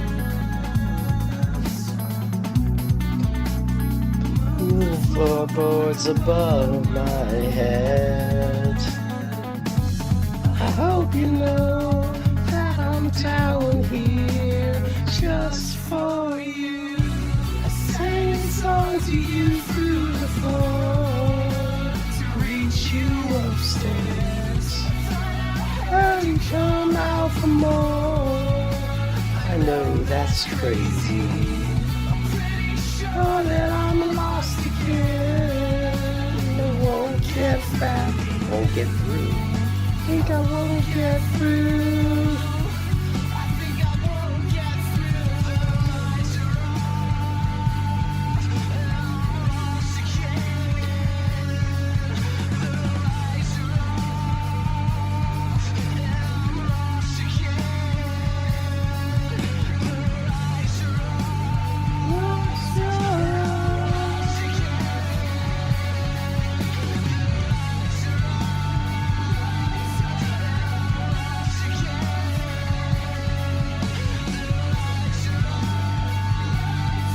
And then, of course, the other band that I listened to when I was in my emo phase was The Used. And let's see.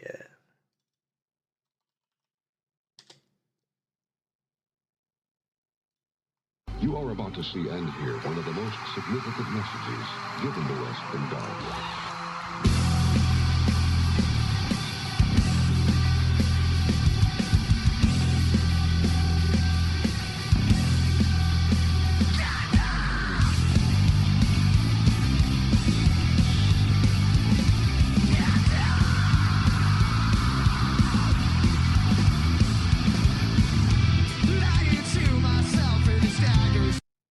But let's listen to one. I mean, all their songs on this album are actually pretty good, but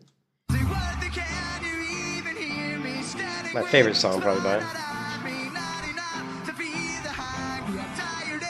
Held me for a while and in the sea of lonely. But it's 4 o'clock and I'm fucking bored. Have like the last day. Yes, I'm in. This could be a chance to break out. A chance to say goodbye. When the last it's finally over. We're on a plan to be ready to jump.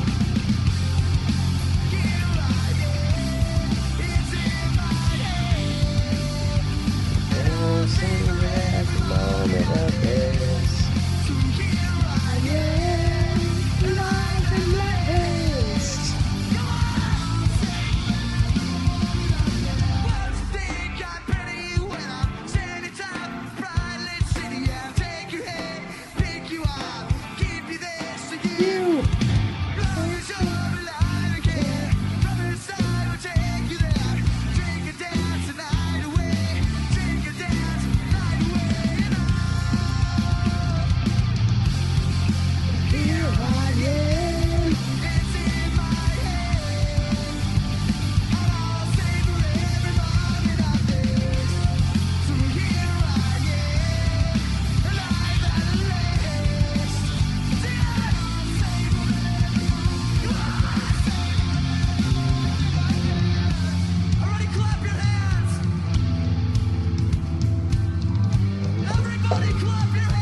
Put 'em up!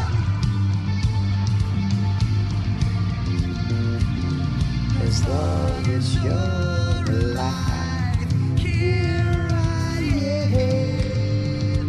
Promise I will take you there.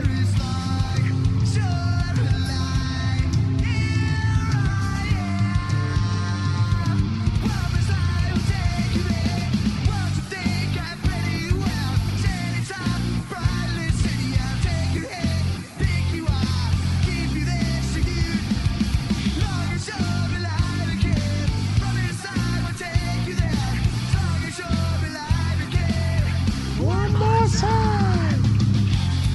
So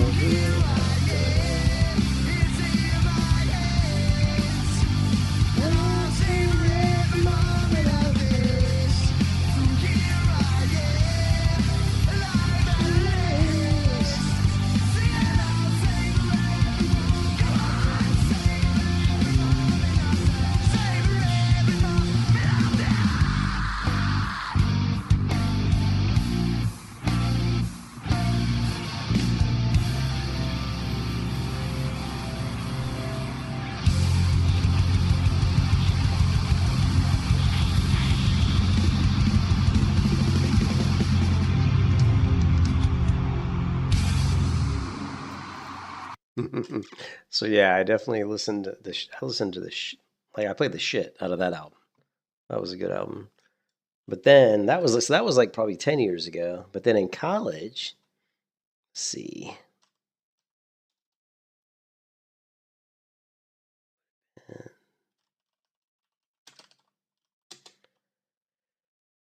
Oh.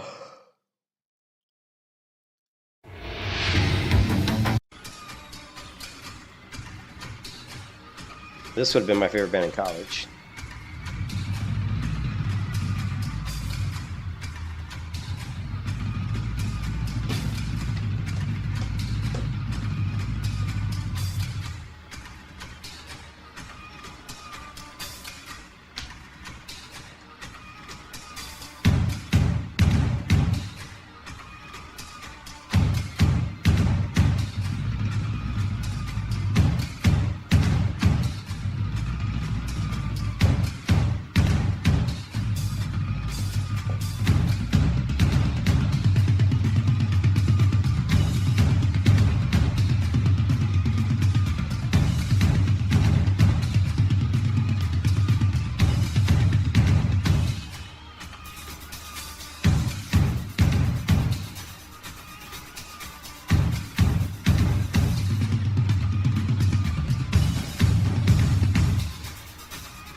So let's do Ministry Not Live. Let's just do something like these. Yeah, I used to listen to this band when I was in college. Like this is what I listened to when I was in the gym. When I went to the gym and worked out, this is what I listened to.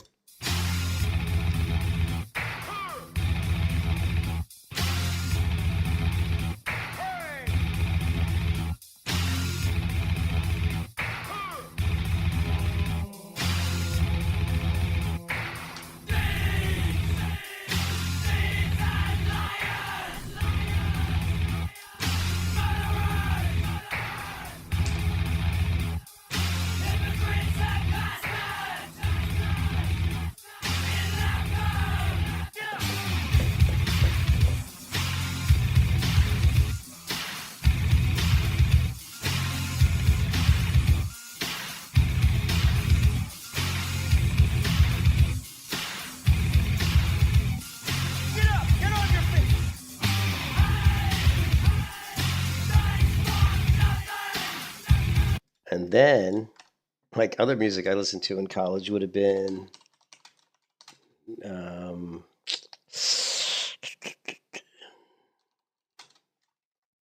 another huge band I was big into in college was, of course, Depeche Mode.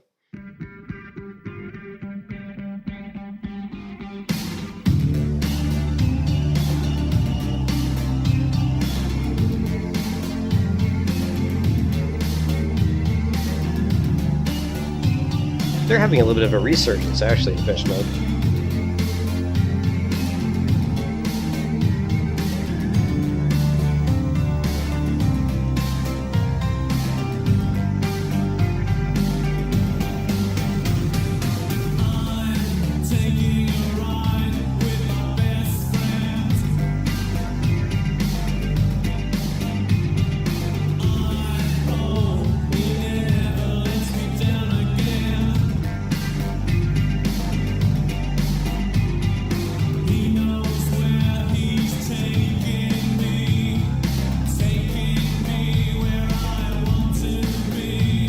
And then another band. Well, see, it was another band that I listened to in college. I listened to a lot of shit in college. Of course, Pearl Jam was pretty big. I mean, I was a freshman in college in 1989. So Pearl Jam was actually really big right then. Soundgarden. You know, Nirvana just kind of came out then, but I never liked Nirvana. And I mean, Nirvana, like, coming from where I came from, Nirvana was like Smells Like Teen Spirit was a good song. Like when I heard that, I was like, oh, that's a really cool song. But then when I heard the rest of their album, I was like, yeah, it didn't really do much for me, you know. Um, but I was a big Smashing Pumpkins fan, so I thought that they had a lot more diversity. I thought that like Nirvana was kind of more like a one-trick pony. I didn't really feel like there's a lot of diversity to their music, like not initially. You know, if you listen to like Bleach, it's kind of all kind of the same. Later on down the road, they got a little bit more diverse, but in general, I thought that it was a little bit. I always thought Nirvana was overblown. You know, I never thought they were as good as people thought they were. I still to this day, I don't really feel that Nirvana was anything special. I mean, there were other bands that did the same stuff Nirvana did. I mean, Nirvana just kind of copied some other bands, and they just, you know, some of like where they did like kind of heavy music and slow and fast, and that was really like the Pixies. I mean, you could go back to the Pixies or even the Smashing Pumpkins were doing that. I think almost before Nirvana, but the Pixies definitely were doing that before Nirvana. And then you look at the way they pulled stuff from like David Bowie and some of that stuff. It was pretty, you know, it wasn't anything that original. What is that?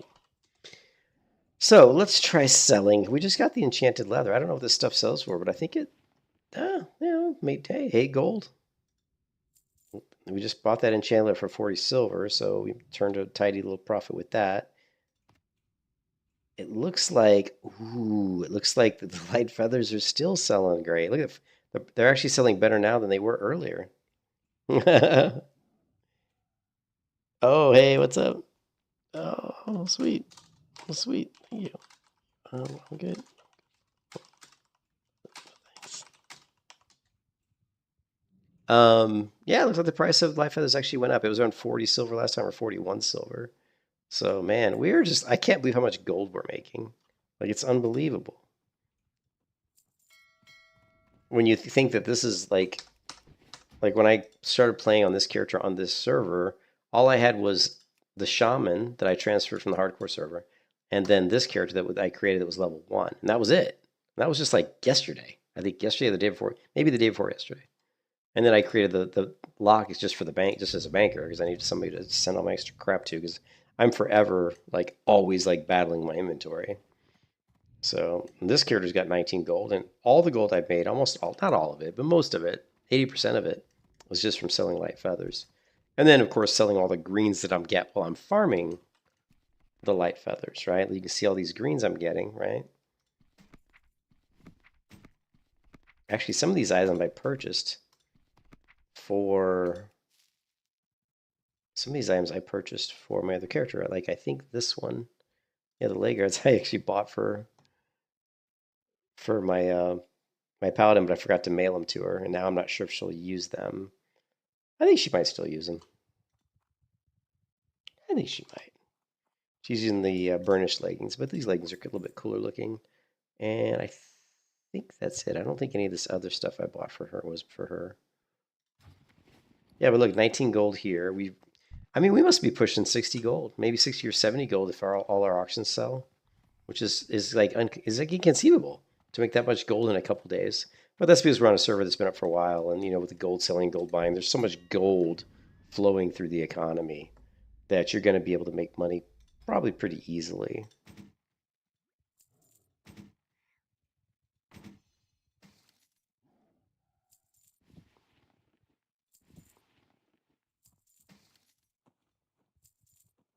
One feather sells for 45.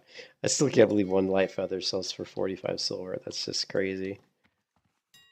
We do. I have been looking for blue weapons just to see, like, but you know, blue weapons that are really inexpensive. Actually, I bought a level 21 blue sword for I think 2.5 gold. So when we hit 21, we'll have that.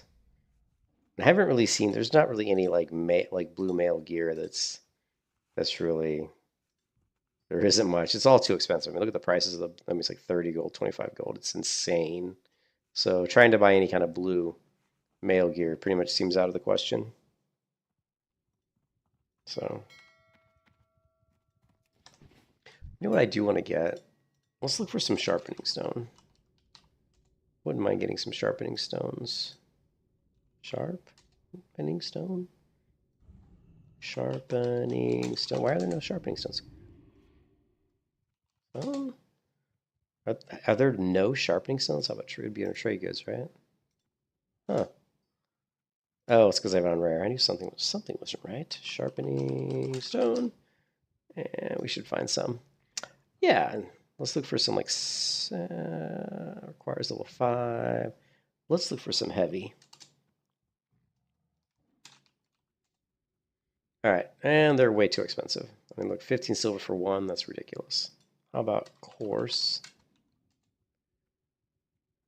How about coarse stone?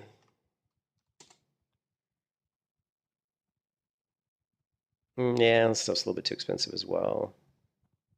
All right, forget it. We're just gonna have to wait till my character can actually. But I'm an engineer, so I won't be able to make it. Ah, well. Fuck my life. But where is our? All right. I'm getting tired. That's why I'm kind of like fading here. A little tired.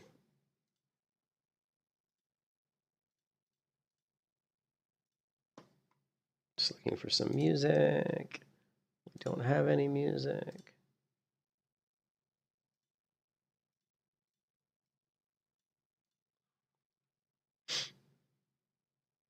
You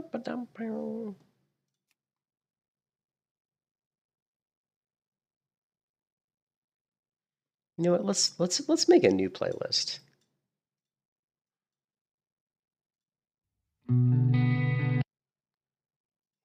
The thing with Florence Road is they don't have that many songs out, but the ones that they do, I actually like quite a bit. I mean, this song is really good.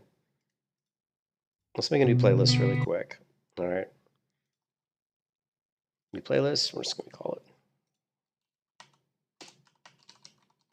The cool thing about finding new artists is that typically they're not going to be, I mean, they might be monetized, but they're not going to like be heavily monetized. They're not going to like shut down your stream instantly if you play songs from a band that, let me look, their YouTube channel has 11.4K subscribers. So they're relatively, I say relatively unknown, but some of their songs have quite a few views. So they're not going to be relatively unknown for very long, I don't think.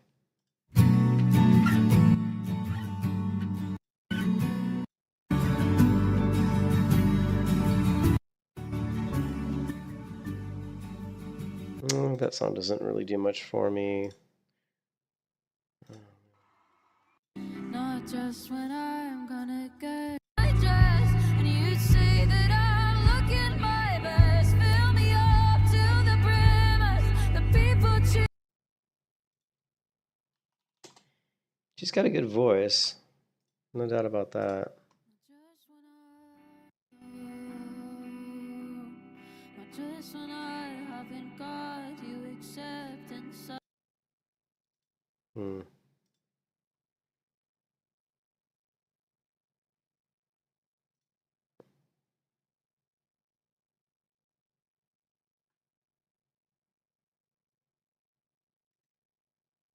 Which song was this? Was this? Just being good with it. Alva?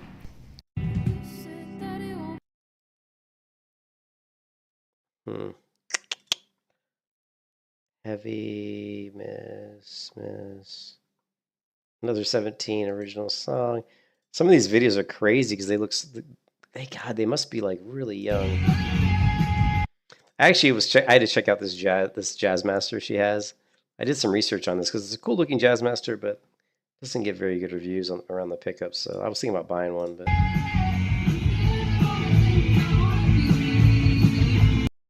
Yeah, they just don't have a lot of songs. Releases there.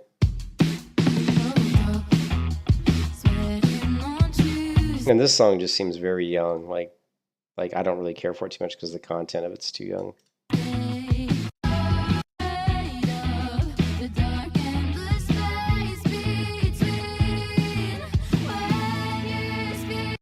But actually, hey, what's Vaughn? You was watching your Paladin leveling playlist you posted from like 5 years ago. You know, I try to vary it up a little bit, Ezra. You know, because I kind of went through 5 years ago. Yeah, it's probably a little different. Probably not too much though. I mean, really, the thing with the Paladin is you can go with a full protection build that's based on basically like AoE leveling, where you're going for more mitigation, which means you're basically gonna. Here, I'll show you really quick. Like you have a couple options on the Paladin. Like if you're gonna go protection, you know.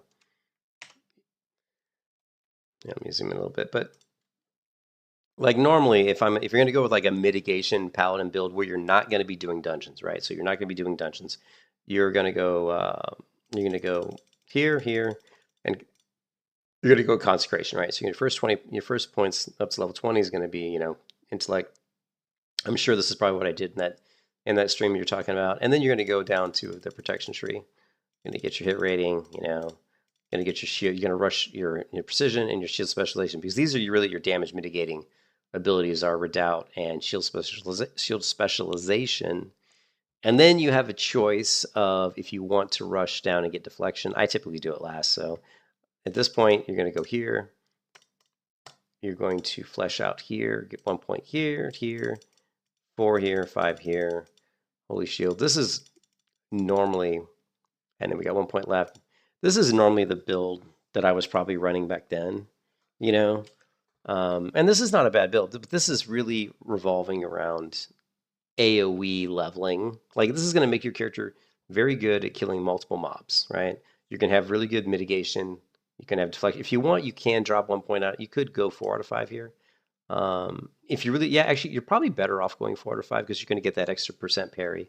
So, and parry does equal damage, you know, because parry, they call it parry haste. When you parry an attack, it's going to increase the speed of your next attack, right?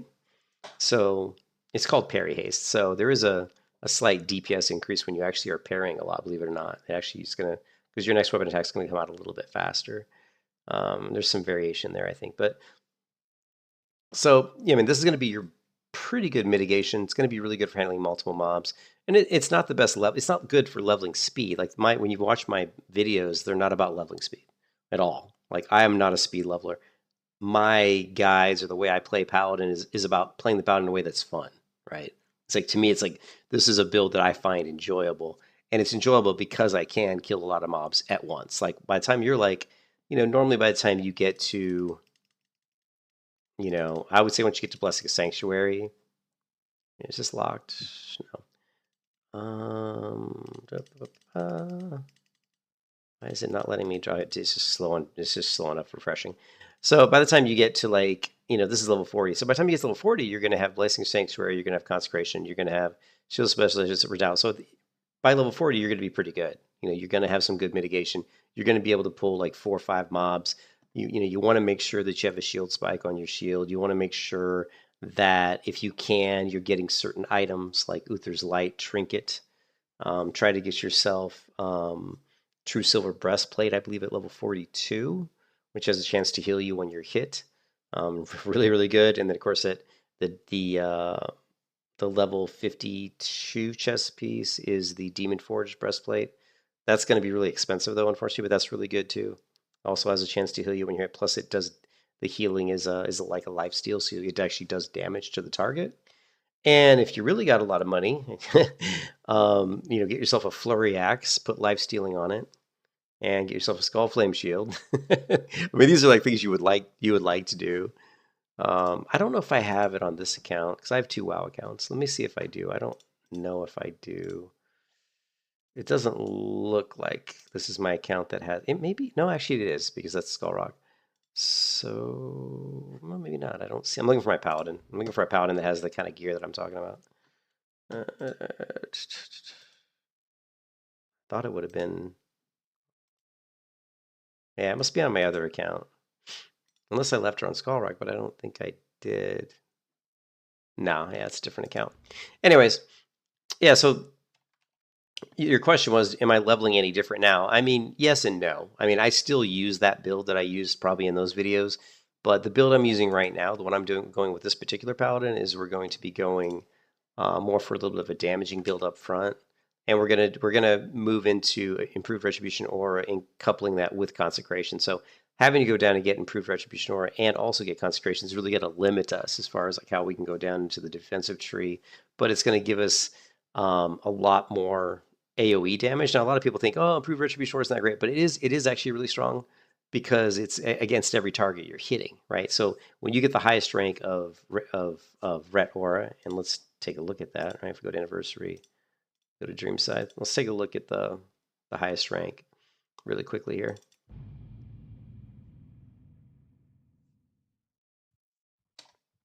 All right, so if we go to Future Spells, and the highest rank of Retribution Aura is...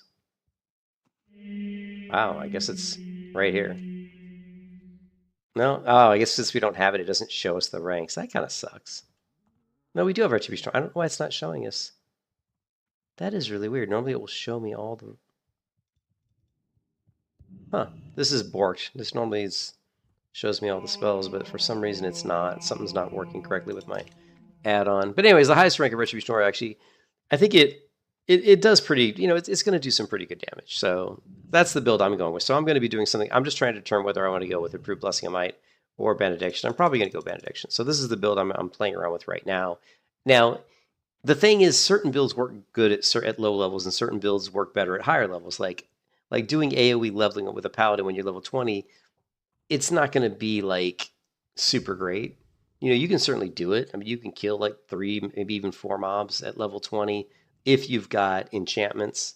You know, you're going to have to get some gear with stamina on it. You're going to have to get some enchantments. You know, get some high level stamina enchantments on your bracers, on your boots, because you're going to need that. You're going to need that extra health. Make sure make sure you get some potions. Make sure you get some scrolls. Anything you can do to buff yourself. You know, make sure you're getting some stamina food, all that kind of stuff. Every little thing helps, you know.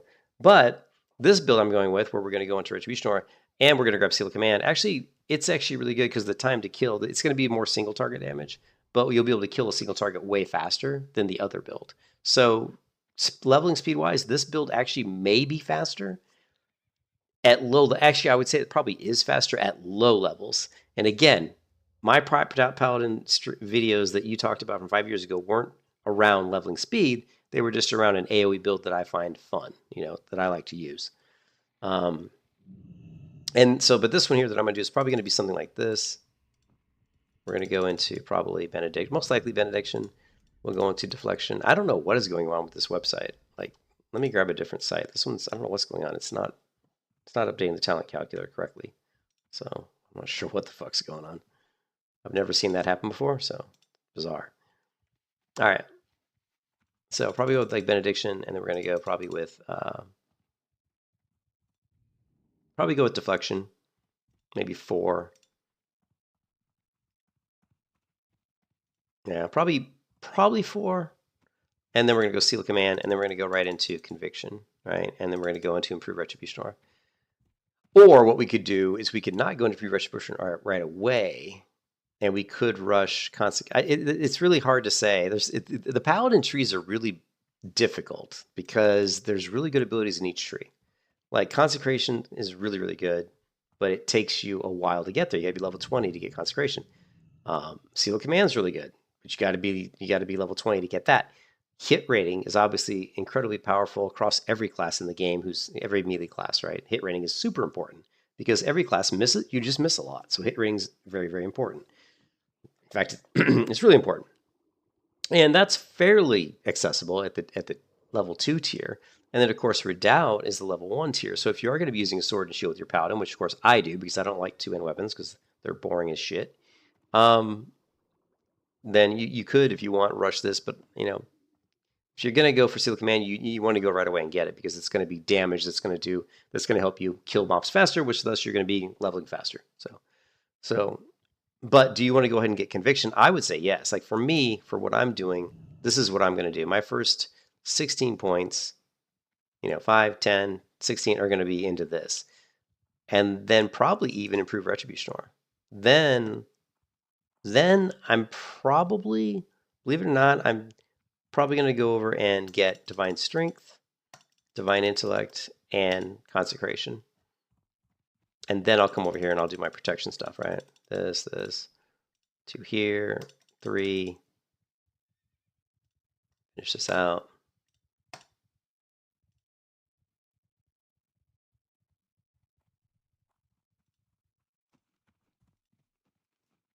And I think that's it, right? Yeah. And this is kind of the build that I'm thinking. And I've never done this build before for as leveling. I've never leveled with this build. It's kind of a weird build, because you do have Consecration, you do have Improved Retribution Aura, you do have Blessing of Sanctuary. But I think it'll be interesting. Do I think this will be faster leveling to 60 than the other build where I go deep into Prot? Probably not, because what's going to happen is with the other build, you're going to be able to, at level 50, just literally pull 7, 8 mobs at a time, no problem, right? If you look at I don't know if it's the leveling, if it's the stream you're talking about, but let's take a look. See if we can find it real quick. I don't know if I'll be able to find it or not.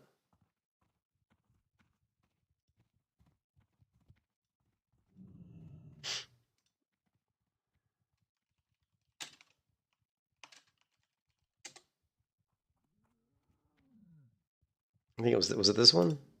Hello, girl. This one was 6 years ago.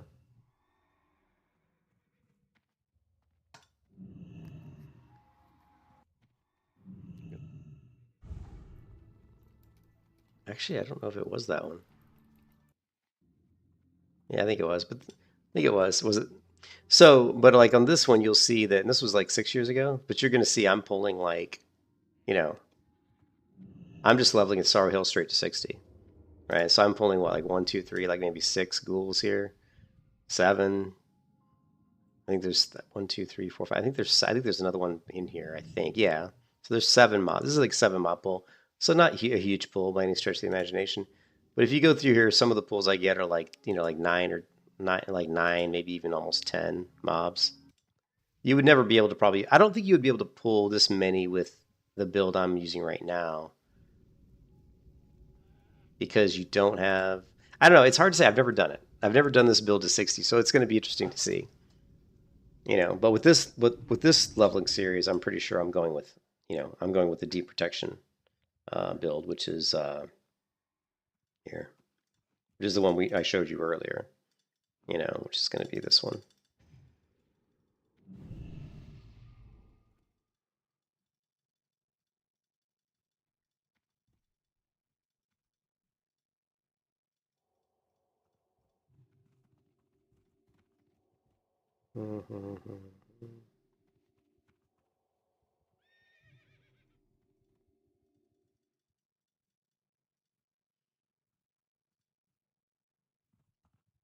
Which is this build, right? So this is the build I think I have in this video series. It's something more along these lines. The nice thing about this build is with Flurry Axe and with Reckoning, you're gonna have a lot of extra swings going through. And with Targets Judged with Seal of Light, you're going to have a lot of health regen. And of course, you're going to enchant your weapon with Life Stealing, which is going to increase the amount of healing you're getting. And that's what's going to allow you to do those big pulls. So I don't know if this build here is going to be able to do the same amount of pulls. It does more AoE damage because of Improved Retribution Aura. And you have Seal of Command, but I'm not sure if I wouldn't maybe respec out of Seal of Command. I don't know. I don't think so. The thing is, here's the thing. I don't know if Seal of Command has a chance to proc the effects of your weapon as well as Seal of Righteousness. I think it does. I think I looked that up recently, actually. Does Seal of Command increase proc rate the same as Seal of Righteousness for Paladins?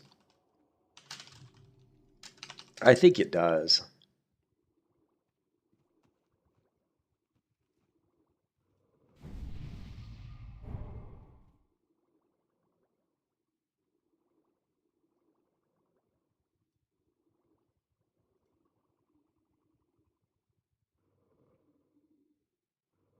I can't remember. I think it does increase the proc rate, but I can't remember. I'll have to. It'll be one of those things that'll be worth testing out. It'll be worth testing out. But if you're playing a paladin and you have a weapon that has a like an enchantment, or you have a weapon that has a chance to proc, has like an internal proc on it, and you are using Seal of Righteousness, you will see that internal proc will proc more often than if you're not using Seal of Righteousness. Yeah, anyways, I don't know. I'm starting to get a sore throat. Sorry, but yeah. So basically, to answer your question, I'm not really doing anything different. I am doing a different build, but I probably at some point may, if this build isn't good, like if this build here isn't very good at 60, or if at level 50 or something I don't like it, I may fall back on this build, because this is kind of build I've done for a very long time, and I'm very comfortable with it, and I think it's really good. It's really, I've had great success with it. So yeah, so not really. I think the build in those series is pretty good. You can follow it. But my advice to you would just be to experiment, try different things out. The best way to, and the thing is, it does kind of suck in Classic, because it's not, you can just easily respec a lot, because it costs a lot of money. But it's worth just playing around with different builds and kind of figuring out on your own what you think works, for you. Because some builds don't work. Some builds may not be the best for you. They may work better for me than they do for you, and everybody has their own play style. So we made 3 gold off the light feather. We made 7.78 gold off this light feather, and we made another 7.78 gold off this light feather. We are now up to 30 gold, which is just literally inconceivable.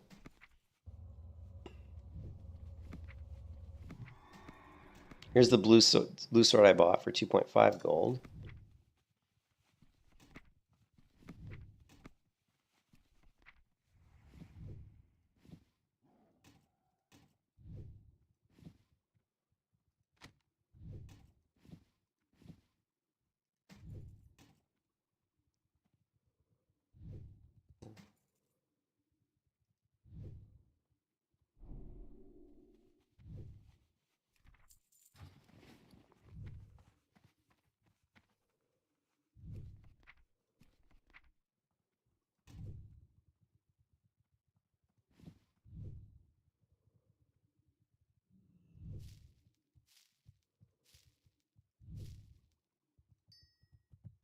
Actually, let's hold on to some of this stuff.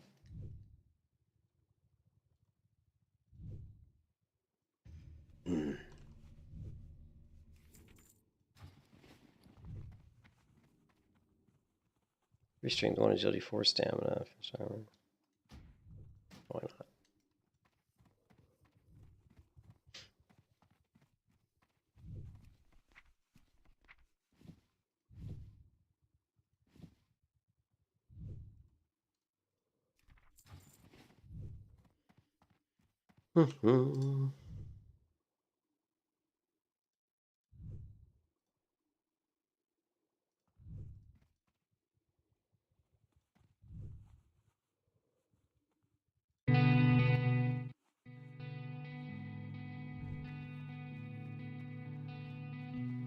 I can't believe I have 30 gold already.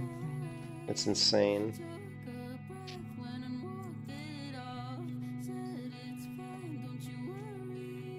Be careful.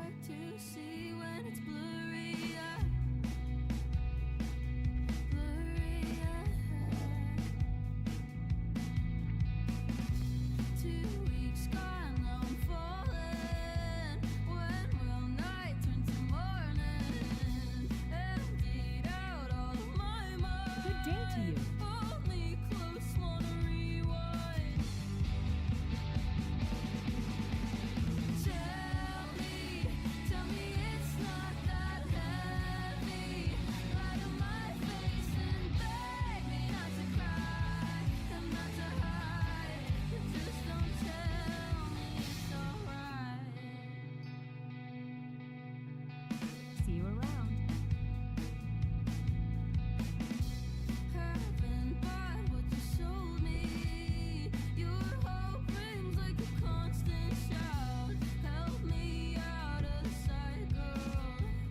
Yeah, I've watched. I know Paladin. Like, yeah, I've watched some of Paladin. He's I don't always agree with everything Paladin says, but he definitely knows the class pretty well. Um, he's really into stats a lot. Like Palatine thinks a lot about like which stats, whereas I feel like he talks a lot about I think intellect. I think he talks a lot about intellect and stamina on the Paladin, which I agree is really important. But like there was one video he did where he was talking about how what's that mage player? My brain's not working right now. I'm tired. What's that mage? Fuck me. What's that mage's name?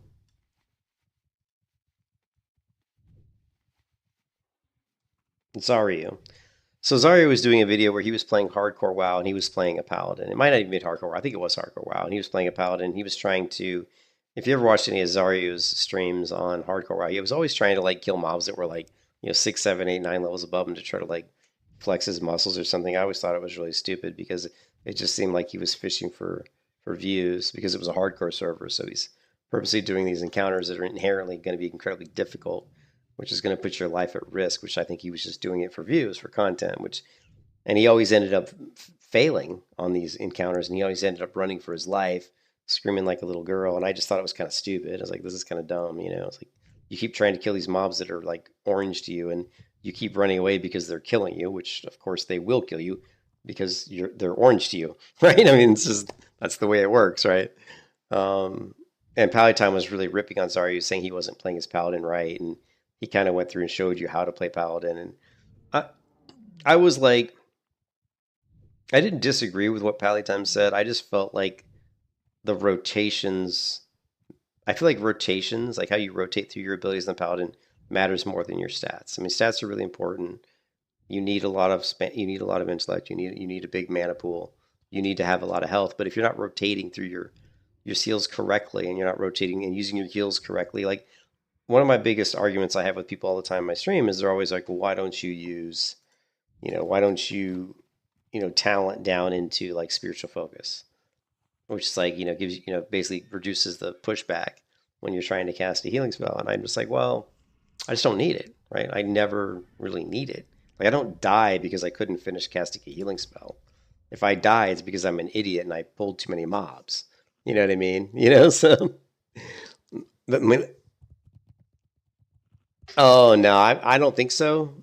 I don't think I'm gonna play the melee warlock. I tried just because it's not very viable, Lion. I played around with the melee warlock and I looked at some guides on it, and I just didn't feel like it was very viable, you know.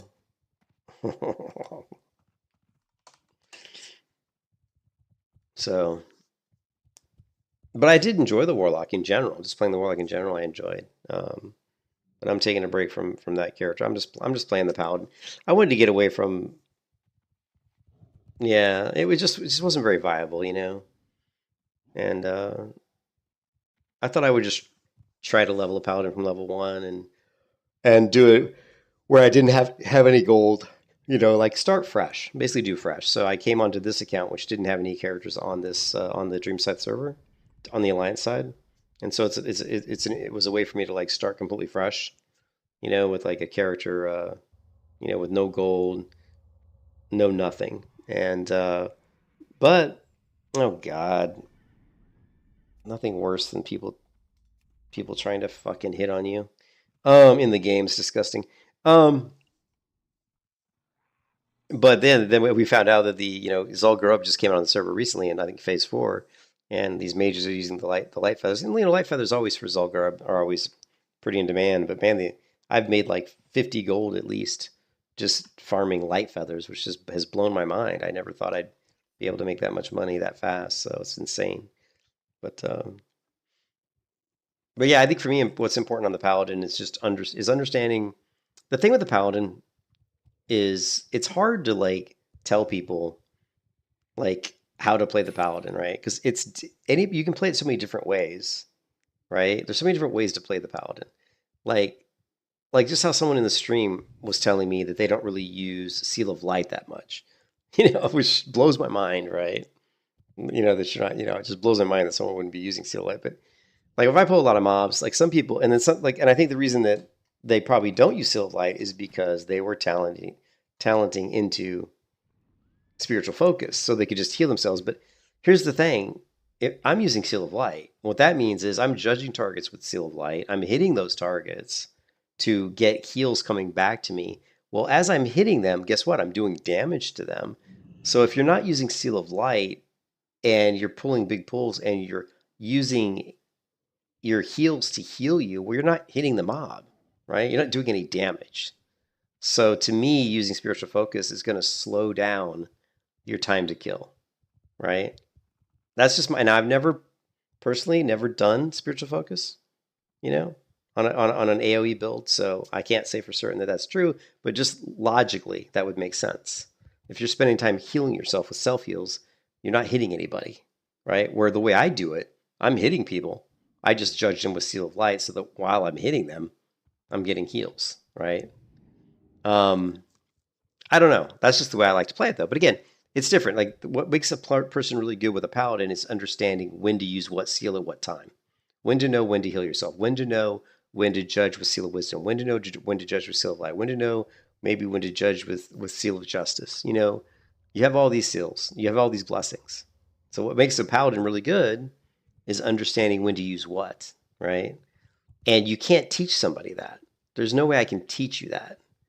Like you have to play the class, and you have to. And one thing I will tell you as a paladin, if you want to get good with a paladin, especially if you want to get good with a protection paladin, is put yourself in situations that are difficult. Like purposely pull, like when you're leveling, purposely pull, you know, one mob, then pull two mobs, then pull three mobs.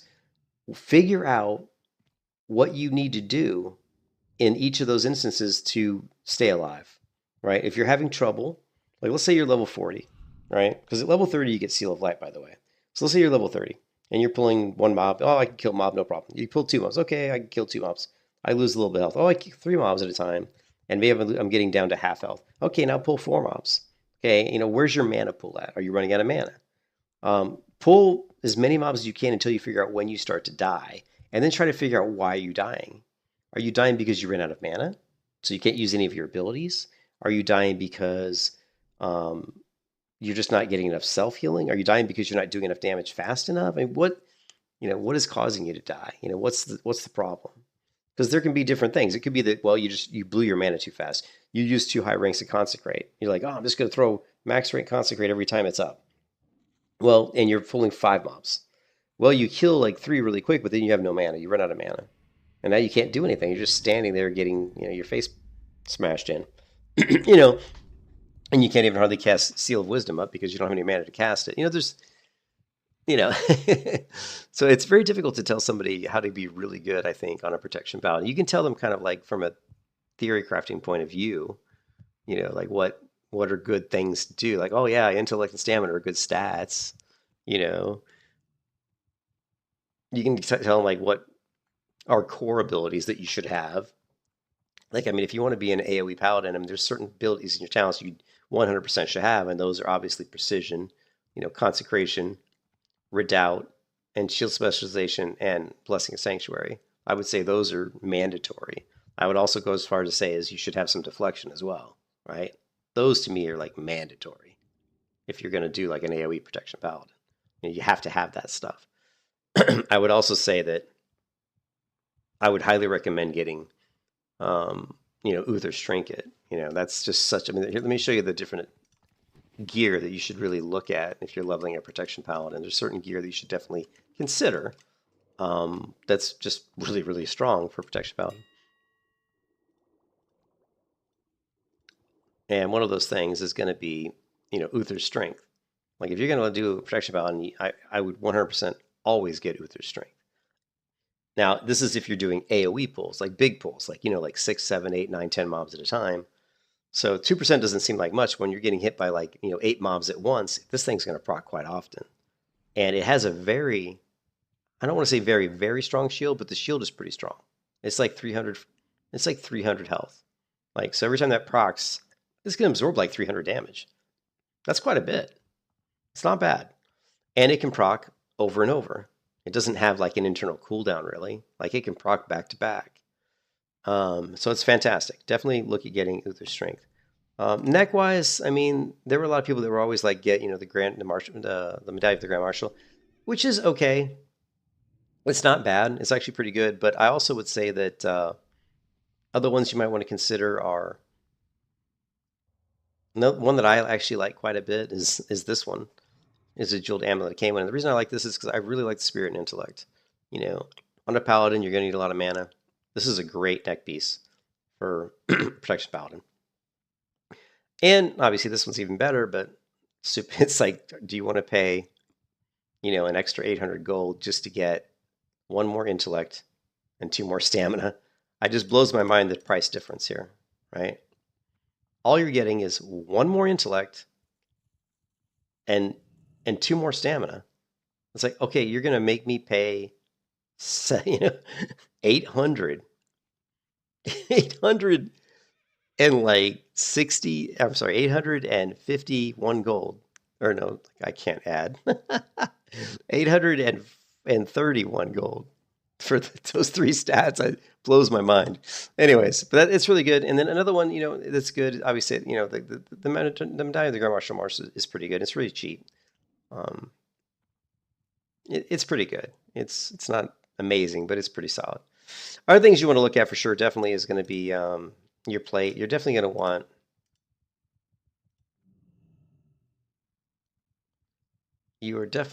to want Demon Forge Breastplate if you can get it. Fantastic. Absolutely fantastic item. And then the baby to that, the baby one's going to be the True Silver. Let's go blue. And it looks like there's none in the auction house right now, but the True Silver Breastplate is going to be the earlier level one that you can get. I think it's like level 42. So grab the True Silver Breastplate, grab the Demon Force Breastplate if you can afford it. And then the rest of the gear is just up to you, you know. I mean, obviously get the protection gear, and also if you really want to get good, pretty decent gear, get the dungeon set, you know, get the dungeon, like the Valor set, and then upgrade it when you can. I can't remember which phase you can do the upgrade. It might not be available yet.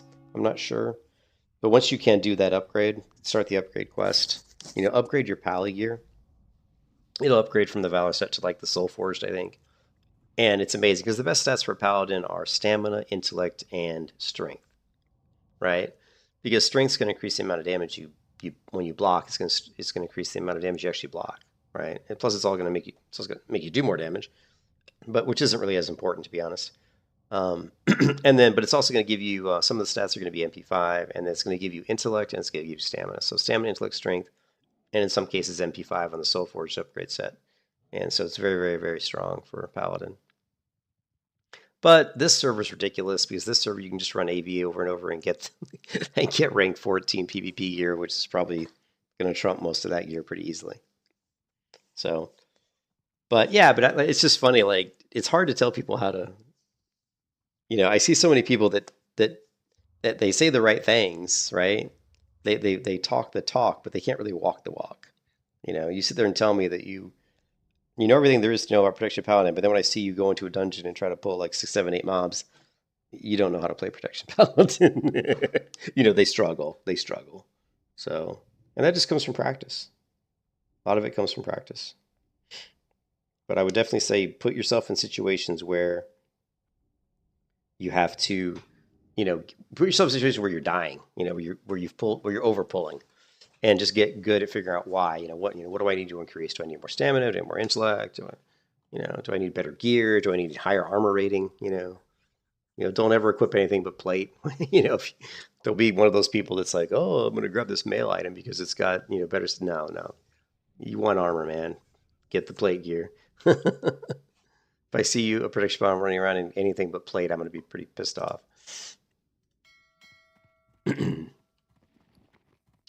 All right. What am I doing? I need to get rid of all this. I need to clear some space in my bags.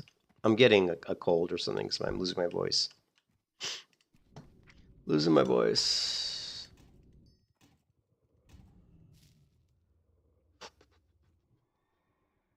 Stuff is crappy. You know, I've got 30 gold. I still can't believe I have that much gold. And then my banker has like 20 gold, I think. Yeah, so I've got 50 gold. Crazy.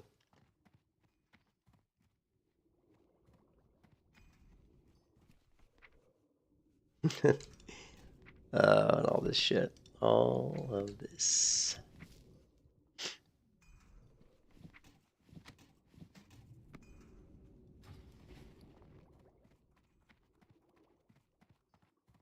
I don't think anybody's going to buy small eggs. I guess we'll check the price real quick.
Looking for something specific? Tell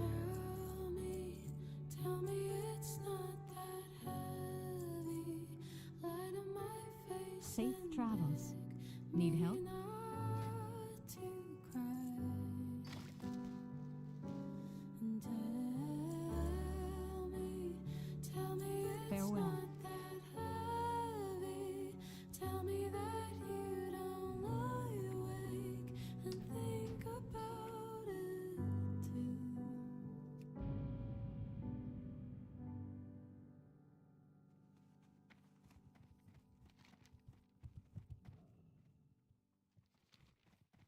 Thinking. We haven't played any talent points yet.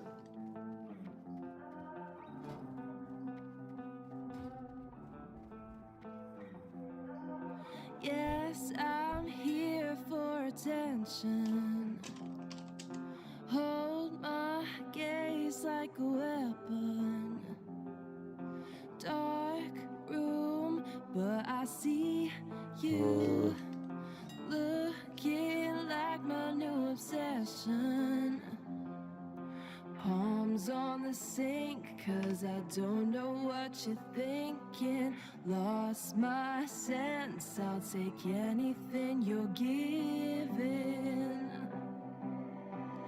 Hands in the dark, come get me there. Find me at the bar, I'll take your stare right back to my street, back to my street. We can get the Resplendent Guardian for 224 gold. Well, we'll keep our eyes open. Take your stare right back to my street. Yes, I'm here for the tension. Hold my faith in my discretion. Crowded room, but I feel you becoming my new obsession. Touch my face, baby, tell me what you're drinking. I see shades of a dangerous beginning. Hands in the dark, come get me there. Find me at the bar, I'll take your stare right back to my street, back to my street. gonna go farm some cloth, I think. Hands in the dark, open the air. Find me at the bar. Take my breath back to my street, back to my street.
Health was 5.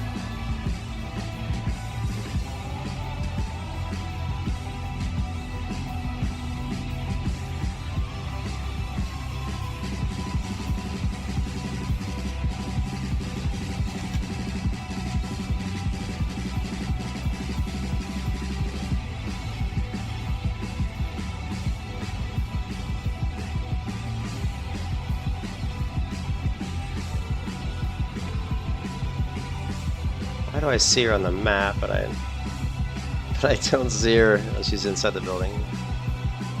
Yeah.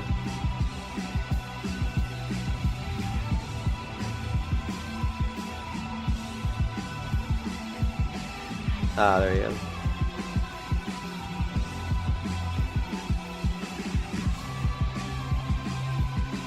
There's that one right?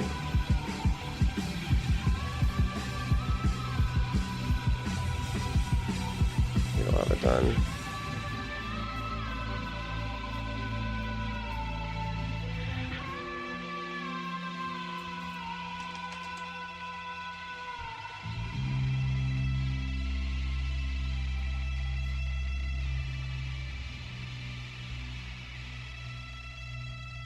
Alright, so we threw a nice +7 stamina to some bracers, so that'll push our health up quite a bit. That's gonna help. Let's go farm some cloth.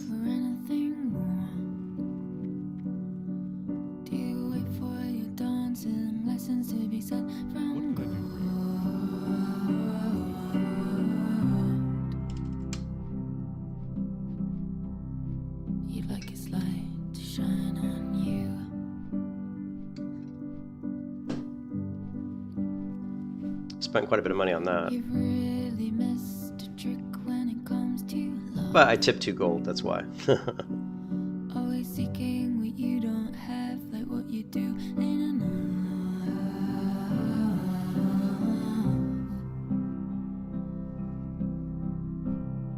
You'd like a light to shine on you. We'll have to farm some more light feathers tomorrow. And every book you take, you dust off from the shelf, has lines between lines Hey, what's up, Alex? that you read about yourself.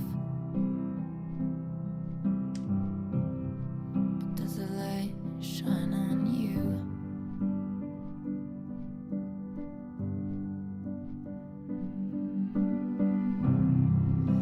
The way our friends are talking, you hardly hit a word. You were the first person here. And the last man on the earth. But does a light shine on you?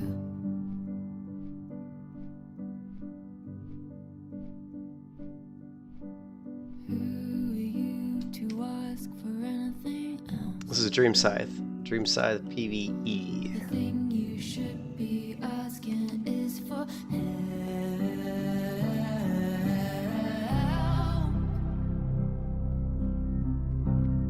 You'd like a light to shine on you.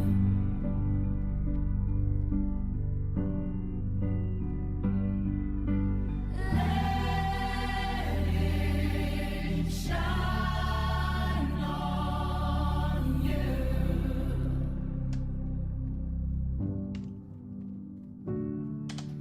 Let it shine on you.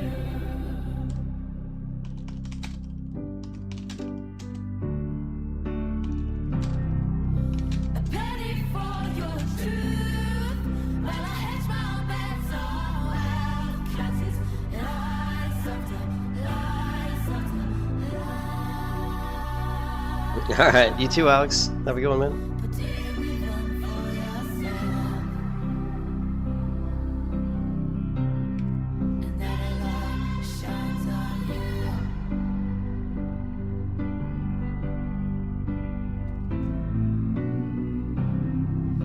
And when your friends are talking, you hardly hear a word.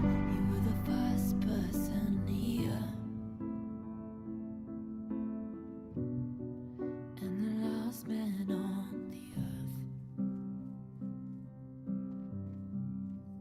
But the light. You're in West Fatima. Nice. Auction successful. Ooh, 7 silver. Ooh, we're rich. Ba-ba-ba-ba-ba.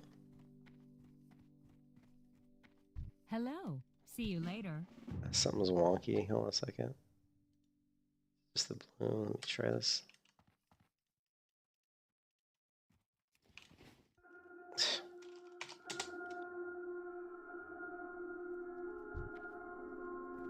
I supply only the finest goods. Hello.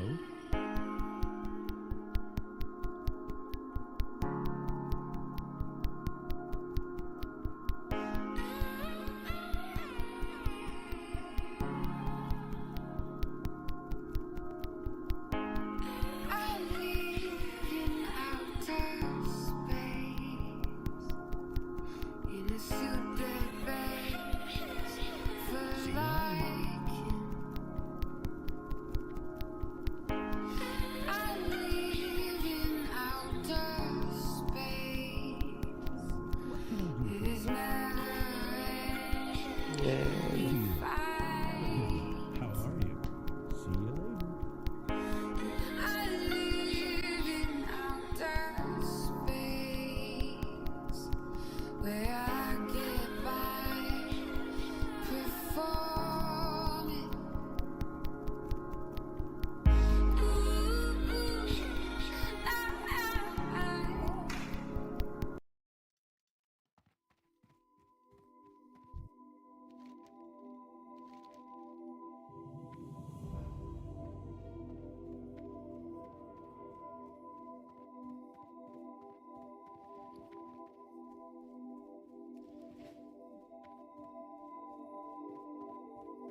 You need something? Have a good one. Hello. Safe travels.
I mean, yeah, I actually haven't applied any talent points yet. We have no talent points applied. As I can't commit to. The first row talents kind of suck, to be honest. See you around. They're not that good. But I should go ahead and commit. I think I just can't decide if I want to go with Improved Blessing right this time or not. Probably not. I'll probably just do Benediction. It's, 99% of the time it's the better talent, I think. Do we have any? Oh, wow, Papa's lunch.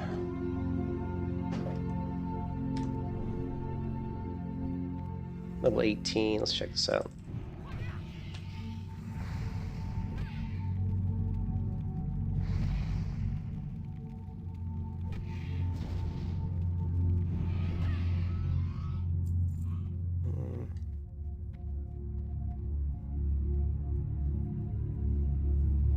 Nah, I'm not gonna do that. I'm gonna go. It's just I'm gonna go farm. I'm gonna go farm light feathers, man. Let's go make some gold. Let's go make some gold. Plus, we're gonna level while we're doing it. So.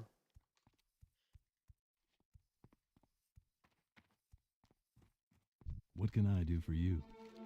See you around. Be careful.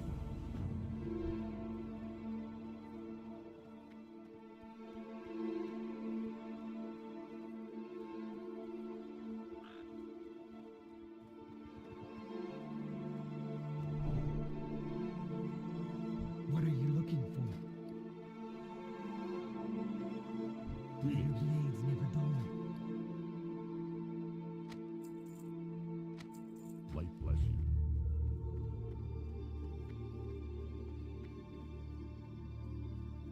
I do need to get to bed though. It's 3:26 in the morning here, so I gotta get some sleep. Especially since I'm having some carpal tunnel in my hand, which just means I've been gaming too much probably. Yeah, but I think we're gonna, as long as we're still getting experience for killing moonkins, we probably should continue to do that. Just because we're gonna need the gold. Definitely gonna need the gold because it's gonna be very expensive to get the gear we need for this protection paladin. So getting the gold now while it's easy to get is definitely a necessity. I'll have to figure out better ways to make gold once I get to higher level. Once I get higher level.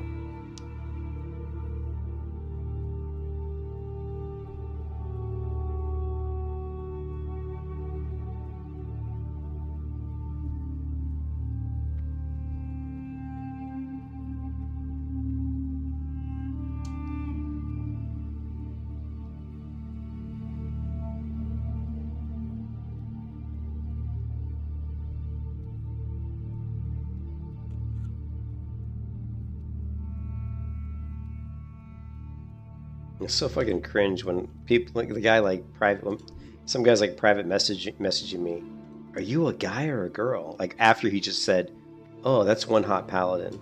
I'm like, come on, dude. Don't be a douchebag. You know what I mean? Are you a guy or a girl?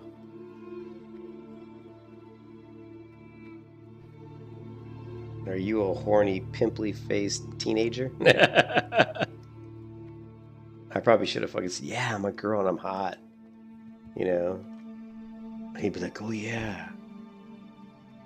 Cringe.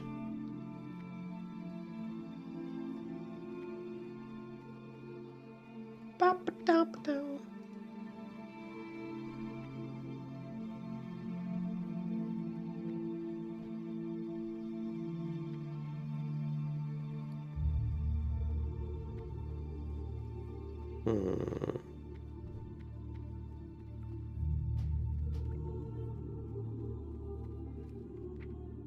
Auction success. Oh, just made 8 gold.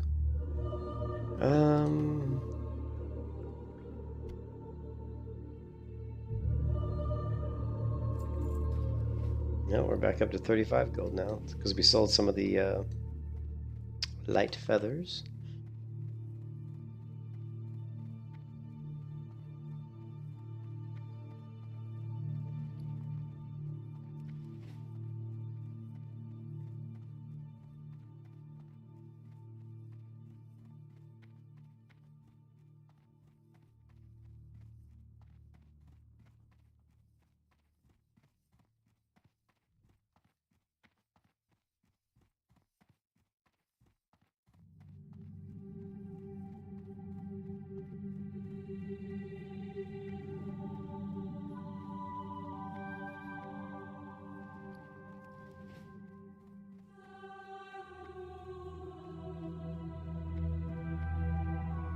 saw their friend. Be careful.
Called you up when I saw it.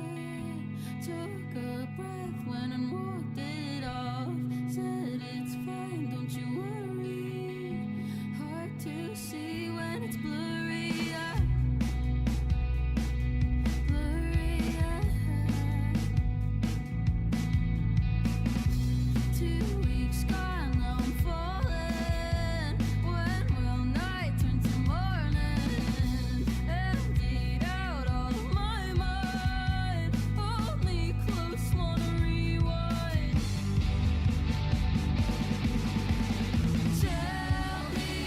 Tell me it's not that heavy. Lie to my face and beg me not to cry and not to hide. Just don't tell me it's alright.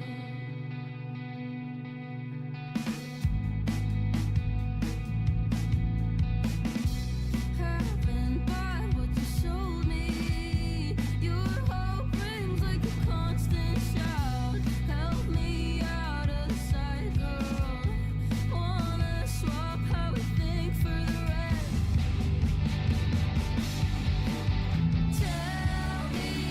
Tell me it's not that heavy. Lie to my face and beg me not to cry. Say it's alright and pull it aside. Tell me it's not that heavy. Lie to my face and beg me not to cry. Say it's alright and pull it aside.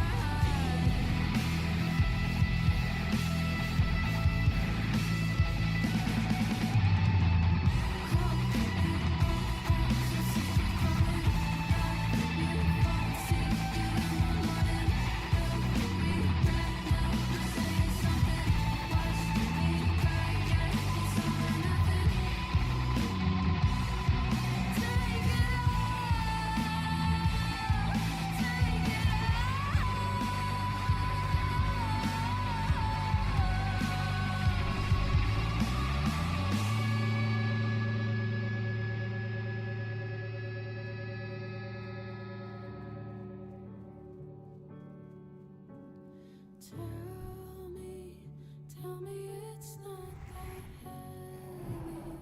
Lie to my face and beg me not to cry.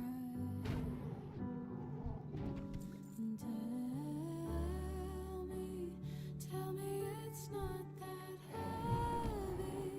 Tell me that you don't lie awake and think about it too.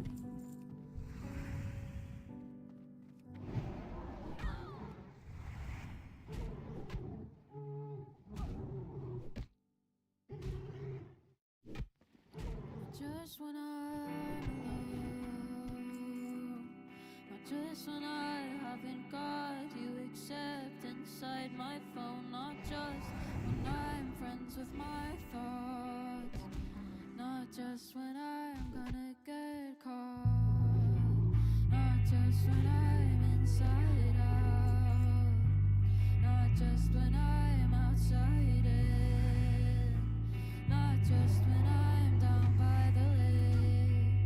Might as well have my head on a stake. It's when I'm having a blast, twirling around in my dress, and you'd say that I'm looking my best. Fill me up to the brim as the people cheer. I guess I'll always miss you when you're not here.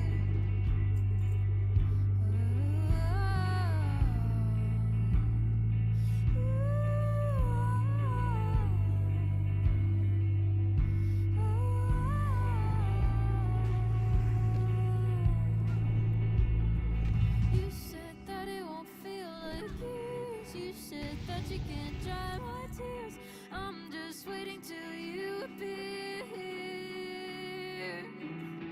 so you can tell me things right in my ear. Talking slow and no one's here. Instead I'm sinking, slipping out again.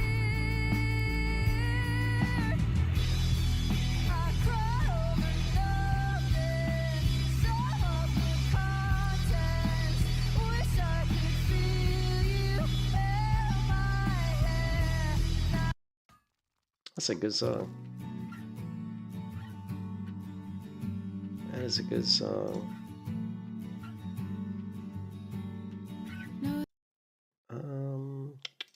I can move on, baby. They need to put out more music. I just they don't have very many songs. Miss. I don't like 17. We're gonna do song Miss. Such a pop, picnic.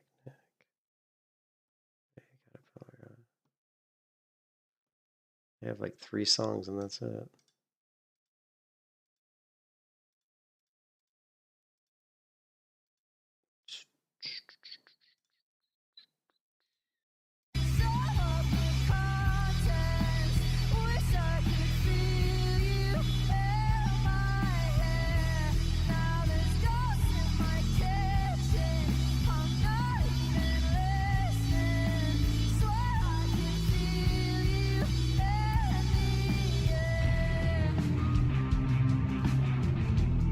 That is so Radiohead right there. That is so Radiohead right there.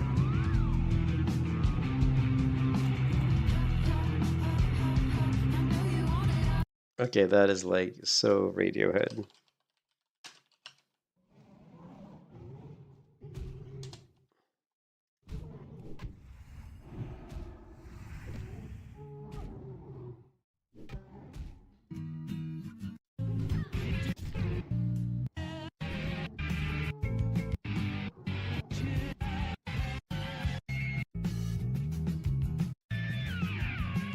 Right here.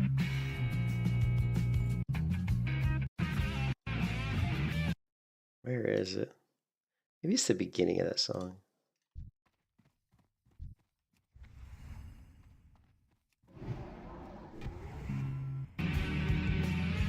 I don't know.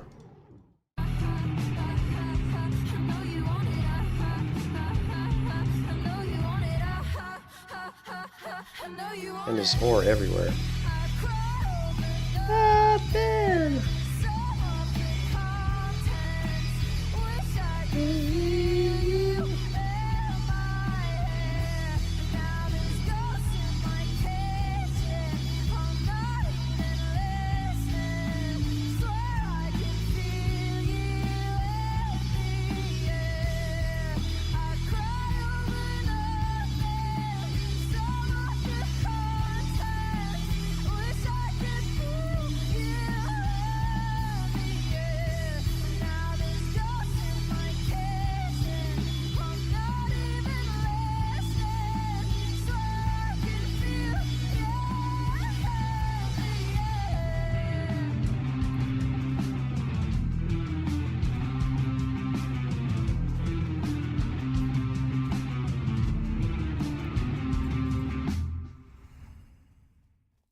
Interesting choice.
Yeah, for now. For now I did, yeah.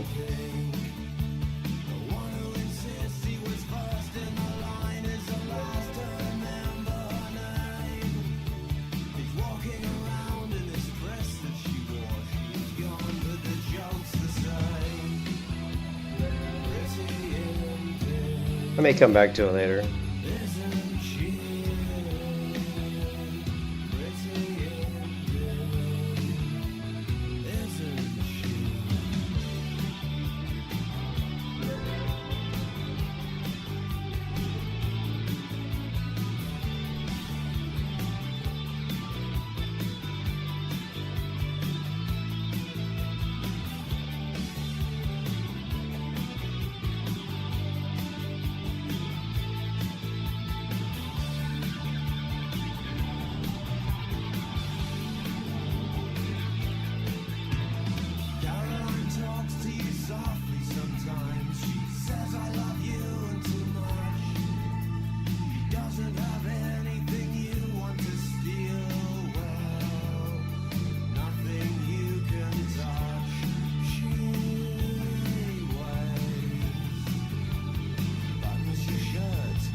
That was a big miss.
you suspend my emotion wandering? Yeah, not want to part this anymore. The rainwater drips through the crack in the ceiling. I'll have to spend my time on repair. Just like the rain, won't be always falling, yeah. Only to rise and fall again.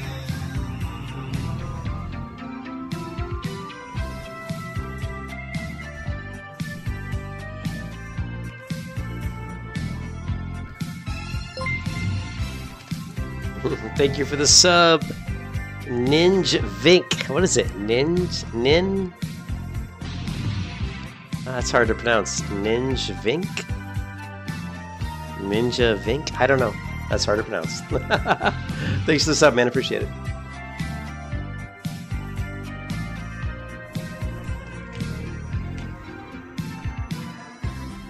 If you were here, I could deceive you. If you were here, you would believe. Would you suspend my emotion wandering? Yeah, and not want to part in this anymore.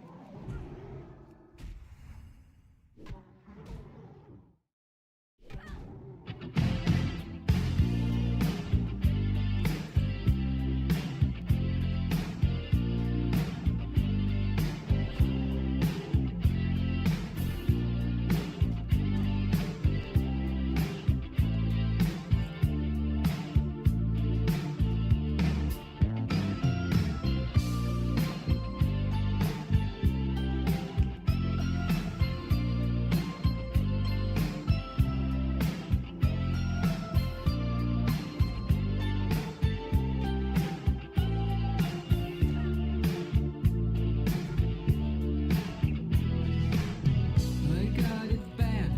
You don't know how bad I got it. You got it easy. You don't know when you've got it good. It's getting harder, just keeping life and soul together. I'm sick of fighting, even though I know I should. The cold is biting through each and every nerve and fiber. My broken spirit is frozen to the core. I don't wanna be here no more. Wouldn't it be good to be in your shoes, even if it was for just one day? Wouldn't it be good if we could wish ourselves away? Wouldn't it be good to be on your side? The grass is always greener over there. Wouldn't it be good if we could live without a care?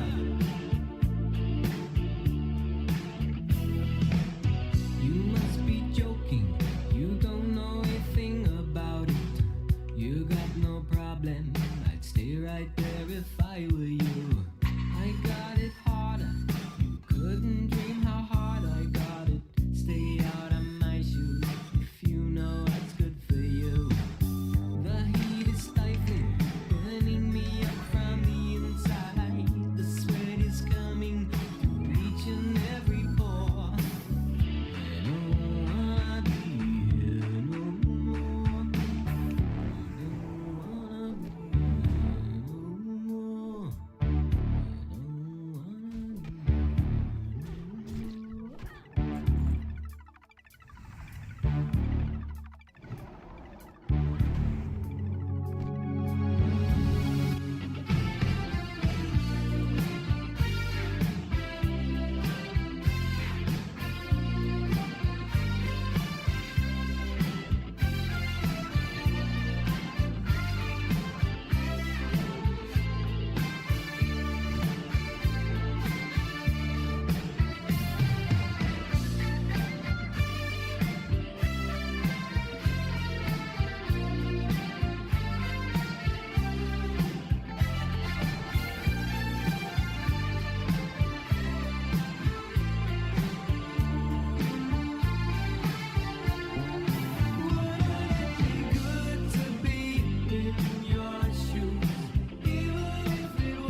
I'm gonna have to get to bed here. It's past 4 a.m. guys. I gotta get some sleep. Let's hit a few more of these guys, then we'll head back. We got 20, so that's hopefully another 8 gold. We're just farming gold right now.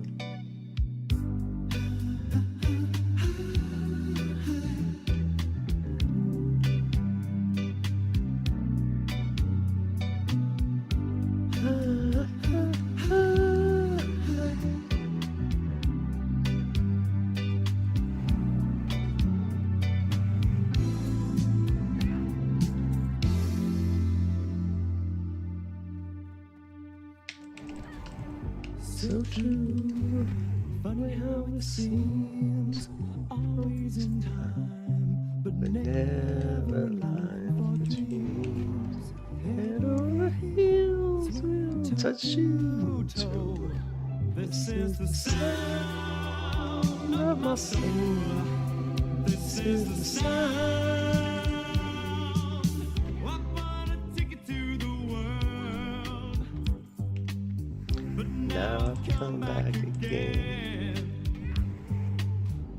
Why do I find it hard to write the next line? Oh, I want the truth to be said.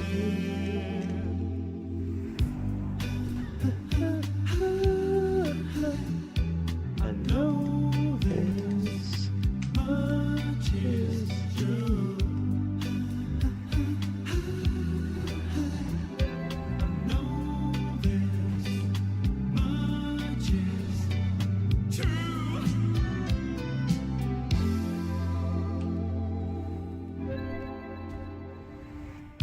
With a thrill in my head and a pill on my tongue, there's over nerves that have just begun. Listening to Marvin all night long. This is the sound of my soul. This is the sound,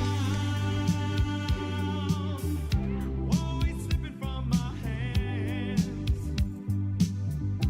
Stands a time of its own. Take your seaside arm to write the next line. Oh, I want the truth to be known.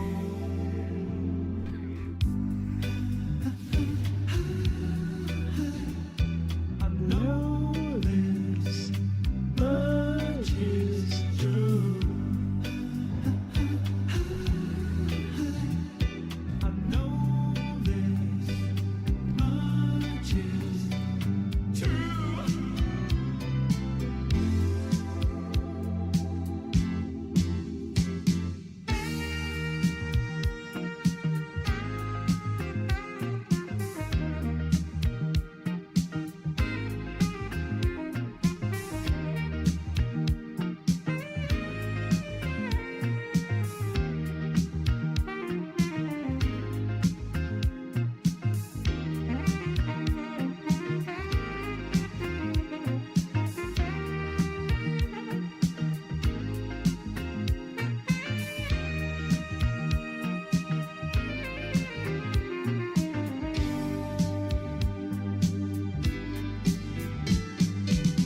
I bought a ticket to the world,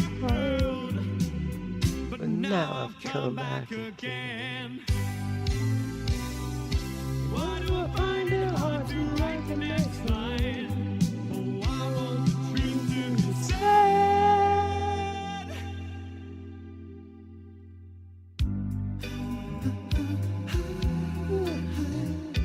I know this much is true. Yep, I gotta get to bed, guys. It's 4 in the morning, so I'm just gonna put up some auctions here real quick, and then gotta get some sleep.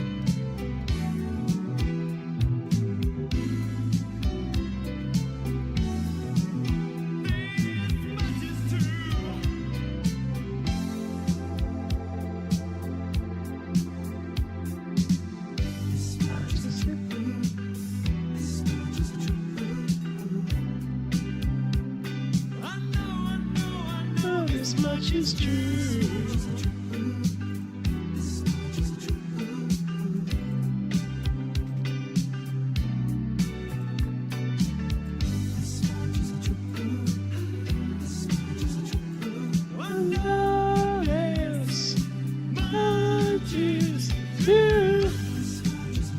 got this feather sold. And we get some more light feathers. So we should make another 11. Yeah, maybe make another 11 or 12 gold. Which will put us over 30 gold on this character. And then I've got 35 on the other characters, so we're doing pretty good. Alright guys, I'm out here. Hope you guys have a good one. I gotta get some sleep. I'll catch you guys next time. Peace out.